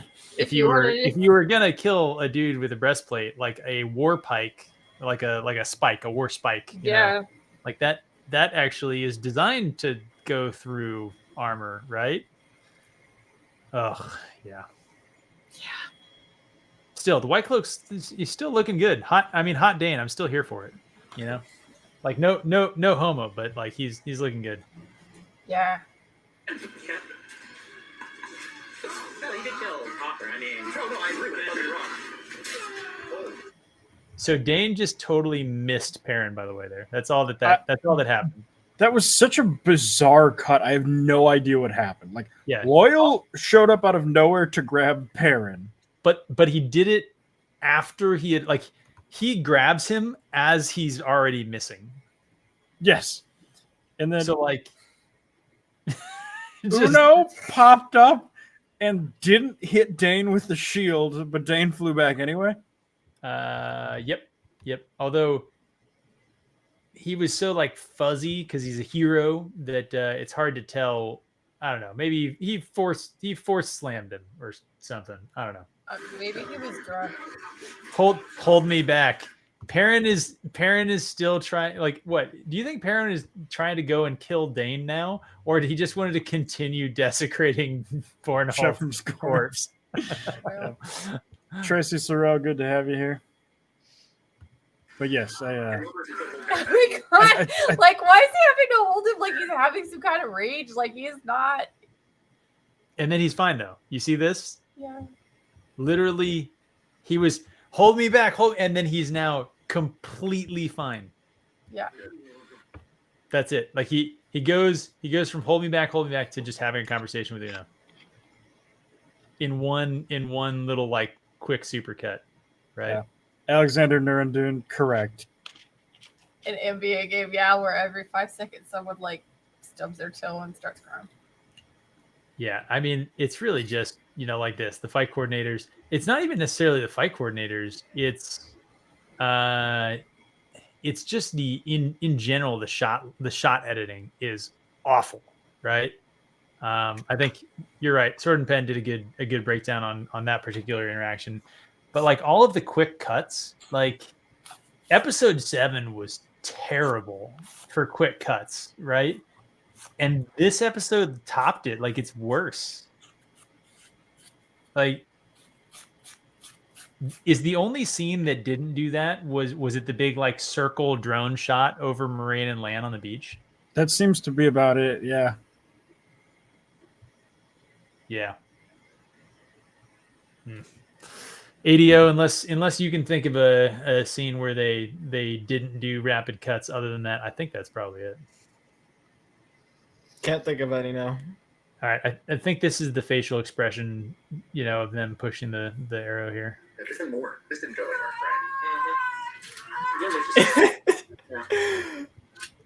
anywhere, Daniel Green's reaction.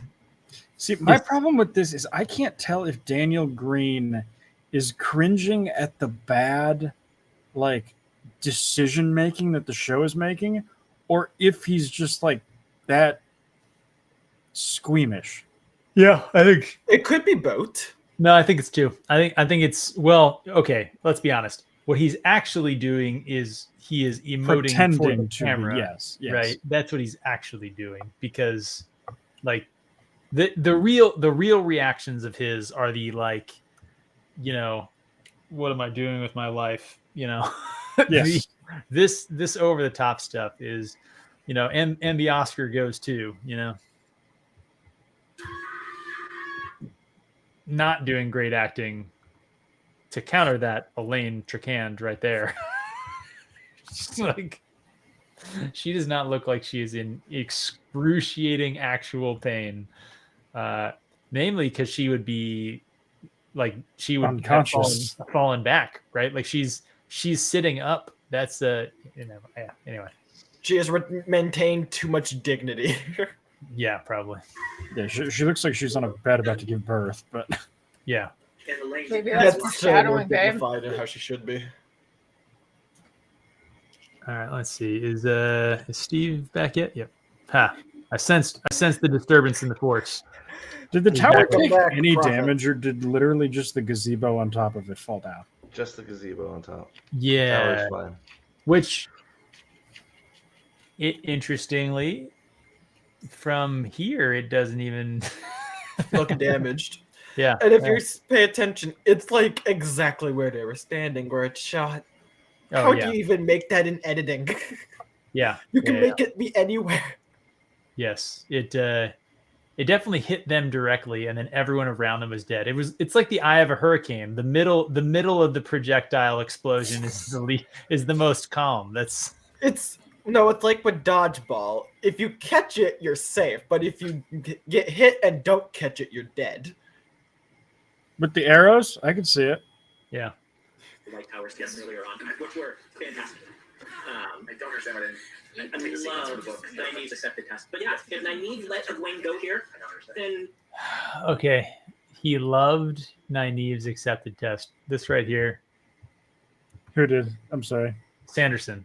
What? I loved Nynaeve's accepted test. That's what he just Bro. said. So I did- okay. No. So I guess let me run this by you. Okay.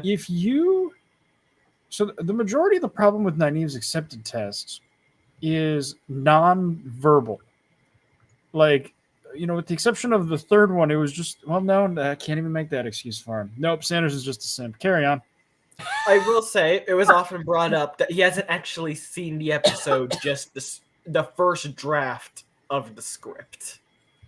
And So- while that's true, you could still see that it's awful from the script. Like all of the dialogue made that make no sense. Was it visually appealing? People have. How would he know? He hasn't seen it. Well, that seems to be what he's basing a lot of what he likes and what he doesn't like from the series. The show is it visually appealing and are actors acting? Because he's already said a few times that the plot is a wash. There is no plot. There's no arcs.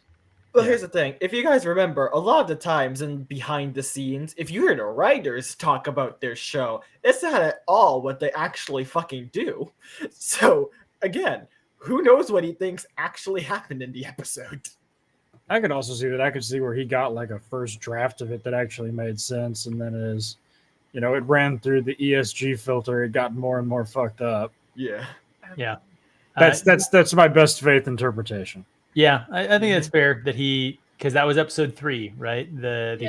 accepted test. So he hasn't seen it. He hasn't seen the accepted test. It was episode 3, right? Yeah, it's Or no. 3.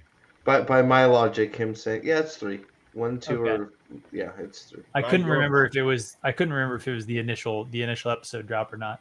Yanin, I think, yeah, that's fair. By our previously stated rule of Sanderson compliments, if he just says like, you brought up a thing, and then I say, well, I did like that, and then I continue on to then say my negative. He's just giving a good old constructive criticism compliment sandwich.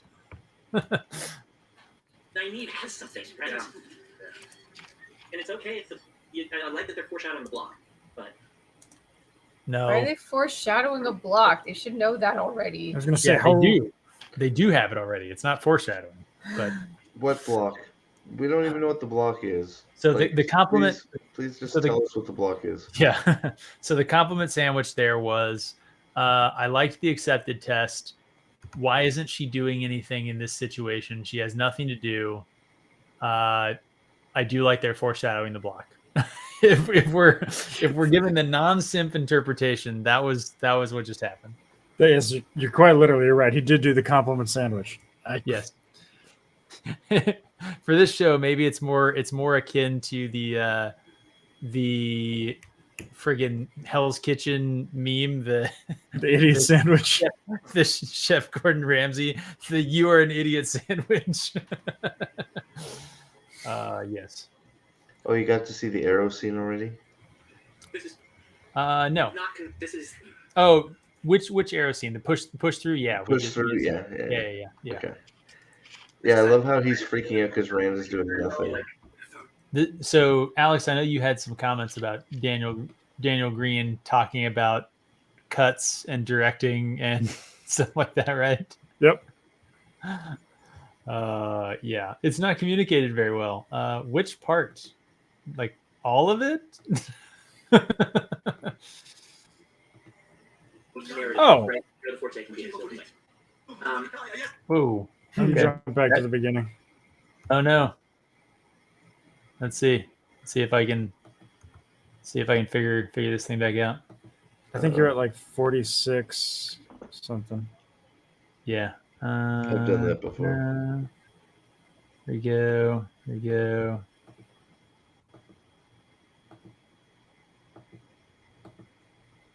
I There think you go. that's That's There you go. Yeah, that's where you were. so that's the push through. Okay, here we go. Julie, this is not. This is Yeah. This is simultaneous. I understand, but it's Nailed not it. communicated very well. Yeah. Like Yeah. Daniel Green thinking the things question need of to how be did he better. know that the bearer of the Ashandrai was going to throw a spear through him. Good question. I think I included that just because I thought that it was a hilarious. How did he know? Because he's real smart. Just Uh, men's viewings. No, Fuck those are wrong. Those are wrong. do you guys buy the that he saw the viewings? Right, like No. that was a yeah. Well, no, it's more. You couldn't see a viewing, like So no this one else It's more. can. It's more people trying to make excuses for the show that didn't show you what the hell Yeah, I so should have showed you to Yanan is making like they had a conversation about it. It's maybe plausible, but they didn't establish it, if that makes sense, right? So this, I think it's kind of the thing that Sanderson says later, the like you want it too badly and you're filling it in, I think is what's happening. Min could have told him anything too, so she is a dark friend. Also true, yeah. Also, they're not can she not do that? Oh, here we go. This is a good one. Well, and Oh God, no. they had more to do. Then, hey, suddenly there's rainbows on the beach. Hey, Rando's on the beach. That's a good Rando's comment. on the beach is all that he ever gets. Like, you can totally take these guys down and it's cool, but I mean, sort of okay fighting from land. No, it's shit. Too many quick cuts. No. If you slow it down, it's shit. It's absolute shit. He dies like 3 times. That's shit. Yeah. I do wish they picked the land actor who could actually use the sword, so they don't have to cut. Honestly, Mesima. They should have just cast Mesima as land. Like that dude. You mean? He's short, but like I mean, he's at least freaking cut, and he can like fight. Like, oh my god! Who cares if he's short? This land isn't stoic. He's a good sword fighter. He doesn't have blue eyes. He's this guy. He's a little taller than the other guy. Well, oh well. Give the guy some stilts. Yeah, I'm not saying that I would have cast Mesima. I'm just saying like they literally had a better actor for the role in their own show, which is absolutely. Hilarious. I love the kicking people in armor trope in fighting. Or flippy kicks, yeah. Yeah. Kicks do blunt damage. They go through the armor. This scene with Randy is so ridiculous. It's like he just let me die. Oh Rand my has god. literally a negative arc. He He goes from standing in the beginning to kneeling at the middle and laying down at the end. I think the best characters in the show will be those who want to die and leave it. Yeah. Hey. that was a theory from one of my friends. One of your friends, yeah. So a person you've never met before. Yeah, well, it's not a hard theory. We knew it was either going to be her over Rand or Egwene. It's like, do you want a cookie that you figured out that was her over Egwene, like Rand? Yeah. Like, it was literally we freaking were laughing about it on my stream because it was so freaking obvious that it was they were either gonna pull the bullshit. Elaine and Egwene are gonna have a freaking relationship, so it's her over Egwene, or it's her over Rand. Don't count that out yet. Well, she does climb up the stairs and give Egwene a little smile nod, so it is there. Yeah. 1,000 questions about what is Samael not doing. Yes. fair point. Doing? Why is he just watching you do this? And but I don't know this much at all, right? Fair, but the guy Still do why not? things. Yeah. Okay, I like that part where he kind of just shuts him down. They're like, yeah, I mean, it makes sense that he's not trying to kill him, and it's like, no, it makes no sense. Brandon's like, why not? Like he goes into it more right here. He's like, pretty much exactly what we said. He's failed. He knows he's failed. He needs to start over. Yeah, for sure. He's decided that he can't corrupt Rand this time. He's got to go to a new lifetime. So. Oh shoot! Someone was asking if it looked like a dragon or something, right? Oh god. Should looks like a butthole. I can't tell. Is that one of the marks? Looks like a raisin freaking bagel. It looks horrendous. It just looks. It looks like. Have any of you guys seen that horror game? Fuck! Why is the name evading me? All right, so there's a better look at it. No. I was kind of hoping when that conversation first came up about like what it was. I was kind of hoping that it was a dragon fang, just for like more just bullshittery. So they hadn't even acknowledged a white flame of Tar-Valon, much less a dragon fan. Does the scar look so bad because Elaine can't heal? Is that why? Like she's like, that's the best I can do. I fucked it up. Right, this is a novice. I'm kind of shit at this. This is really more Nynaeve's. I mean, it would be great if we had Nynaeve around, right? Yeah, that healer cures dead people, can heal like 18,000 people at once. Healer bubble. That girl. Oh wait, no. Didn't we talk about this on the stream? The problem with Nynaeve doing the healing and the reason she couldn't is she would have her AoE heal bomb would have revived all the Shan-Chan, and they were all the heroes would have come back to life. Yeah, all the heroes would have been like, "Oh my god, I'm alive now! What the hell?" Have any of you pulled guys us from the dream?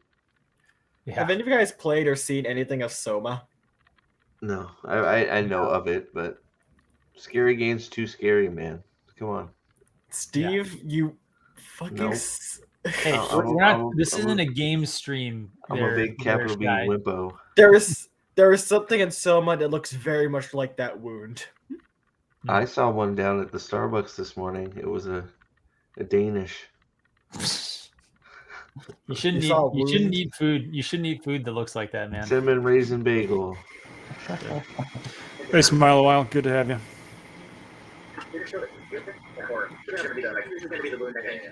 Rand, I'm sorry I came upstairs and caused all this.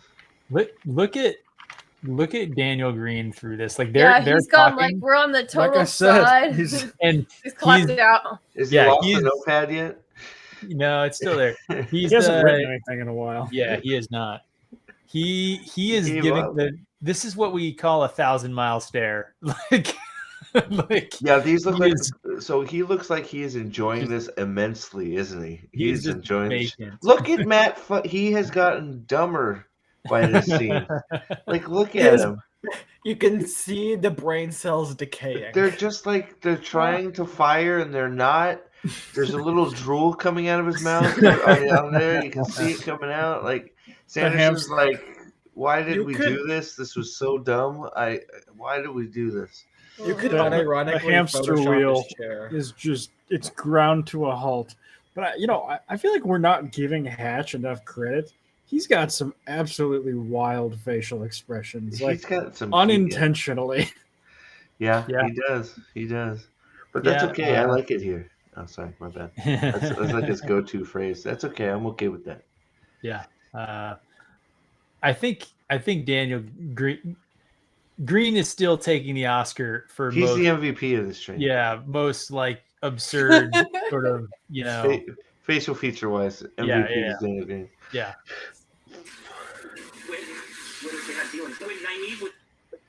Just a question. Anyone in the chat recognize what Daniel Green is drinking? Liquid death. I thought so.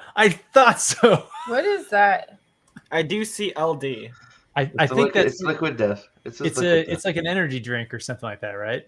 I thought is liquid death one of those half like energy drink, half alcohol ones, like a Four Loko, like Four Locos or like. Chat, tell us if if we're right that it's one of those energy drink alcohol or whatever. Because if he's drinking liquid death during the stream, that is. It says liquid death. It is. I mean, just 100% is. He joins you in the alcoholisms. It's non-alcoholic, guys. It's not alcoholic. But it's Daniel Green somehow got even lamer. Sparkling water. Wait, what? Jesus Christ! Yeah, that's what I thought. Water. It's water. It's sparkling water. Okay. Yes. Wait. So it's called Liquid Death, and it's a LaCroix. It's a fake LaCroix. Yes. Yeah. Oh my God! It's water with a heavy metal swagger while promoting aluminum cans as better for the environment than all that plastic. That's exactly Daniel Green's. Hey, from Washington Post. Wait, go show that again. That's the mindset, and also just canned water. That does not surprise me. You've seen his channel, yes? All I'm commenting on then is just the name, and it's perfect. Mm-hmm. All right. Oh wait, is this we did? Oh, okay, we're gonna get to see it. And again, if I hadn't read the books, I don't think I have 70% of the. Yeah, if you hadn't read the books, none of this would make sense. That's fair. It doesn't make sense, and that we've read the books. You have to accept this as its own thing, and that's hard sometimes, right? I hate what he's saying here. Me too. Still, even trying to accept it as its own, like, why is Nynaeve in this show? Good question. I ask myself that all the time. Why is Nynaeve in the show? Gosh. I love that there's no answer for this either. Like he asked this question, and Matt Hatch is just like his brain's broken because he doesn't know what happened. Like he's trying. Matt Hatch is trying to reconcile in his head what just happened. The fact that Moraine is now a dark friend, and that some liquid lines of nothing that were connecting Shan-Chan to Rand somehow disappeared, and he's like, I don't understand what's happening at all. Yeah.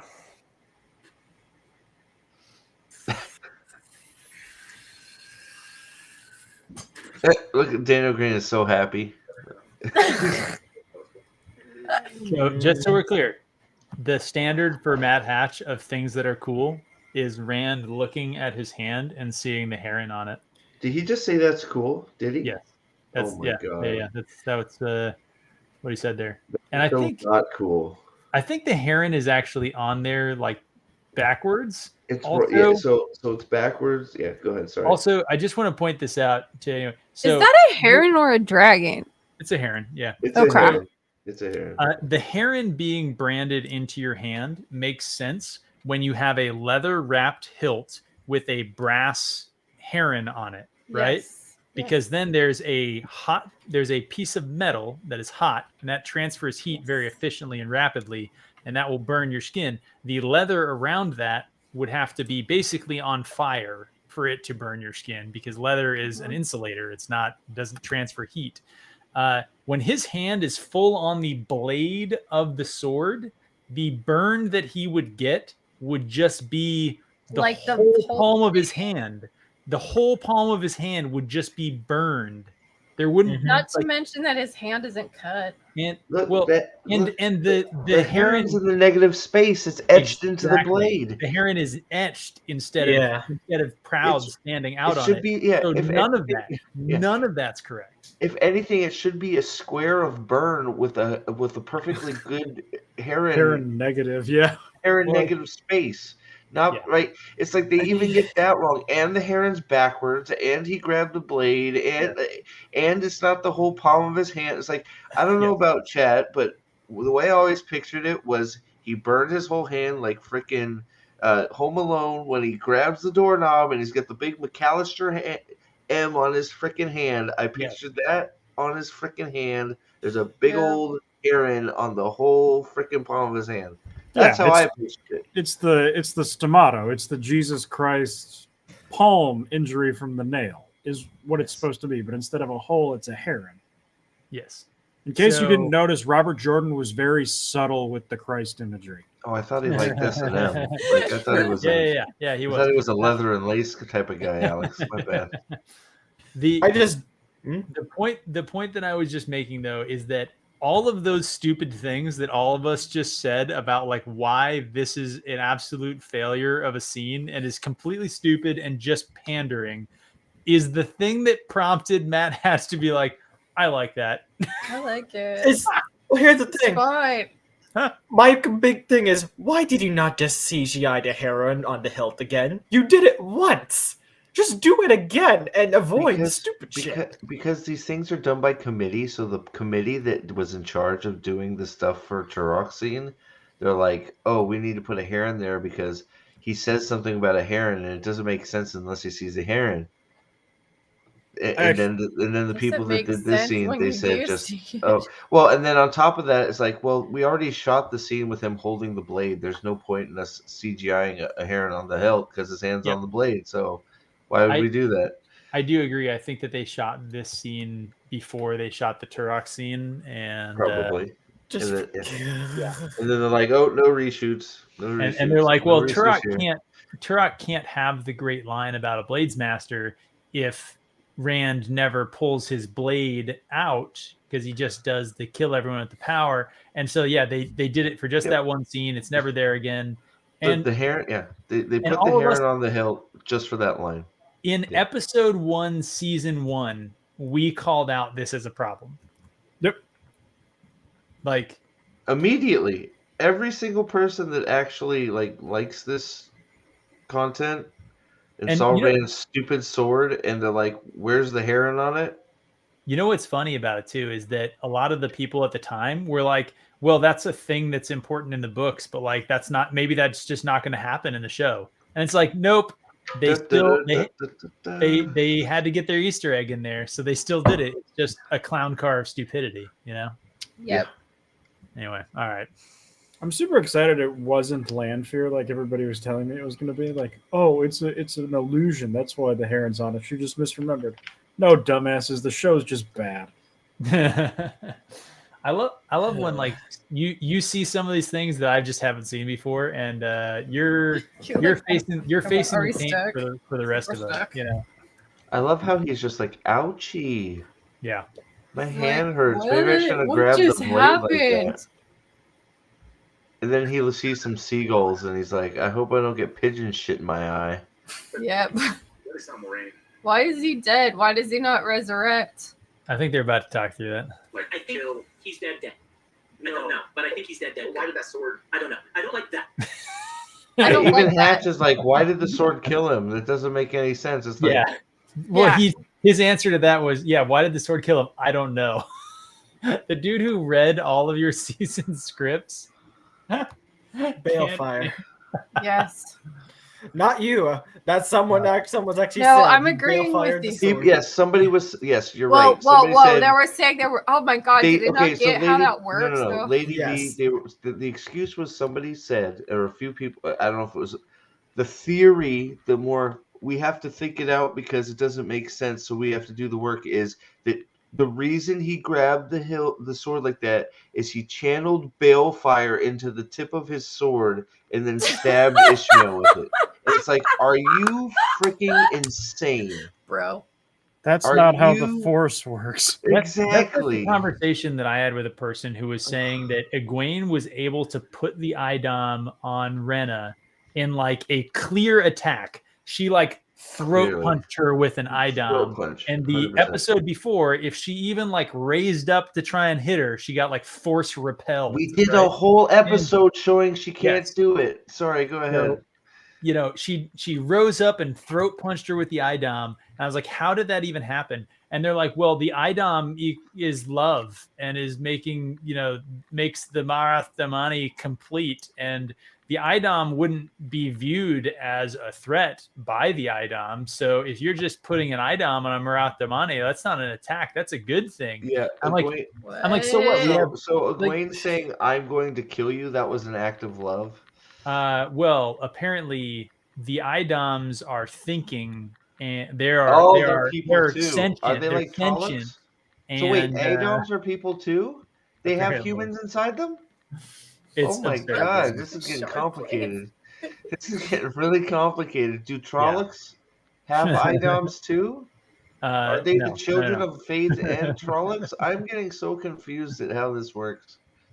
All right, it was on Reddit, Aldan. It was on Reddit. Somebody told me it was on Reddit, so it is hearsay, but it sounds stupid enough to be true. Yeah, true. I like him, but once again, the question becomes, Look at Land walk stupidly backwards, and I like his response. He's like, "Oh, she took out all of the ships." In the back of his mind, he knows that she. Daniel Green, pause face. Good job, well done. Yeah, he's winning. Daniel Green's squint there was also good. Yeah, he's making all the good. He's making all the good faces. If he said half of what he was thinking through this, it would be a lot. Yeah, I think this is literally why Daniel Green has a career.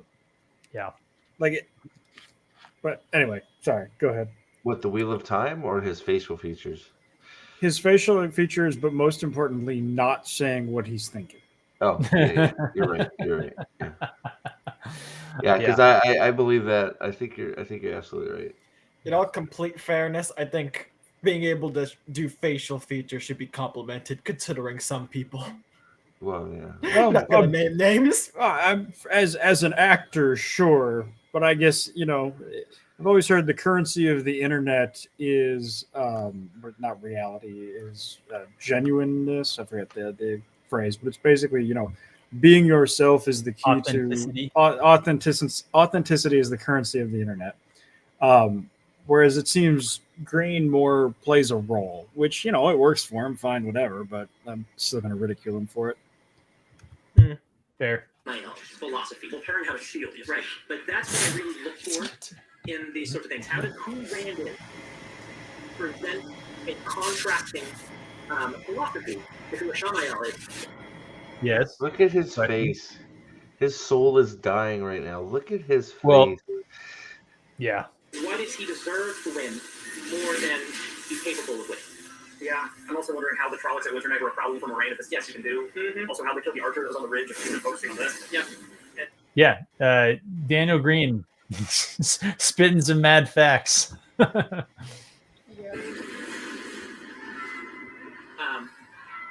I will say I've been waiting for. So, yep. This is totally just a book thing.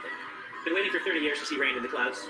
Yeah. It's like in one of the best scenes that Robert Jordan ever wrote. I don't get it. And Yeah, I feel for you, man. I feel for you. That is correct. Yeah. Such a book cloak. I mean, yeah. I mean, I feel like a lot of his comments really have just been, things that we've been saying through these episodes for sure. Yeah, a lot of it. See, I'm not even sure I agree with that. Like, What? What do you mean? I'm not like Sanderson. Realistically, isn't going that hard. I know. Here. Like, I it's not know. like his expectations are through the roof or anything. He's, can you For sure. can you leap over a 2-foot bar? Like, he's criticizing them when they fail to get over the 2-foot bar. We're not, he is not expecting them to hit a home run. I think that makes it more damning, Alex. Oh, I takes a- agree. Yeah.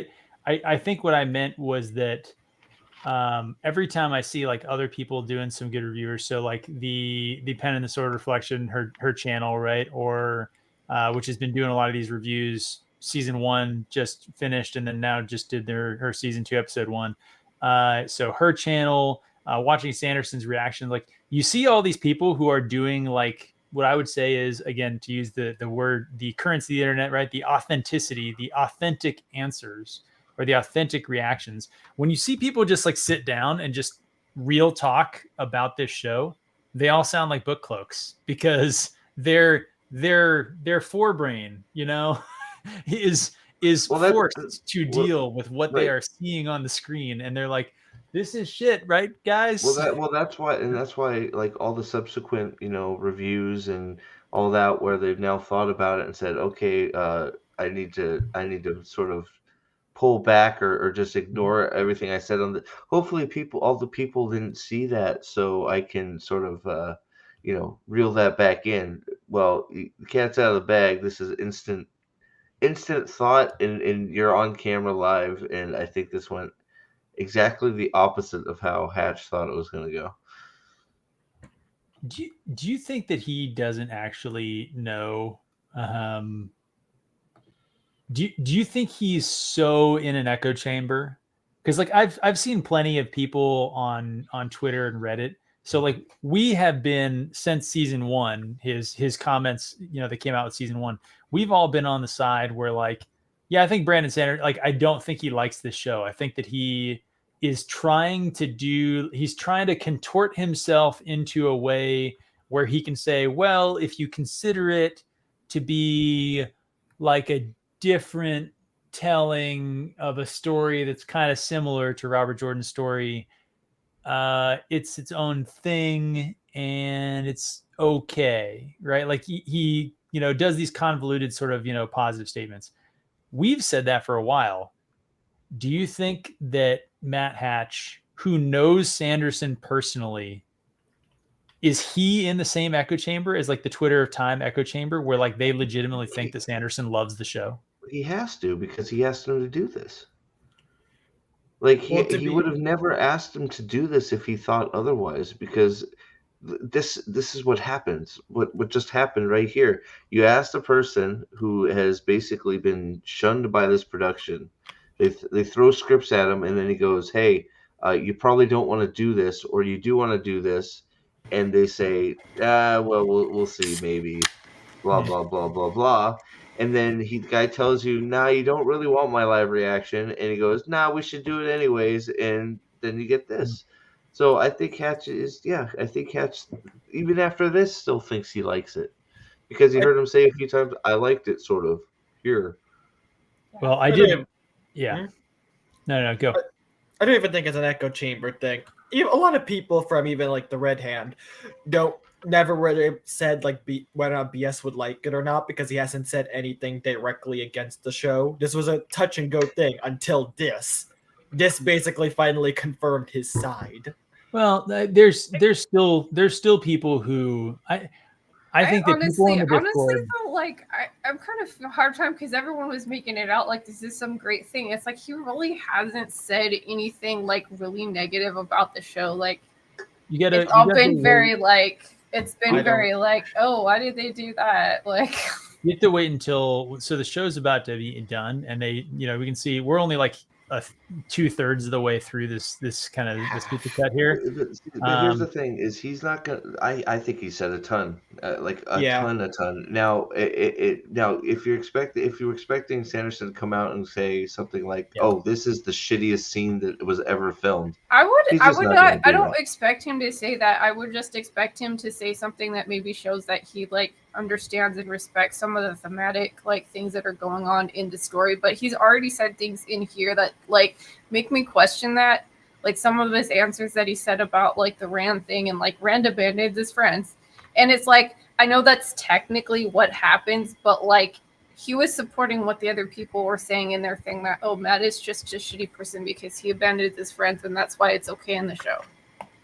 I don't know that he ever said that, but he did at the beginning. He said that it's like he abandoned his friends, and like I was just like, dude, like, okay, yes, he does, but that's not the reason. It's like he's trying to save them, and even though he goes back and says that later on, it's like I don't see any reason why he had to agree with it. I mean, I don't know. He's non-confrontational, and he doesn't always explain things very well in the 10 seconds he speaks. He spent an hour saying the arcs in the show all are terrible, and there are none. Yeah. So I mean, I don't know. He's not gonna. Him even saying that, being as he's spent years not saying any of it is that's why it's a big deal. How about this? How about let's keep going through it, and I think it'll be interesting after the whole thing is done to see whether or not you still think that he is more positive than you think people characterized him, if that makes sense. Because I think he has more of the comments about like the thematic failures of the show. I think he goes into that more once the episode is over, I think. Okay. He says a lot after. That's okay, right? This has to be its own thing. I'm still allowed to be sad, I think. Yeah, right? Like, I'm still allowed to be sad. Let me be sad. Yeah. Thanks for permission. Yeah. Parent hair. Right? Like, even as him being my favorite Forsaken, I'm totally cool with 2 seasons of him and he's gone, if he never comes back. Totally okay with that. I wish the ending had presented a philosophical conflict. I wish it had been him versus Rand all through the season. And then a victory for Rand being, Yep. Yeah. That's a good choice for our favorite Forsaken. Yeah.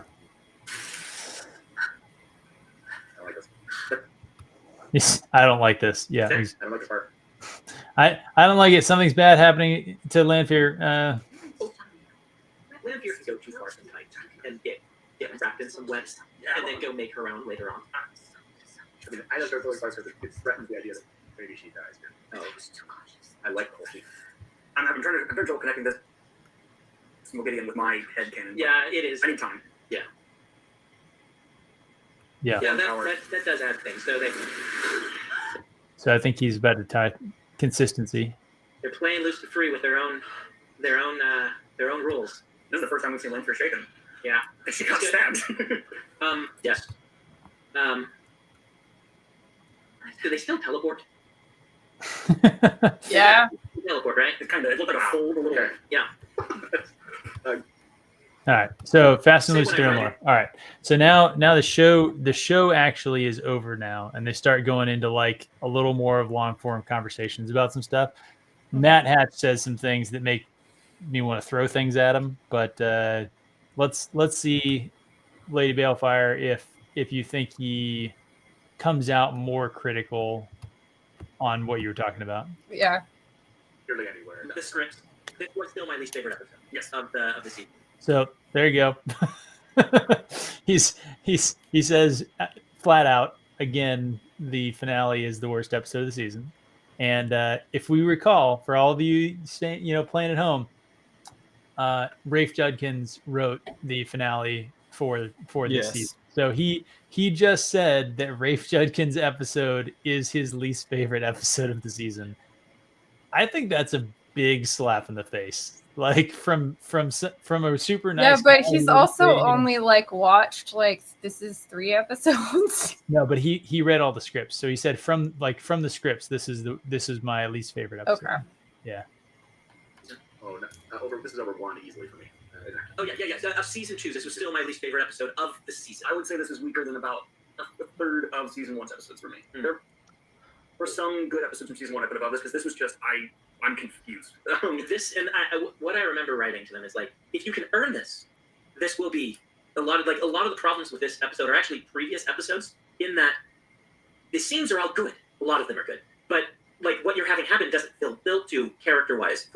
So no build up yet for a lot of the characters for me, and that might be me too clouded by the book. It's totally possible. I disagree to an extent because like the whole on top of the tower thing from beginning to end, I just not set up, not earned. Like the whole but blocking. If it were set up, like how would you even set it up? Like I think he is about to maybe say that they needed to spend their time better. So if for some reason, Perrin having a cool shield were set up. Yeah. If for some reason, Elaine were the one who were really good at healing and Nynaeve weren't. Like you have a healer there and someone else heals Rand. You have Perrin with a shield, which is what he adds. What does that mean? I still think I would say Perrin, Whitecloak, for me. Great. Forsaken. Yeah, Forsaken. I mean, season 2, like the scripts even, and I haven't seen all of season 2. Just they're doing a really good job with a lot of things. It's a step up from season 1, and this ending's a step up from season 1. But he does sound fairly positive right here. He does. He can't be perfect. I mean, I don't think he had enough room. Like that felt. I think this is where he's getting into it. So much happened, but they finally got them all into Palmer, and that's where I think I'm at is.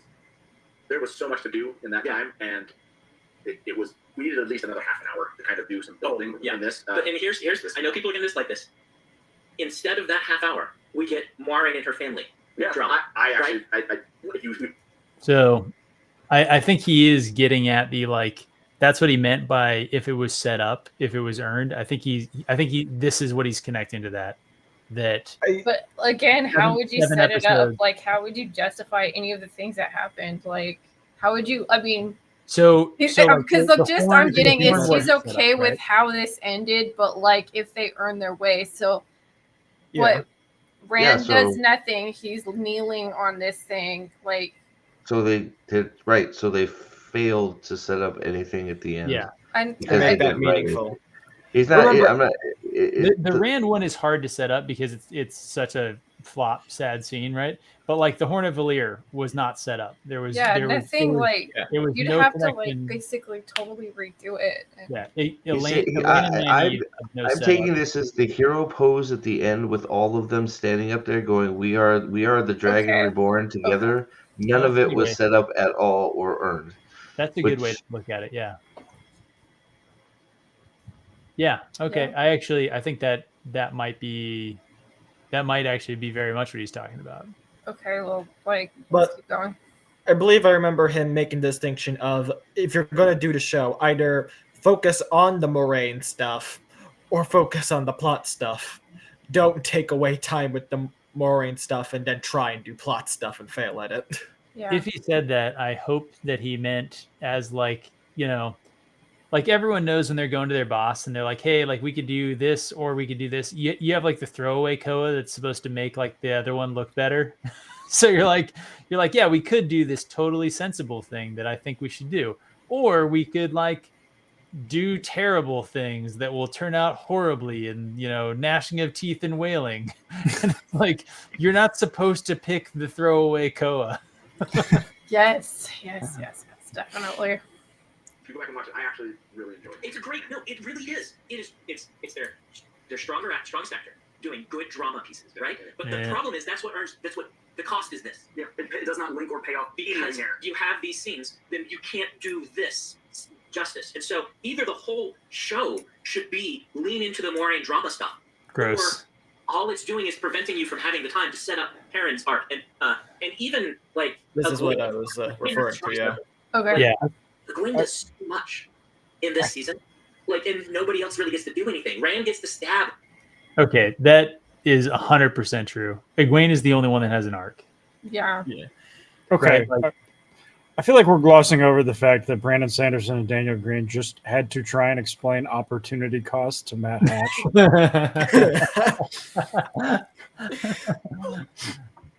But- yeah, if you only have 9 hours to tell a story and you waste 6 of those hours not telling the story, it's going to be rushed. That's true. Gold star, buddy. You're doing great. Like, I mean, surely that's common sense enough that you wouldn't need to explain this to somebody whose intelligence you respected, right? Yeah. I don't know. Look, if you can have a really smart person have his brain addled by something, and you need to explain even the simplest stuff, this is that. Yeah, that's fair. Yeah. All right. Elon, but what does that mean? Like, earlier he wasn't even using the sword. What does the sword mean to him? He doesn't draw it to fight the Blade Master, but he draws it to fight the Forsaken. Why? Yeah, I think Sort of the that. sword piece against Elon was a strange thing to happen at the end, where you get some pieces like you get the Heron mark, but you're like, what does that even mean? Good questions, Matt Hatch. Is that still Matt Hatch? Did they sub him out for somebody that was asking good questions? No, he still looks like the fat guy from Varsity Blues, so it's still him. No, that's what I'm talking about. Like the tower is not that it's just that it's also I didn't put that together. Varsity Blues. That's good. Around that shield. Why? Yes. And just like it's like watching someone who's tried mixed martial arts for a year, taking on Bruce Lee, Yeah. and standing up to Bruce Lee. Yeah. I mean, the books do that. No, This is where No. he starts talking some shit that I want to throw things at him. But Well, let's go. yeah. The books do that all the time. The books do that. And they write it off like to me. So I mean, it's not like this is the weird thing. Like, I don't want to go too deep into it because I think watching. Here. Is it too fast for you guys? No, it's fine. That cringe, that Daniel Green cringe. Yes. We've all seen it. We can keep up, thankfully. Eh. Except Lady B.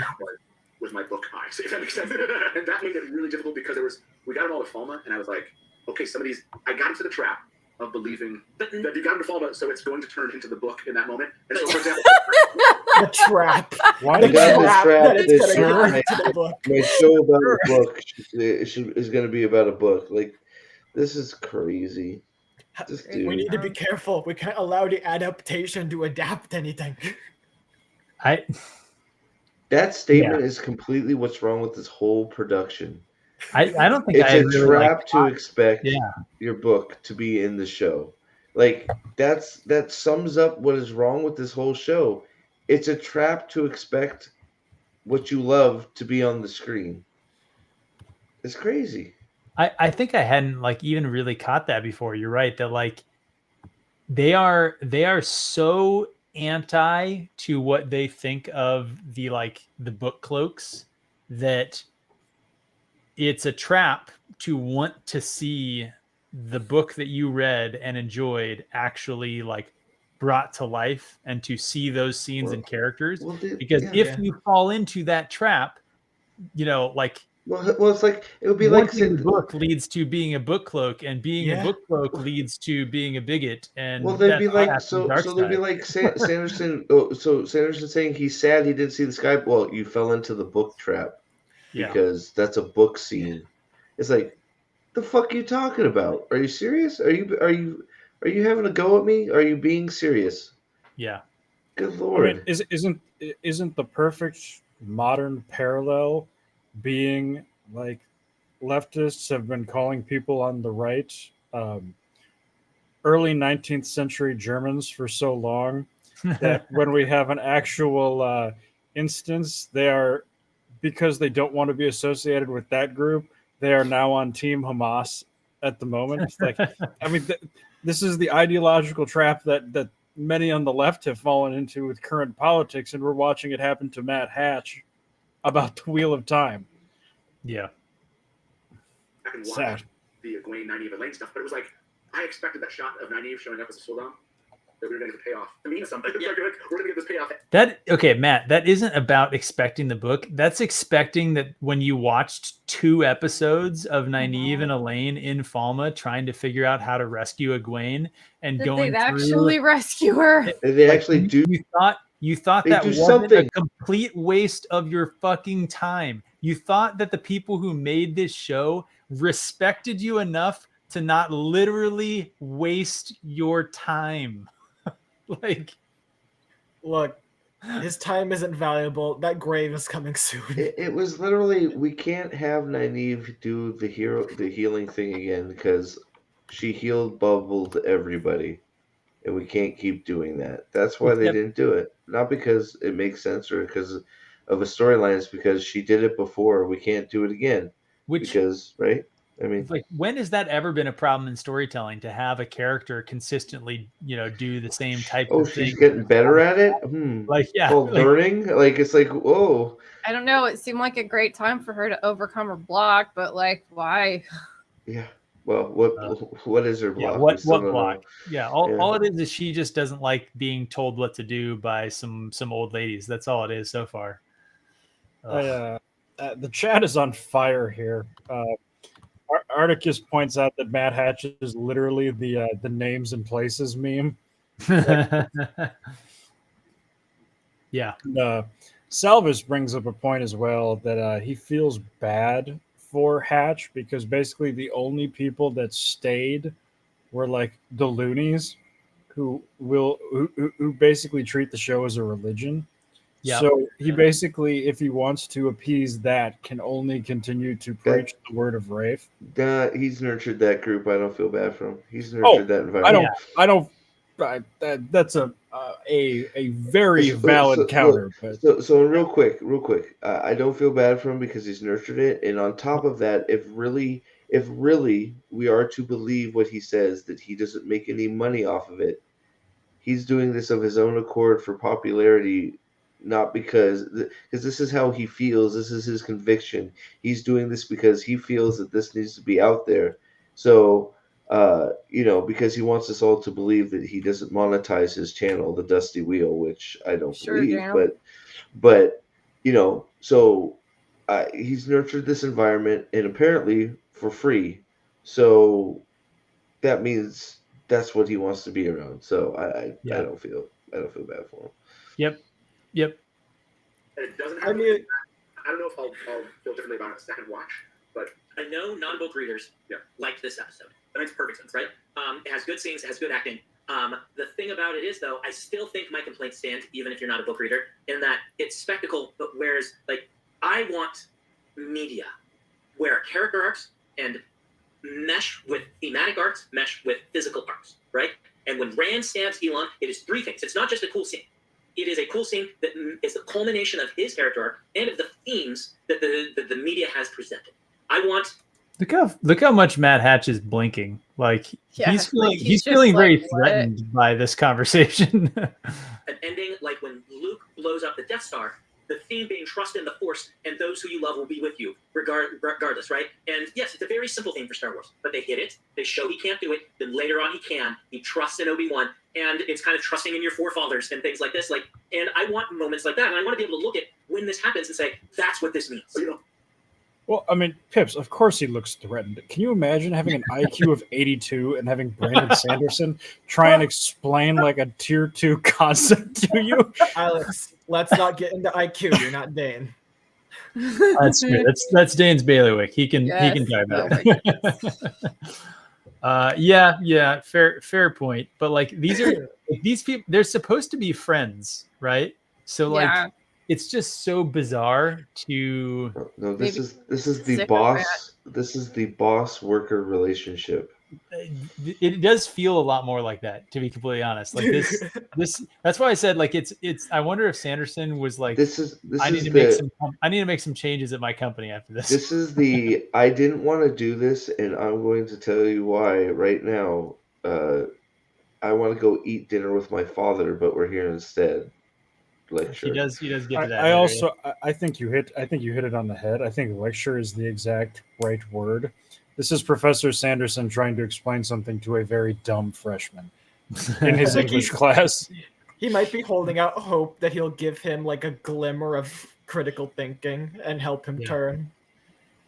Yeah, we'll see. We'll see if he does. I think that because you talked about this earlier about the arc of not being able to do it by yourself. Yeah, you don't feel like they, not necessarily how you might have said, like, do this, but they brought that kind of, like, you can't do this by yourself to the very end. How could he? What is different? Like, if Perrin hadn't been there and Matt hadn't been there, how would it be different? If Elaine hadn't been there, how would it be different? If they needed a Gwen. Yeah, sure. What a damning indictment. If two major characters hadn't been here, nothing would have changed. Well, you can take it even one further. If Matt didn't show up, none of them were needed. Well, he had already asked, like, yeah, what was Rand doing this entire time? If right? Matt, like, I mean, literally, if Matt didn't show up at the top of the tower and throw a spear at Rand, not a single one of them is needed. Yeah, not one of them. Niner Advocate, good to see you. I've seen you on Twitter. A rough game today against Navy. Oh, did Navy win? Navy got a win. It was unfortunate. It had to come against his squad. Yeah. The sports talk is lost over. Idea of wounding him, Right, but if Matt hadn't been there, he doesn't get wounded. Right. If Matt hadn't been there, then they don't need Elaine to heal him. Nynaeve didn't do anything. Perrin has a shield. What does that even do? Rand needs a Gwen to do all the hard work and then stab a guy. The stabbing was. Yeah. Rand didn't need to be there. I'm sorry. Gwen. Rand did, like, again, He did like, it.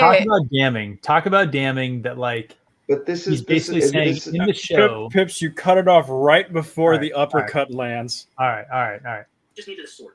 This is like almost. How did Elaine get up If you didn't hear it, it was you didn't need Rand. Egwene just needed a sword. Here, let's. It was like one of the. But Rand didn't need to be there. I'm sorry. Gwen just needed a sword. How did Elaine get up the tower? So Rand went from being a warm dildo in season 1 to being a warm sword in season 2. Is that what we're? A warm sheed. No, it was the sword was warm. You saw it. It was glowing red. It was a warm sword.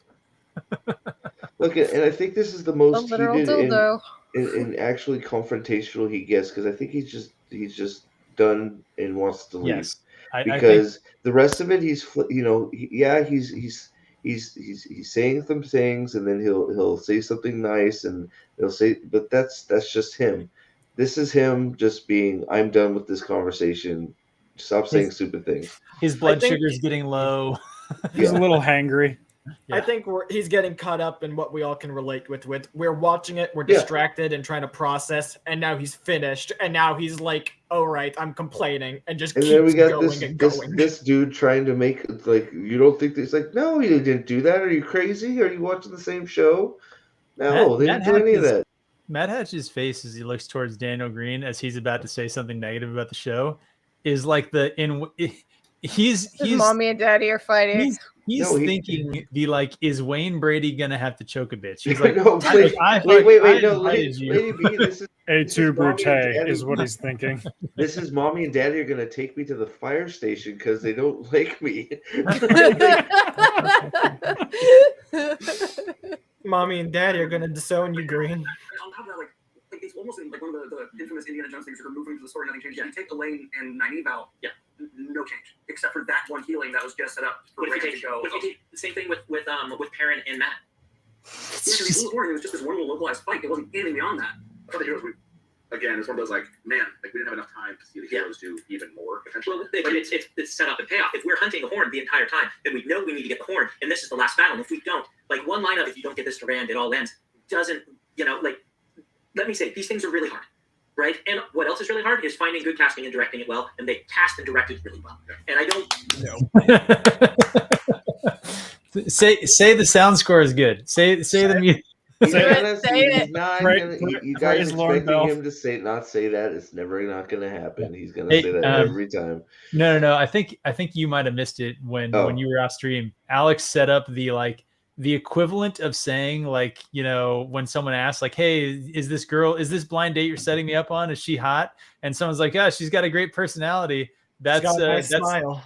that's the equivalent of saying that they have good casting, actors. directing. Okay. And, Oh, and okay, yeah. So it's a nothing. Yeah, we Yeah. talked about it's he's saying good things and not quantifying. That's what he does the whole stream. He says, Yeah. "This is a good scene," and it's like, why? Yeah. No elaborate. This is a crap scene because this, and that. You know, it's you could, yeah. I agree. This I'll is just say I the agree shot. with you. This is the shot of Daniel Green contemplating his existence, though. Like Yeah. he's like pencils down. He's sitting there like, my God, what have I just watched? That is the look of a man who knows he has to massage like 45 minutes of trash into like a good 15-minute episode. and he's thinking, is it worth it?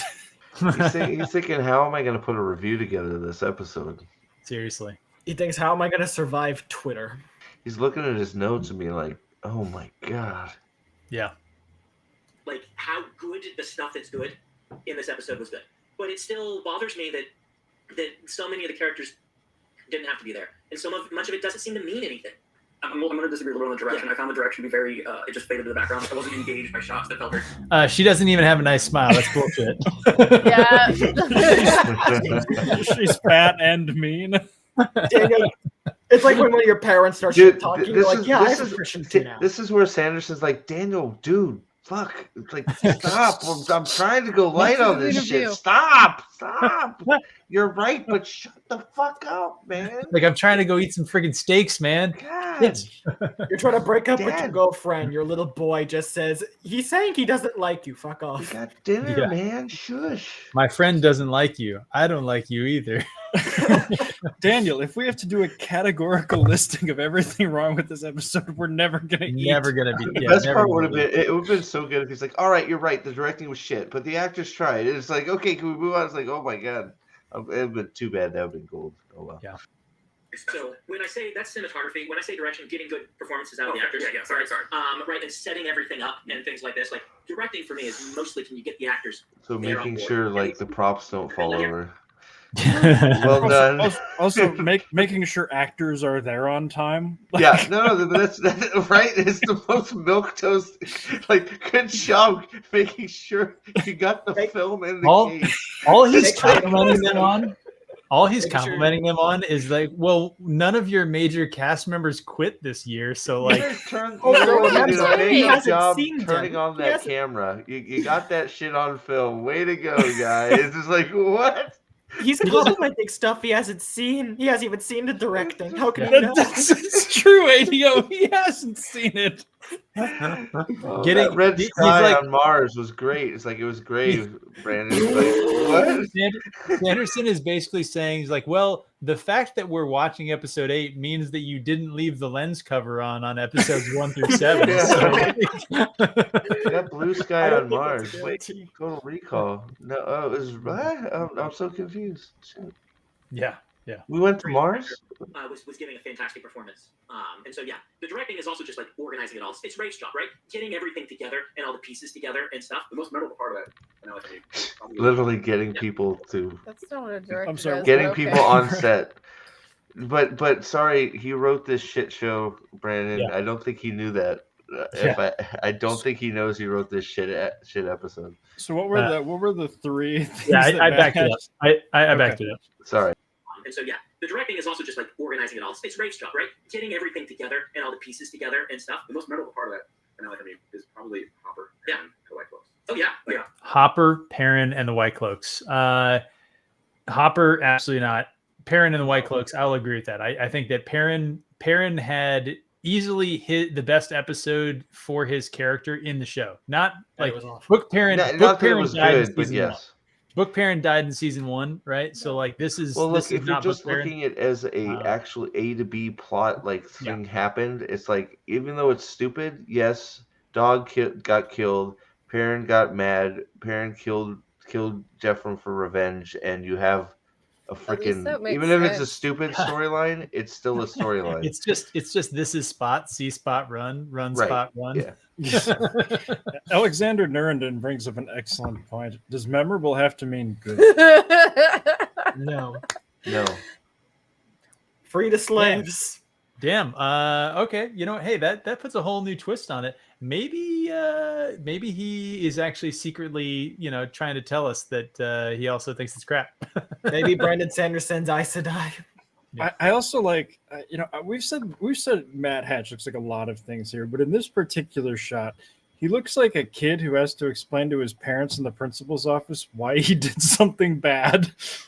And they're both kind of looking at him like, why did you do that, Matt? That actually, the dynamic really has changed because now, the two of them are both leaning in with like, what the fuck is wrong with you expressions on their face. He's like, we want Green looks like a therapist. He kind of looks like he just shit himself and they both know. Like, which isn't far off, just like verbally. Yeah. Wait, is this the Taviran fight yet? Are we in the Taviran fight? Yeah. That's coming up, isn't it? Yeah. No, we're done with the episode. Let me ask you this: do you feel like Perrin earned No. The Taviran fight between Matt Hatch and Sanderson. Yeah. That's coming up later. Hatch trying to tell Sanderson what a Taviran is, and Sanderson going, "You dumb idiot." Yes. Yeah. This season, I really liked it. You fell off again in the second half of the season, and so even coming back in this moment, you're like, I felt like packed on. However, it was one of those like, how are we going to get the next? Right? It almost felt like they wanted to get us there. They didn't know how to get Perrin to that spot, and so we got the kind of like, he's going to do the journey, and he's going to show up in Falma, and then we're going to get this moment. How does this play into what he did in season 1? How does this relate thematically to his character? It's the only thing I can say is No answer. Crickets. Like it doesn't. It doesn't. He is destroyer of man. I am become death. That face is of a man who looks like he's about to shed a tear. He knows it is like, and it was at that moment that he knew he fucked up. There's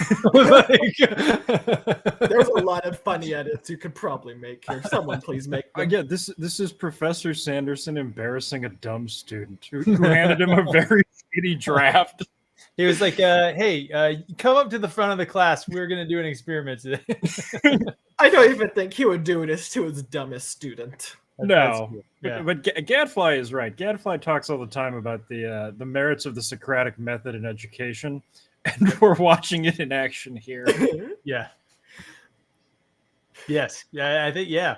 He does keep asking. It's like, well, was that earned to you? It is, honestly. This is why I say Brandon Sanderson, like, he kind of sounds like a book cloak. I feel like these are conversations that we've had with people on Twitter where like they were like, this is the best thing ever, and you're like, did it make any sense with what happened before? Like, I do that all the time. Explain to me why this is good. Yeah. Tell me how this makes it better. That's like my favorite thing. It's like, okay, so this didn't happen and these things did, and it was really awful. Like, how does this thing improve the story? This picture and then just respond back. This picture to me just sums up like Matt is thinking, I'm never going to ask these two to do this again ever. Yes. I just revealed to my boss that I'm an idiot. And he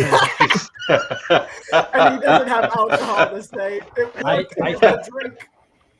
think one is he probably got tons of views from this, so he will absolutely do it again. And two, if we've learned anything about channels like the Dusty Wheel and Nameless and Daniel Green and like all of these other ones that have, been going through the show, he is utterly without shame. He is completely shameless. Yeah. There is no lengths to which he will not go. So like, He might try it again, except stack the tables, bring other people like Critter XD or some shit, so he doesn't have to look like the sole idiot there. There is no amount of money I would not pay to watch. I was just gonna say, I was like, Critter XD and Brandon Sanderson. Like, if Critter XD was in the room right now, like, yeah, that would be. It's salvageable, hilarious. Guys. Salvageable. My problem with it would be that I think Sanderson has a modicum of respect for Hatch, so he respects him enough to try and guide him to these answers. Or I suspect that if it was Critter XD, Sanderson would just be like, "Really? Huh? I think Critter might make him finally reevaluate his policy on manners." the critter stream, it would be one where he's signing the whole time. I agree. He would, I agree. He would be like, this one's actually not worth my time. Like I have shit to do. Like I could be playing Elden Ring right now. We shouldn't hate on her too much. She's she's doing the best she can. Creature. She's doing the best she can. How damning of you to say. All right, send it. The relationship in Karen the Wolf is so interesting. So it's this crawl within him, and I'm not. But it's really difficult to do that in the show. I feel like Karen is such an internal character. If he hadn't killed his wife, go back to this, in episode 1, and had spent a whole long time worrying about the danger within him, and this is the first scene where it came out. It's a step in his arc. You hurt someone I love, I go berserk. And this is the first time I haven't held it back, and it's going to have lasting consequences. Great. Killing his wife does not have lasting consequences. No, and if they tied it in here in some way, I would have felt like, okay, maybe it makes that a little better. But we get another regret. We get another. It feels like his wife has not been a thought this season. When I argued against it, they're like, we need a dynamic introduction. We need to introduce Perrin really well. And it is a dynamic introduction. But the problem is the cost later down the line, where you now are on a road for a character arc that you need to pay off. And it needs to be very different from the books, which I would say people don't. And so... Yeah. Again, literally like nothing there. The two of them have just been going back and forth. He's literally just sitting in the middle, just like. But yeah, I think he's the payoff nailing it. is the like Matt or the Brand, Egwene, Perrin love triangle. That's the payoff for them. That story. Yeah. I think he's nailing it on the you have to have a thematic through line. You have to have narrative arcs. You have to have development occur in a like progression. Movement. And I think one of the things that is like so telling here, didn't they came out and admitted that like they didn't have season 2 planned when they wrote season 1, and they don't have like the 8 episode or the 8 season like plan. Like that's not done. They don't have a plan for the show in terms of like the long arc. Yeah. And so the short arcs like are not there either because they don't like, know the direction they're going. I know. It's like I was trying to explain to people why television writing is so hard. It's because it's like you need to do the story of the episode, the 45-minute episode, and then that's got like, and then you have the 2 episode arcs, then you have the season arcs, and then it's like, okay, how can we end the first season and make it make sense like in its own, so it's a complete story? Because the best shows will do that. They'll be able to watch it and you feel like you've gone somewhere, and then how does it also trail into the second season? And it's a bunch of like it's like that conspiracy theory meme where everything is like connecting the stuff, and you really have to like foresee things and see like, or you just end up like writing your characters into a corner, and that's what's really, really difficult about television writing is like the continuous movement and growth of characters, the development of plot. And then when you do that, you have Loyal walk around the corner holding the Horn of Elir for no fucking reason. There's like, this is just a thing that has to be in there because it was in the second book and we don't really even mention it at all. It's like Lanfear gives a little spiel about it, and like we see the thing with the pores going out, and Anvir says like we're getting rid of the poor people, but like why is it important? Why is it such a threat? Why does everyone want it? We don't know. Yeah, I'm just disappointed that nobody at that party had a dress that said "Tax the Rich." Yeah, me too. I was really hoping for that. I feel like Celine should have had a Tax the Rich dress for sure. Definitely. No, Rand should have been wearing it. Yeah. It's this whole idea, the things that are good are great. And this season, I think will be, once I've seen all of it, my expectation is if this is the weakest episode, which it was in the scripts, then what we have a season that's better than Rings of Power. Where first seasons, I was like, Rings of Power better, or is Wheel of Time better? I was like back and forth on it. And this season, I would hands down think it's better. So that's great improvement, right? As negative as I'm sounding now, Really? Well, this is where we get into the apology. Now, this is I'm sorry that I was so mean to everybody. Now I get to try and be nice. Well, he also, during season 1, he did not say that it was very not good. Well, this whole thing now where we're all saying season 1 was utter shit is surprising to me that since everybody was telling us all how it was a triumph and how season 1 was this great fucking thing. So Yeah. it's news to me that everybody seems to have agreed somewhere. I don't know why none of us were invited to this conference where we all agree You that know now why season we weren't 1 is invited. utter shit. Because You know why we weren't that invited. seems to be the 'cause consensus Pips is now, black. is that season 1 was so bad it was even worse than Rings of Only Power. where it counts. It's like, so when did that happen? Where did I miss this conference? Hey, Barmy. Yeah. I just don't You understand. bar me for $5 says apology not accepted. Yeah. And this one You is throw that one up, Pips. Here, I can. Oh, sorry, I didn't realize you had to do stuff to do that. Yeah, I got a poor person's just single monitor set up here, so you know. How poor of you. Yes, very. It's on a shitty like $400 laptop. It's just real terrible. I have a new microphone though. You know? That's exciting. I I did know see it that. syncs up. Ours kind of like syncing every couple of seconds. It's Yeah. pretty cool. It's The yeah, microphones do too. Yeah, it's the professional YouTube club. All right, yeah. Apology not accepted. And thanks, your Barmy. That's awesome. Where were we? That's before I was shit talking my setup here. I don't play video games because my computer would crash. Same. I would still recommend it to a friend and just say, yeah, well, we heard it. It was one of the things I wanted to happen was like I wanted them to land. It felt like a very shaky land. Better than the end of season 1. Oh, okay. So very shaky landing. Okay. But not as solid as I wanted to feel going out of season 2. I'll be honest, I love season 2. Season 2 as a whole is fantastic. And so I need to go back and watch this episode again. I want to love it, and I like it. But what the issue is, I think people are going to enjoy watching this. I don't think they'll come back to it because what brings you back are those moments where things culminate. You don't come back for cool scenes because you can get cool scenes over and over again. That constantly. I mean, you have to watch season 2. I've gone back, and that's another thing that's been really interesting is, and it's not for the cool It's scenes. your job. That is true. Yeah. I'm just laughing because that's like really ironic coming from somebody who lives by the rule of cool. I kind of agree. Yeah, I will say that, you know, I mean, I like Sanderson fine as an author. He's definitely not my favorite author. I know we've talked about it a little bit. We don't need to go down that. Yeah, rabbit no, hole. would Yeah. be good. It's gonna be in the future. Steve and I are gonna we're gonna go at it. You guys are gonna battle As royale. am I. As why will I be there?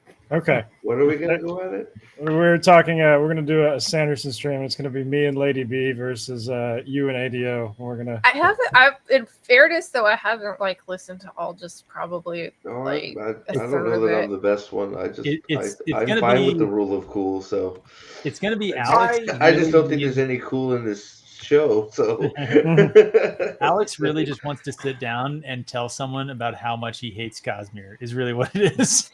Yeah, pretty much. I don't like the rule of cool thing. I think it's something that sure you can try and aim for, but I don't think you should ever call it a rule. Yeah. Gotta earn it. So, Yeah. I love a good character arc. And if I know character arc ending is weak, I can't enjoy the middle. If that makes sense. Yeah. And so maybe that's coloring my perspective. I know this is a me thing that is not necessarily as tied to a lot of viewers' enjoyment of narrative. Right? Like, I need setup and payoff. Just the people on Twitter time. Everyone else agrees with you, Brandon. Yes. Like everyone else likes arcs and setup. God, think about it. This is the same guy who wrote basically a book that was like 60% Shalon. She is not that bad in that book. God. I like that Oh, sure. Oh I my like God. that you caveated in that book, I hate her in Rhythm of War. but also she is that bad in that book. For No. Okay, we're off topic. That was my fault. Yes, I yes. apologize. And if I don't get that, then it's going to be really hard for me. Yeah, there's a sense I felt of that final thing where Rand standing up after being healed from the dagger that I felt should have killed him way sooner. True, where it felt facts. like, okay, here's the moment where you're supposed to say, yes, I did defeating the arc for Rand, and all I got was he's standing and slowly pushing his sword into someone who is not stopping him for reasons. And that's where I think that it just feels like, okay, now we're watching a guy walk. Yeah, which was the best for me. Yeah. I don't know, but now I just hate it. So I just hate it. Yeah. Wedge is good. That's fine. But like, All right. So Lady Balefire, I will agree with your point that like he's actually saying a fair amount of positive stuff, right? If you just kind of like listen to the words that he is saying. But I think that if you kind of read into what he's saying and how he's saying it, I think he's basically saying that like this show has no narrative character. I get like that he's saying stuff like that. I just like I get very like he's just so milquetoast and so middle of the road. And he did do a lot of like stuff for season 1 in his like writing podcast, because I was canning and I listened to all of his writing lectures, and then it went on to his regular podcast. So he started talking about the show, and he was really, really positive about it. And he was talking about the involvement he had in it, and it's like, I don't know. Yeah. You're expecting something you're never going to get from him. One, he's very milquetoast always. He's rarely going to say actual shit. And I've said this before, he's not really the best judge on media. Yeah, I'm getting that. It's like I just like he's it's like almost a shield level kind of a thing, because it's like you're just not saying anything. Like really, that's why I'll always sort of have a worry until I see any of his stuff adapted, because it's like his like for some of the shit that's been out is like, ooh boy, I don't agree with most of his takes on most shows / movies that he's reviewed. So I think he has a much different standard for stuff he's trying to enjoy via what he is writing. Yeah, because he definitely doesn't. He's not harsh enough. He's like a consumer who has a brain, but still a consumer. Yeah, I think that's a good way of describing it. He literally turns it completely off to watch TV, but like, it's weird. Yeah. It's weird. I don't know. Yeah. Can we talk about the dagger for a moment? There's some intense debate that I want to put in there. What's your perspective there? So, they are careful in the book to never establish like how much touching the dagger. Like, this is definitively showing like, well, if you just put a cloth between you and this all-powerful evil object, you're good. That ruins so much of the mystique, so much of the aura. He's just going to be carrying it around. I'm going to have to from a metaphysical standpoint. Matt picks up the dagger. He has it with him for a long time, and it takes time to corrupt him. Like, from the book perspective, it's not like you touch the dagger handle and you die. That's not what happens. Like, of the show, he's sitting there, like, tempted to touch it. So is he going to be tempted to touch it forever as it's next to him? I mean, I think he is tempted. Like, again, talking metaphysics of the books, I don't think they did the metaphysics wrong. Look, hold on. Stop saying metaphysics, dude. just let him. We can just let him say the dumb word. Yeah, I think that the idea that Matt keeps the dagger, that I get his point. Maybe I disagree. They're like, well, if he doesn't touch it, it's fine. It's like, no, I mean, they put it in a lead-lined box. Right, like I mean, it kind of just gets into the atmosphere. They treat it like radiation. Yeah, but like the idea. But yeah, also Loyal got stabbed by it. Remember, he's fine. Yeah, it's a healing dagger. What is he gonna say right now? They just say that and just are like okay with it. Yeah, maybe that's why it melts the door, because Matt's evil, therefore it corrupts thing. Meanwhile, Pat and Fane isn't, so it heals. That was just like they were just like, we're not the metaphysics of cutting container before the metaphysics of touching the dagger is what I'm talking about. Not the dagger like cutting the north of it. I don't understand how it became like a fire dagger, but then it doesn't burn skin. I don't know. Like that is the metaphysics of the touching. But yeah, the dagger is like, don't, Frank. Just lie back, let it happen. Yeah. They've run with their own idea of what to do with this dagger, and it's clear that's not going to be books. No, but I'm worried that they're going to start contradicting their own rules. Good point. You're worried they're going to start? I know. Have you watched these 2 seasons? Well, he already said they are. No, he hasn't watched the 2 seasons. But he already said they are. But he said earlier already that they're contradicting their own rules. So I don't know why he says this. Maybe their own rules with the dagger, along with channeling and everything else that they've already contradicted. I think he just means they're going to start messing with the rules of the dagger further. Yeah, because he already said they can't keep track of their own rules. They keep breaking their own rules. He said that earlier. This is entirely him realizing that he's come a little bit too far off the fence and he needs to sit back down on it. Is all that comment was. Yeah, Yeah, maybe. Yeah. Playing with the And rules. I've warned about that. They're already doing it with channeling. There's things they'll say one time it has to be a certain way, and another time it isn't. I warned him about that with teleportation. I'm like, once you can do this, because the Forsaken would totally be able to do this. Yep. Once you do it, I'm going to start asking. And in the scripts, I pointed out 3 places where I'm like, if they could teleport, if Elin didn't teleport, why is he behind the shield? Yeah. The moment she throws it up. Great If he question. can create copies himself, why is that the copy? Yeah, but like the moment you start breaking Jim's metaphysics, then suddenly you have some big problems at every step of the way. And this is their own internal logic. Why didn't you teleport behind her? Sure. Good question. I think we are always asking that, like, hey, in the rules of the show, how does this make sense? And It's like they just have such a problem with like continuity, like story. the answer is that the rules are made up and the points They don't don't matter. care about rules. They just they want their feelings and their emotional payoffs. They don't. They don't care. Internal consistency is an artifact of white supremacy and systemic oppression. Yes. Someone described the writers only paying attention to the episode they're writing and the 2 adjacent ones back and forth. And that's fairly apt, except for where they don't even do that. Yeah, they rarely seem like they read the episode before, right? You know, like yeah. Michael Um, Loyal being alive. yeah. Tips, we got a super chat we got to cover. I was gonna ask if the You gotta give me mod powers, man. you have them. You can't do it when like Melon. You should have just logged in on your account. I should probably learn how to do that. We're switching streaming services anyway, so it's gonna be fun. Thank All right, God. Constraint Anachronism, $2. Thank you.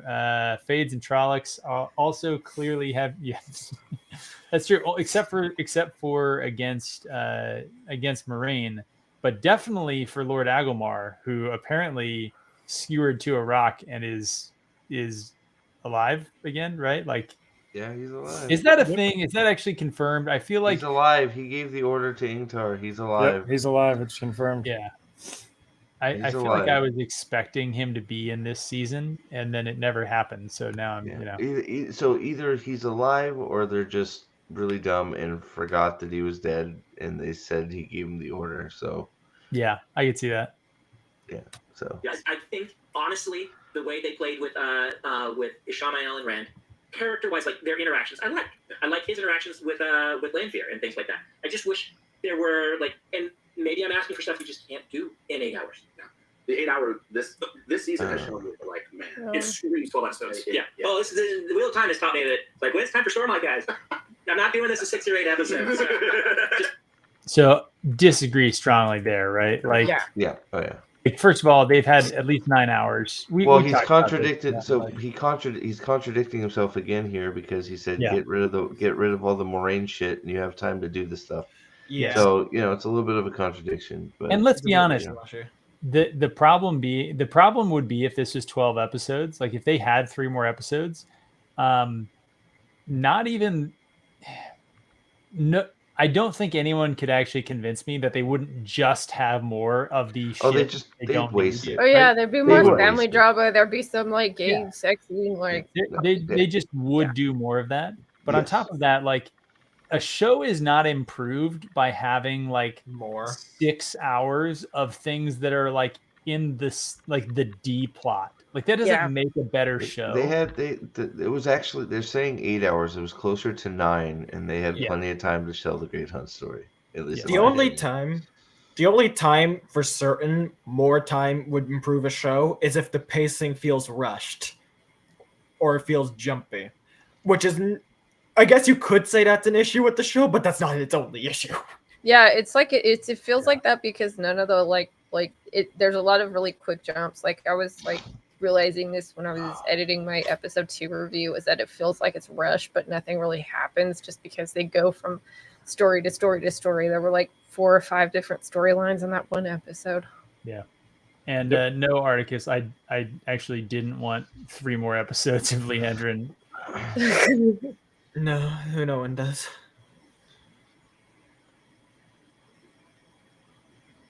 They weren't going to show the heroes originally. I talked to Rafe about it. He's like, wasn't sure they could get them in. They weren't sure they could do it.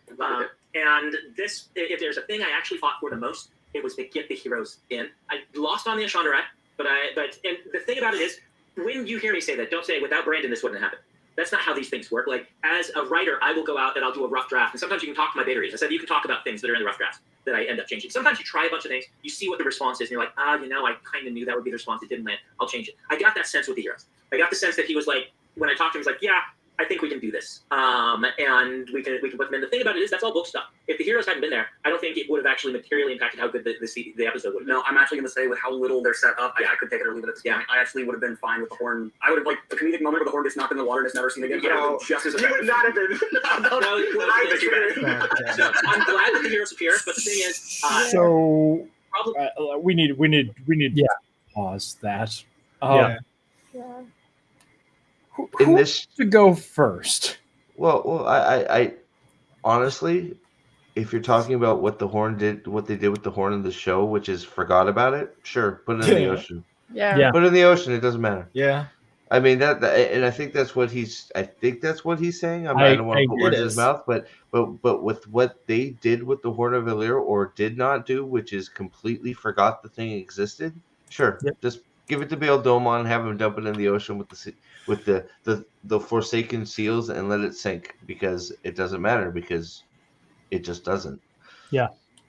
So I don't know. Now, is it stupid because they forgot it? Yeah, I mean, but that's that's also the rest of the whole season problem, right? Yeah. I more meant the fact that the heroes of the Horn weren't in the rough draft of season 2 of the Wheel of Time. Oh yeah, well, the fact that he's like, oh yeah, I think we might be able to get that in. It's like, really? Okay. You might be able to get the actual point of the story in there. Well, that's Are we really surprised to hear that though? Rafe's constantly tried to not give what we want in the show, or like what we want from the books. This is completely in his alley, because even someone who would write a show badly would still want to bring in the heroes, because everyone would celebrate that scene no matter how badly you did it. And yet he didn't want to. So what I want to say, so Jan put this in here. So $5 super chat from him. Apparently Sarah says the heroes were never not in the cards. I believe Sanderson over her. Okay, fair. I think I saw the same kind of tweet from her, same comment from her. And I think you're correct. You're pretty close on the phrasing, never not in the cards, right? I think it was basically like they were never off the table, right? Well, was I think like my interpretation of her comment. But that doesn't mean doesn't mean that they were going to be included. Yeah. That means that they didn't dismiss it completely. So like both things can be true. Rafe could have had them as like a maybe, if there's time, we'll fit this in. And Sanderson could have said, dude, like you're calling this the Great Hunt on your advertising. The heroes need to be in it. Like the Horn of Valyr and the heroes, they have to be there. So like both of those all could be true. She's busy wanting those psychopath people that want to be Aes Sedai for real, and she's trying to play with words, and it's like, you're a psychopath, stop that. And she's been caught in so many lies already that it doesn't really matter what she says. I'm sorry, I interrupted somebody. I apologize. I read the line as they might have been wanting to do it in a different season. I don't think they meant to do it here. They didn't seem to want to, considering how little they set up the Horn or the heroes. Not a single fucking one of them is mentioned. Sorry, Arctis. The absence of any setup is not indicative that it wasn't part of their plan for the season. This is true, but still. Yeah. That is, yes. I just want to say that's kind of impressive. I'm assuming that means that she's blocked you, which honestly, that's there you go. You blocked. So she blocked you. There you go. I don't think I've even been blocked by her. Maybe, I don't know. I feel like I've been blocked by a lot of those people. Alex, I feel like has been blocked by more than I have. I literally play pretty nice. Everybody. Yeah, it's pretty funny. I can't see anybody's comments, and She blocked me when I pointed out that there was no way that they were going to resurrect Perrin. Either they were going to. It was something to do with Perrin's wife, and I called her out. So she basically said, "We totally have something going on with Perrin's wife. It wasn't just a murder that we're going to drop." And I think she got in trouble for accidentally leaking something because I immediately got blocked.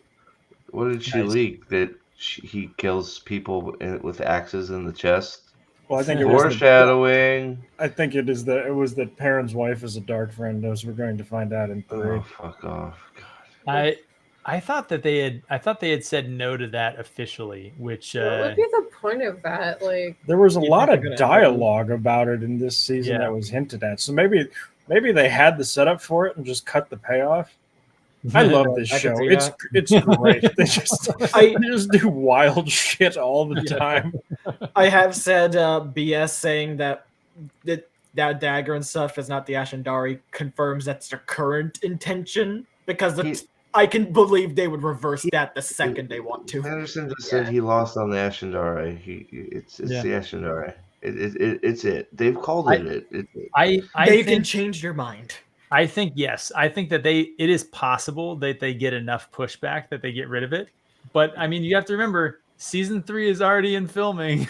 Yeah, it's already half in the can. It's and then you get the comments from frickin' Donald Flynn. Oh, I get a really cool outfit next season. So they're gonna give him his hat. They're gonna give him his scarf. They're gonna give him everything. He's just gonna find it in a basement and be like, "Oh, this stuff's cool." Yeah. Nah, it'll be off screen. Yeah. What am I talking about? Season 3 will start, and he'll have the hat and the scarf. It'll be the Indiana Jones, pan in, and he'll lift up the hat. It'll be like his eyes. It's just like, son of a bitch. Okay, here's what's gonna happen. Season 3 he's just gonna start. He's gonna have the hat. He's gonna have the scarf, and at one point he's just gonna remove the scarf, and the fox head medallion is just gonna be under the scarf. But guys, he will have slit his own throat. That's why he has a scarf. Nothing else. Yeah. All right, let's keep going. Yeah, I'm running out of steam. I gotta be up early. The horn should have been cut, and maybe they should have just done book 3, but ended it home, right? Like, book 3 is Rand has abandoned his friends. Not a terrible plan. So he thinks he can do it by himself. If you build the theme to, no, he can't, and his friends show up and save him at the end, and he realizes, I need you, thank you. And then you have Elend, who at the end is betrayed by Lanfear, and the people realizing, oh, he has, they together, I can beat him, but they together are stronger than me, and I don't have anybody. Then you've beaten him philosophically. Then he can just be like, kill me. I thought I could lead, but I can't. Do that. That's basically book 3, Rand. So I think that's what you were getting to, Steve, where his point about dropping the horn and the heroes was that if you're not going to do that story, then just don't do that story. Just do a different story, and then at least you can do a story competently and stop throwing in stupid Easter eggs that aren't payoffs. And if you're not going to do it, just don't do it. Not that I like that or it makes it better, but you clearly didn't want to do the Horn of Valor story, so just don't do it. Yeah. Don't make up weird shit about people in Kyrian getting brands on their arm and being, just sent out to go die so they can stop having poor people in their neighborhood. Yeah, it's like the same thing. It's like, do I want? They didn't have that. They couldn't give you communist messaging. So, but it's like, do I want the Moraine show? Of course not. But the point is if you're gonna tell that story, tell that fucking story. Yeah, that's it. Yeah. I don't want it, but the balls to admit that that's the story you want to tell. Yeah, and just tell it. Yeah, I agree. Yeah, he's been very okay with them just doing their own thing, which we aren't as much, because we would say don't call it the Wheel of Time then. Right. But he's been and that comes into us being we don't really understand how he likes media because it's weird. But I can understand the position of, if you're not going to do Wheel of Time, then just do your own thing. Stop trying to do Wheel of Time and failing. Yeah, for sure. So we'll pull this super chat from the Nerdporeal Lifeform, who's not supposed to be here because there's spoilers and you have book reading to do. Go back to reading The Shadow Rising, freaking nerd. He's drunk. Drunk Poriel exists. Drunk Poriel exists. I love you guys. Didn't hear any spoilers. Bye. All right, good. He's a drunko. And then one more here. You corrupted him. Yannon pointing out that Twitter isn't up in arms over no discovery. It was not going to happen. Like, it just absolutely wild. The people thinking that they were going to do that at Comic-Con, like, first of all, Comic-Con, I didn't even know that was going on. Hilarious. Yeah, well, I didn't know till you guys said something, right? It's Yeah. like, oh, New York Comic-Con's today. Who cares?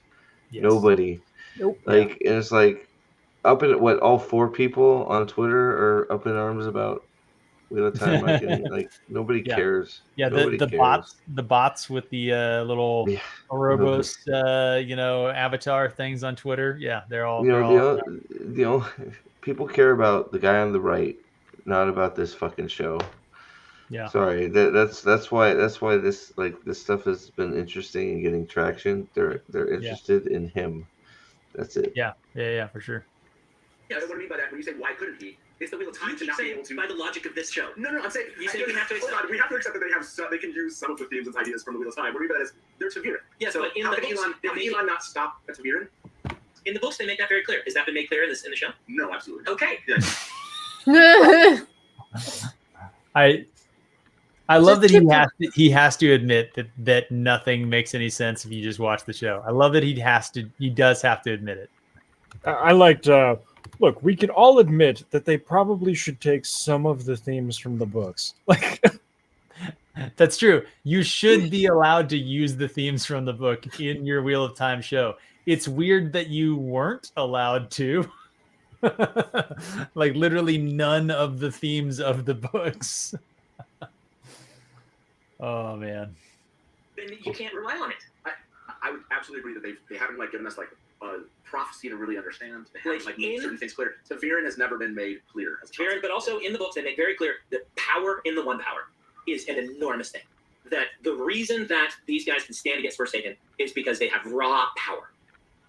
I mean, no. And they survive by the skin of their teeth. Yes.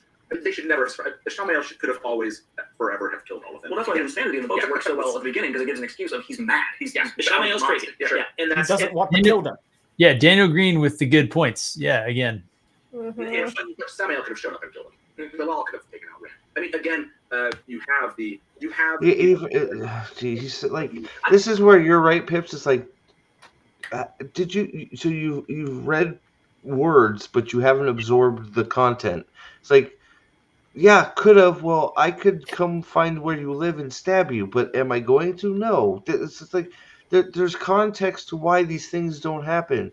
One of which being, the bad guy that we all seem to forget about in the show, called the Dark One, who doesn't want that shit going down that way. So yeah. He doesn't want them dead. Yeah, he tries to burn him.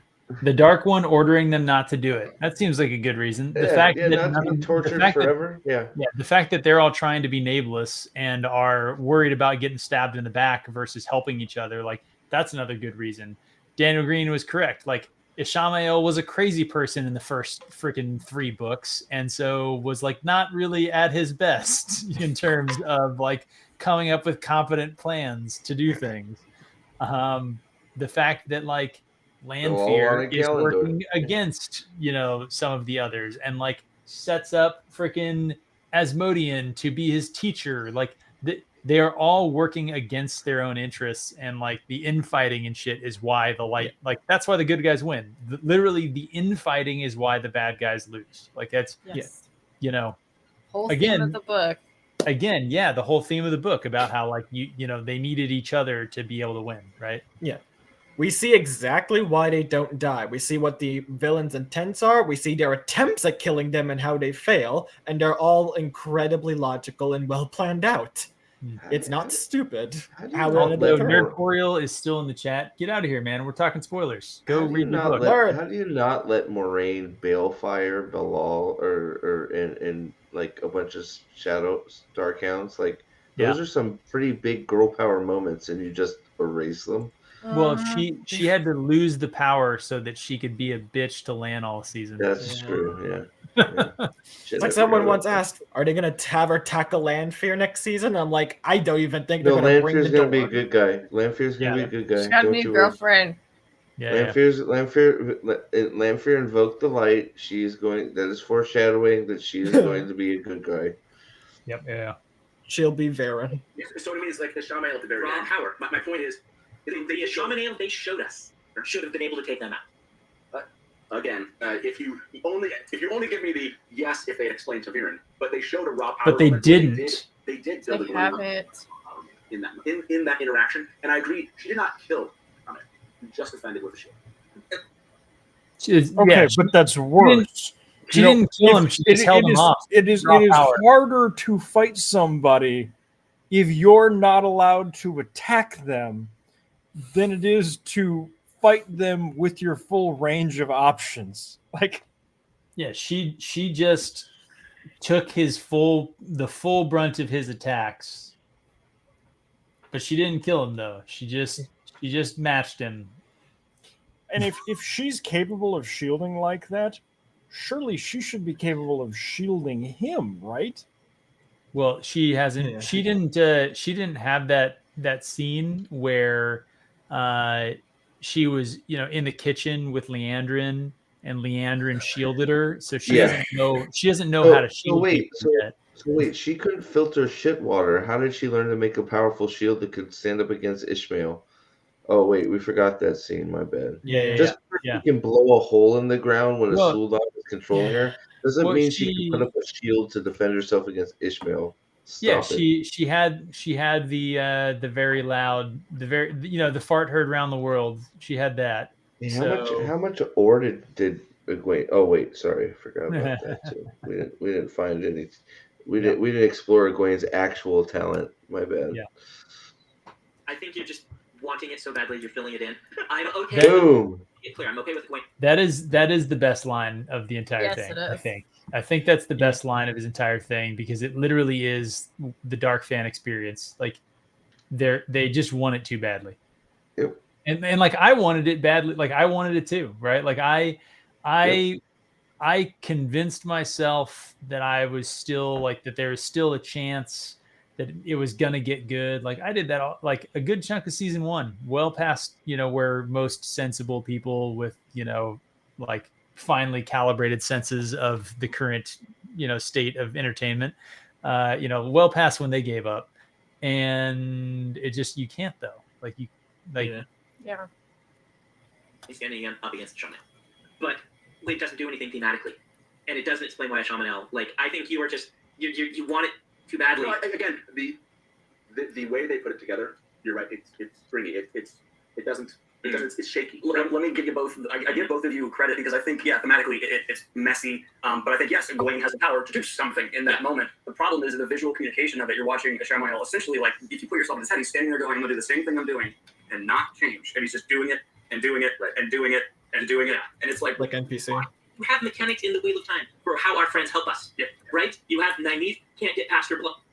So, yeah, I mean, Daniel Green is occasionally making some really solid points, though, right, guys? Yeah. Yeah, he knows. Sorry, I'm just getting tired, Pips. Yeah. He's like, he's half cloak. Yeah, half cloak. There you go. But you use some little bit of hand waving. It's okay. Be like, let me lend you my power. Together we can defeat one of the Forsaken. It's built into the mechanics. They went big. They did that at the end of season 1 is the problem. Right. And they needed it here, not there. Right. Yep. You could have done it here. It would have made more sense than what they did. Yes. They didn't go that big in season 1 anyways. No, they only stole every. Oh wait, I'm sorry. Yeah, I think he's just talking about the linked finale. The linking season stuff, 1, episode 8. Yeah. So Yeah. Especially since Nynaeve and Egwene now right. know how to link. I forgot they actually do. I was gonna suggest that. I was like, wait, no, they don't know it at this time. I was thinking book lore. No, they do know how to link. Egwene can link with Rand. But of course, then they're gonna have to say, "Oh, right, the man takes control." Or they have Egwene to just links. Egwene's got Elaine and Nynaeve are sitting right there. Just link with them. They know how to do it. They've done I it. already did it. They just did it. Just link with them. Taviran should get them there, and they should survive. and they should win because of who they are. Okay, right? That's my perspective. This is the big. Taviran is, I get Matt where he needs to be, and I pull everyone together, but then they need to win. And Taviran doesn't, but you don't win for Taviran. Taviran gives you an edge to getting where you need to be.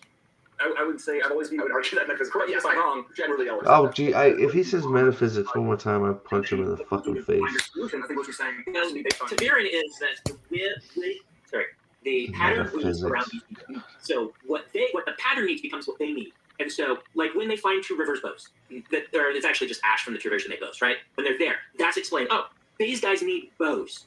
The pattern will get them the stuff, but the pattern doesn't make them great archers. The pattern just got them bows when they need it. That's what it means to be Ta'Veren to me. Yes. Thank you. Like, I think this is back to what you were saying, Alex, like explaining simple concepts. And he, like, look at his facial expression and look at Matt's. Like, he thinks that he just laid it down at like a digestible level to Matt, and Matt is about to burst his bubble. Like, yeah. Let's keep going. Yeah. Sure. I mean, will it make them a great archer? They might make them shoot an arrow that hits like a great archer would hit. I don't think it does. I don't think it's supposed to. I think it's supposed to maybe like they. I disagree that the metaphysics don't support that. I agree that it supports. I just think it's a lame. What just happened? Why did the guy take Daniel Green's pen? Because he was clicking it into his microphone. Oh gosh. Oh, I thought Daniel Green was going to stab himself in the ear. No. So that's why he was like, "Oh, too loud." Like, "Oh yeah, sorry." He was just clicking it over and over. Yeah, no, sorry. I was talking to Issa, but Sanderson basically says, "Matt, you're an idiot," and Matt goes, "No." Matt's like, "I disagree with that." It's like, yeah, we obviously you would. Metaphysically, I take a shit every day. And Rand surviving a battle and beating Lord Turok as a swordmaster is. See, I can't say that you can say that he learned some skills, but him turning a sword or him getting the right stab in the right moment to me is the Ta'Veren twist. Yeah, that's where I disagree. But I think the Ta'Veren twist. That is evidence that Matt did not understand the series from the beginning. Cool. So that means that we're doing Loki. None of our characters have any agency.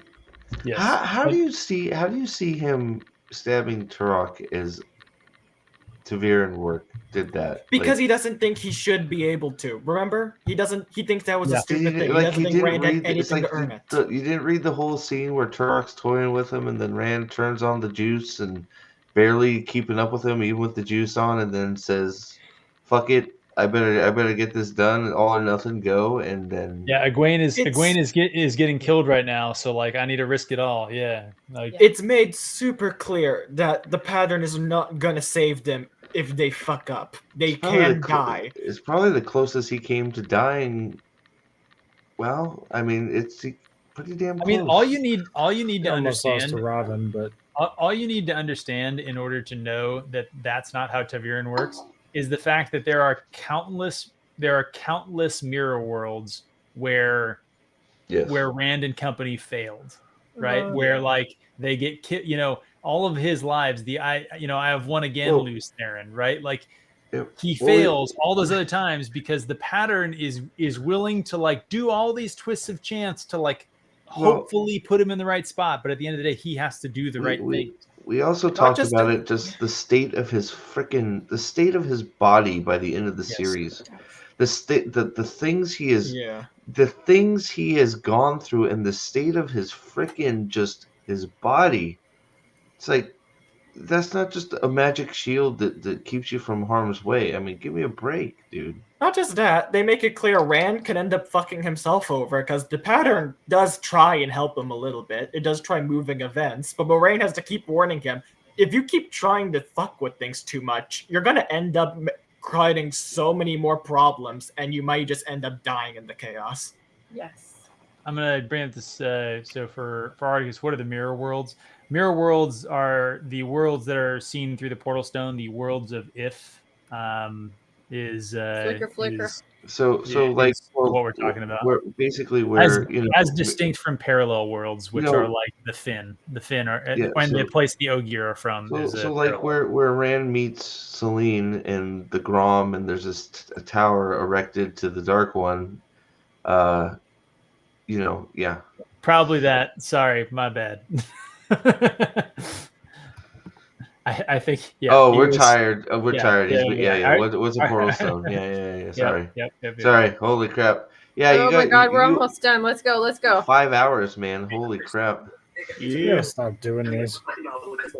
Never. Because if Rand kills him because he's Ta'Veren, then your characters have no agency. and they might as well be cardboard props. I mean, we're talking about the pattern here. Yeah, this is my fun. Jesus I'm gonna Christ. with you on Are you enjoying this? Yeah. Oh, wait, here's my trolley.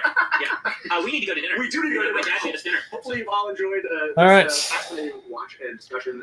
We're talking about the pattern here. Are we, Matt? Are we? All right. There's one more quote here, I think. But thank you both. Good job, by the way, to the team This. that we're making. This is an extremely hard series to adapt. There's a lot going on. They only have 8 episodes. For me, I'm complaining because I feel like it's illustrative of my philosophy on storytelling. But at the same time, it's amazing that the Wheel of Time can be adapted and be this good. All right. Bro. So that's Oh my gosh, we reached. that's where Shut up. that's where he ends it on, and I think Of course, that's where he ends it on. I expect nothing less. Yeah. I really wouldn't. Yeah, It doesn't surprise me. obviously he has some issues with the length of his book and editing. I actually don't think it would be that hard to adapt the book if you just focused on the main characters and didn't do all of the side stories. It's really like a pretty straightforward like hero's journey book. Like the second, like especially like the first 5 books are very well structured. I mean, every book like it ends like an arc. What was one of the things that impressed me about the series so much is that Robert Jordan was really good at creating like these he could tell a story in a single book where it wasn't like you didn't need to read the rest of the books because it had a satisfying ending, but it also carried on to the next books. And if you just looked at like Matt, Brad, and Perrin's stories and like didn't make Egwene, Nynaeve, or Elaine like main characters, if you just focused on them, I think it's very doable, and I just think it's gonna be awesome. I think that especially if you're willing to cut some of the like really cool kind of world building stuff that Robert Jordan went into, Yeah. that is not necessarily critical to the main story. 'Cause after book 6, like Robert Jordan really like branched out, kind of explored the world, did some far-fetched sort of quests and stuff, right? And then kind of brought it back together in Knife of Dreams. And you know, I've said from the beginning that like one of the things that I would do to condense this series is I would probably remove the Whitecloaks completely. Like as a Whitecloak, I would say you cut the Whitecloaks, right? Like they are not necessary to the last battle. Like I think they're great. I think that they tell you a lot about like the human experience, condition, all that other stuff. I think they're good. I like Pedro Nile. I like Bornhold, the Elder, especially Dane, kind of a bitch. I think you're better off. I think you're better off just axing the sea folk, axing the Bowl of the Winds, yeah, like those kind of story plots that you really get don't rid of all need. that shit. I would just get rid of all the women. True. Women talking.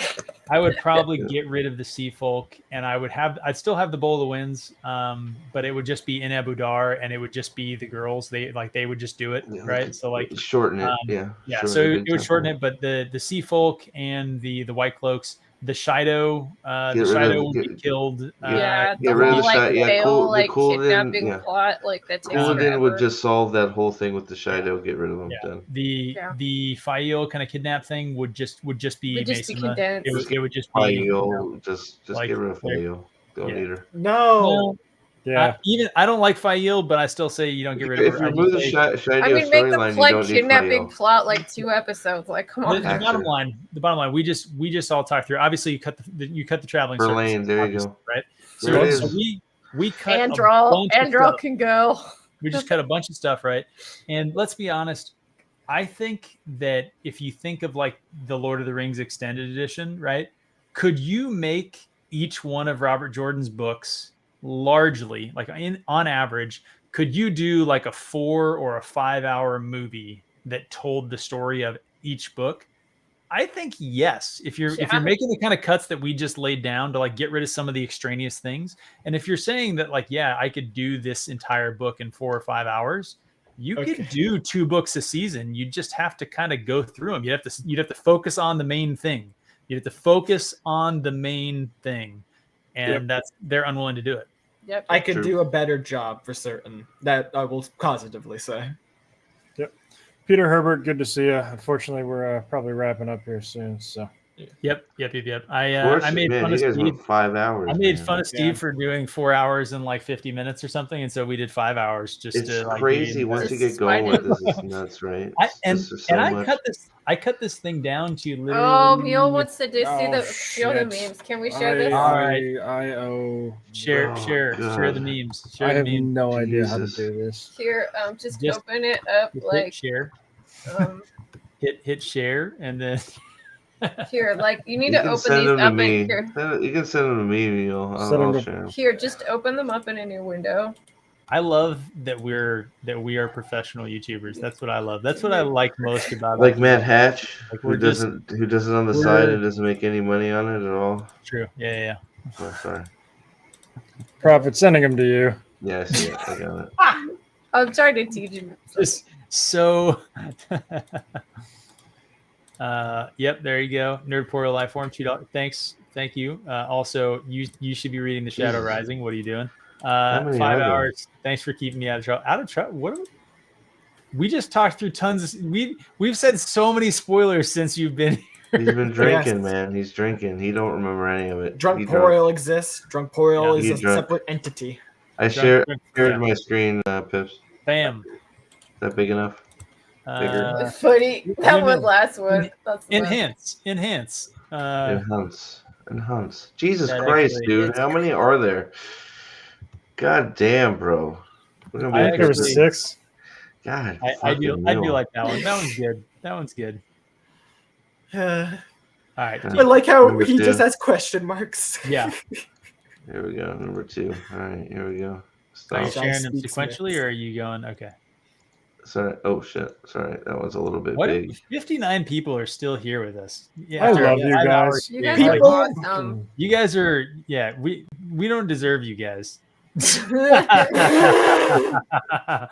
Oh, that's great. That's a good one. All right, get That that. one's fantastic. Okay. Permanent tattoo. That one. It should have been. It should have been. It should have been. Your turn. Okay, this is my one's good. fucking This one's gonna favorite. be good. All right. What's this? This is I don't so like good. that telling Steve you, gets to Steve. see these before us. I don't like this This part. is so good. This is so fucking good. The isotype. It's so fucking good. This is the NPC movement pattern. It's like a fucking game of Madden or something. Like, look, it's like no. It's like you You know, stupid idiots. It's putting the Jesus. tank out in front to That get is- all the aggro. I love That it. is great. That is great. All right, here we Nerd, go. Hold on. Nerdporial. No one believes this. It's this is purely harassing Mrs. Pips. there's Yeah. I feel bad for One of Mrs. these Pips. memes is gonna pop up.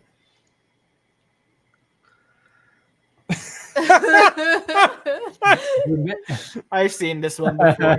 I saw you should. Yeah, that's an old one. I saw that one Yeah. before. It's That was- the dynamic in what we just saw, though. Oh, That one Jesus. is- Daddy just watching Is the this two really and a being thing? like, Was this really that close? I didn't know. Man, okay, here yeah, we go. Lanyon Taoui taunt. Oh man, this That's is why really he what we pinches should the do for a stream. nipples. Yeah. Alright. So yeah, there you go.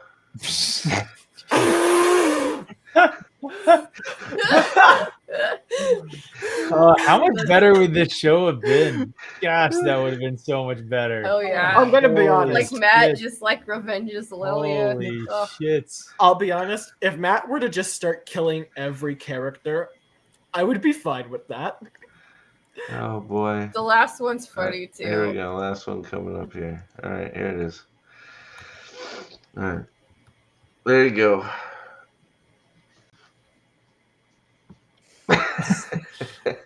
I like Oh, how I saw that in the red hand. I'm telling you, I Meg. love it, but it's he's actually a rooster from Top Gun Maverick. Yeah, I was just Like, You stole that from me. Did I? There's, Oh, okay. Yes. Okay. I have do- evidence of this. I have typed I it. do have some real sweet aviators. As one should expect. There you go. Yes. I got the leather jacket and everything. Little Why are known you fact. wearing this like right now? Come on. Little known fact. No, no, the no, no, leather no. jacket is actually issued to you. Is it really? Oh, I- because it's I can cold see up, that. up in the air. That's why they want you to have No, it. it's exclusively because it is important to the naval service to slay that much poon. That is Well, actually Yes. Okay, that's what it is now. Back in the day, it was actually, because it was cold. they're You need they're you need just to like, wear- yeah, this is actually for national security purposes. You need this. wear it on Halloween. Dress up as Rooster. Do it. Yeah, Dude, that's he and everybody else on the planet is going So- to be dressed so- up as Rooster this year. so you guys you can weigh in on this. I've said this sort of jokingly, but she thinks I'm serious and was not as negative against this as I thought she would be. I was like, yeah, so when the baby gets delivered, all of the baby pictures, I'm gonna have the sweet mustache still. I'm like just trying to start embarrassing the baby young, Not even out. and she was like not as opposed as I thought she would be, which is concerning. This is reverse psychology at its best. Yeah, exactly. Yeah, She wants you to I get was rid of it. I was Like, like, I, man, on the other hand, like assuming that would even be something Okay. that would be So embarrassing. you need to one up her and just grow out the handlebars that go down. I like did the- actually. like Because the I little had a full tassels. beard. I had a full beard when I came back from deployment, and obviously every guy who's ever grown his beard out. Alex, tell me, when you shave the beard, you go through all of the stages of facial hair just to Just- like, Oh, absolutely. yeah, Just you obviously you do circle some beard, big call- old chops. Call you know, like, you her do the whole bluff thing. and do the Hulk Hogan. I know what I'm doing next Just time call I her bluff shave. and do the Hulk Hogan. See what she says. Yeah, what I told her, I was like, yeah, I'm gonna have like real tight cut off jean shorts and tall hell socks yeah. with New Balances. Like I want my baby to like, on the wedding day in the future to not know if they were born in 2023 or 1983. Like, so goals. Goals. I like how you we think that we might be had fun embarrassing. here. Maybe your kid will be so base that they think that's awesome. like 20 years from now, your kid's going to be like, man, my dad was Dad's, so like, in such a style for fucking Chad." 2043. Like, Look, the mustache itself isn't inherently bad. It just doesn't. He's just a clean shaven guy, Pips. He needs that pure shine. Can I go to bed? I think yes, so. you can Let's go go to to bed. I think And we're on there. that note, Yeah. I had a butt stuff joke. But I hope that- You I had a hope the- butt stuff joke. I hope the replay go like. Hopefully, like my one was a 3K. So hopefully yeah, dude, Wow. people tune into this shit. Congratulations on that I one. That can't one- freaking believe it. That so. one popped off. Yeah, yours did, but I mean, that's everyone goes to your channel for the high quality Wheel of Time content. That's a bunch of they bullshit. come here for drunk idiots, which we largely deliver on. I like to say that's our brand. I think that's our. I don't know if that's true, but thank you. But Uh, I tried. That's true, Dovey. Hey guys, I tried. Yeah. I Hey tried. guys, I tried. We're gonna leave that one up Tried. here as we sign ourselves off. And everyone, thanks for being here. 60 people in the chat, all the way at the end of a 5-hour stream. You guys are wild. Shy, thanks for coming on with us. Steve, thanks for coming on as well. And sir. Alex, Lady B, I'm glad that we were able to make this work. This is my last stream before I go back overseas, and we'll be. It is? We'll be, When yep. are you leaving? Monday morning. So, Oh shit! No. so anyway, I'll see you guys. See you guys around. We'll still do some stuff, but I'll be back in the bunker. So with that, walk in the light, everybody. Take care. And, Walk in the light. Better in a we'll bunker see than ya. Ran lands, I guess. Yeah, that's true. The danger is on Amazon streaming service for sure. All Sure. right, see you guys. Good night.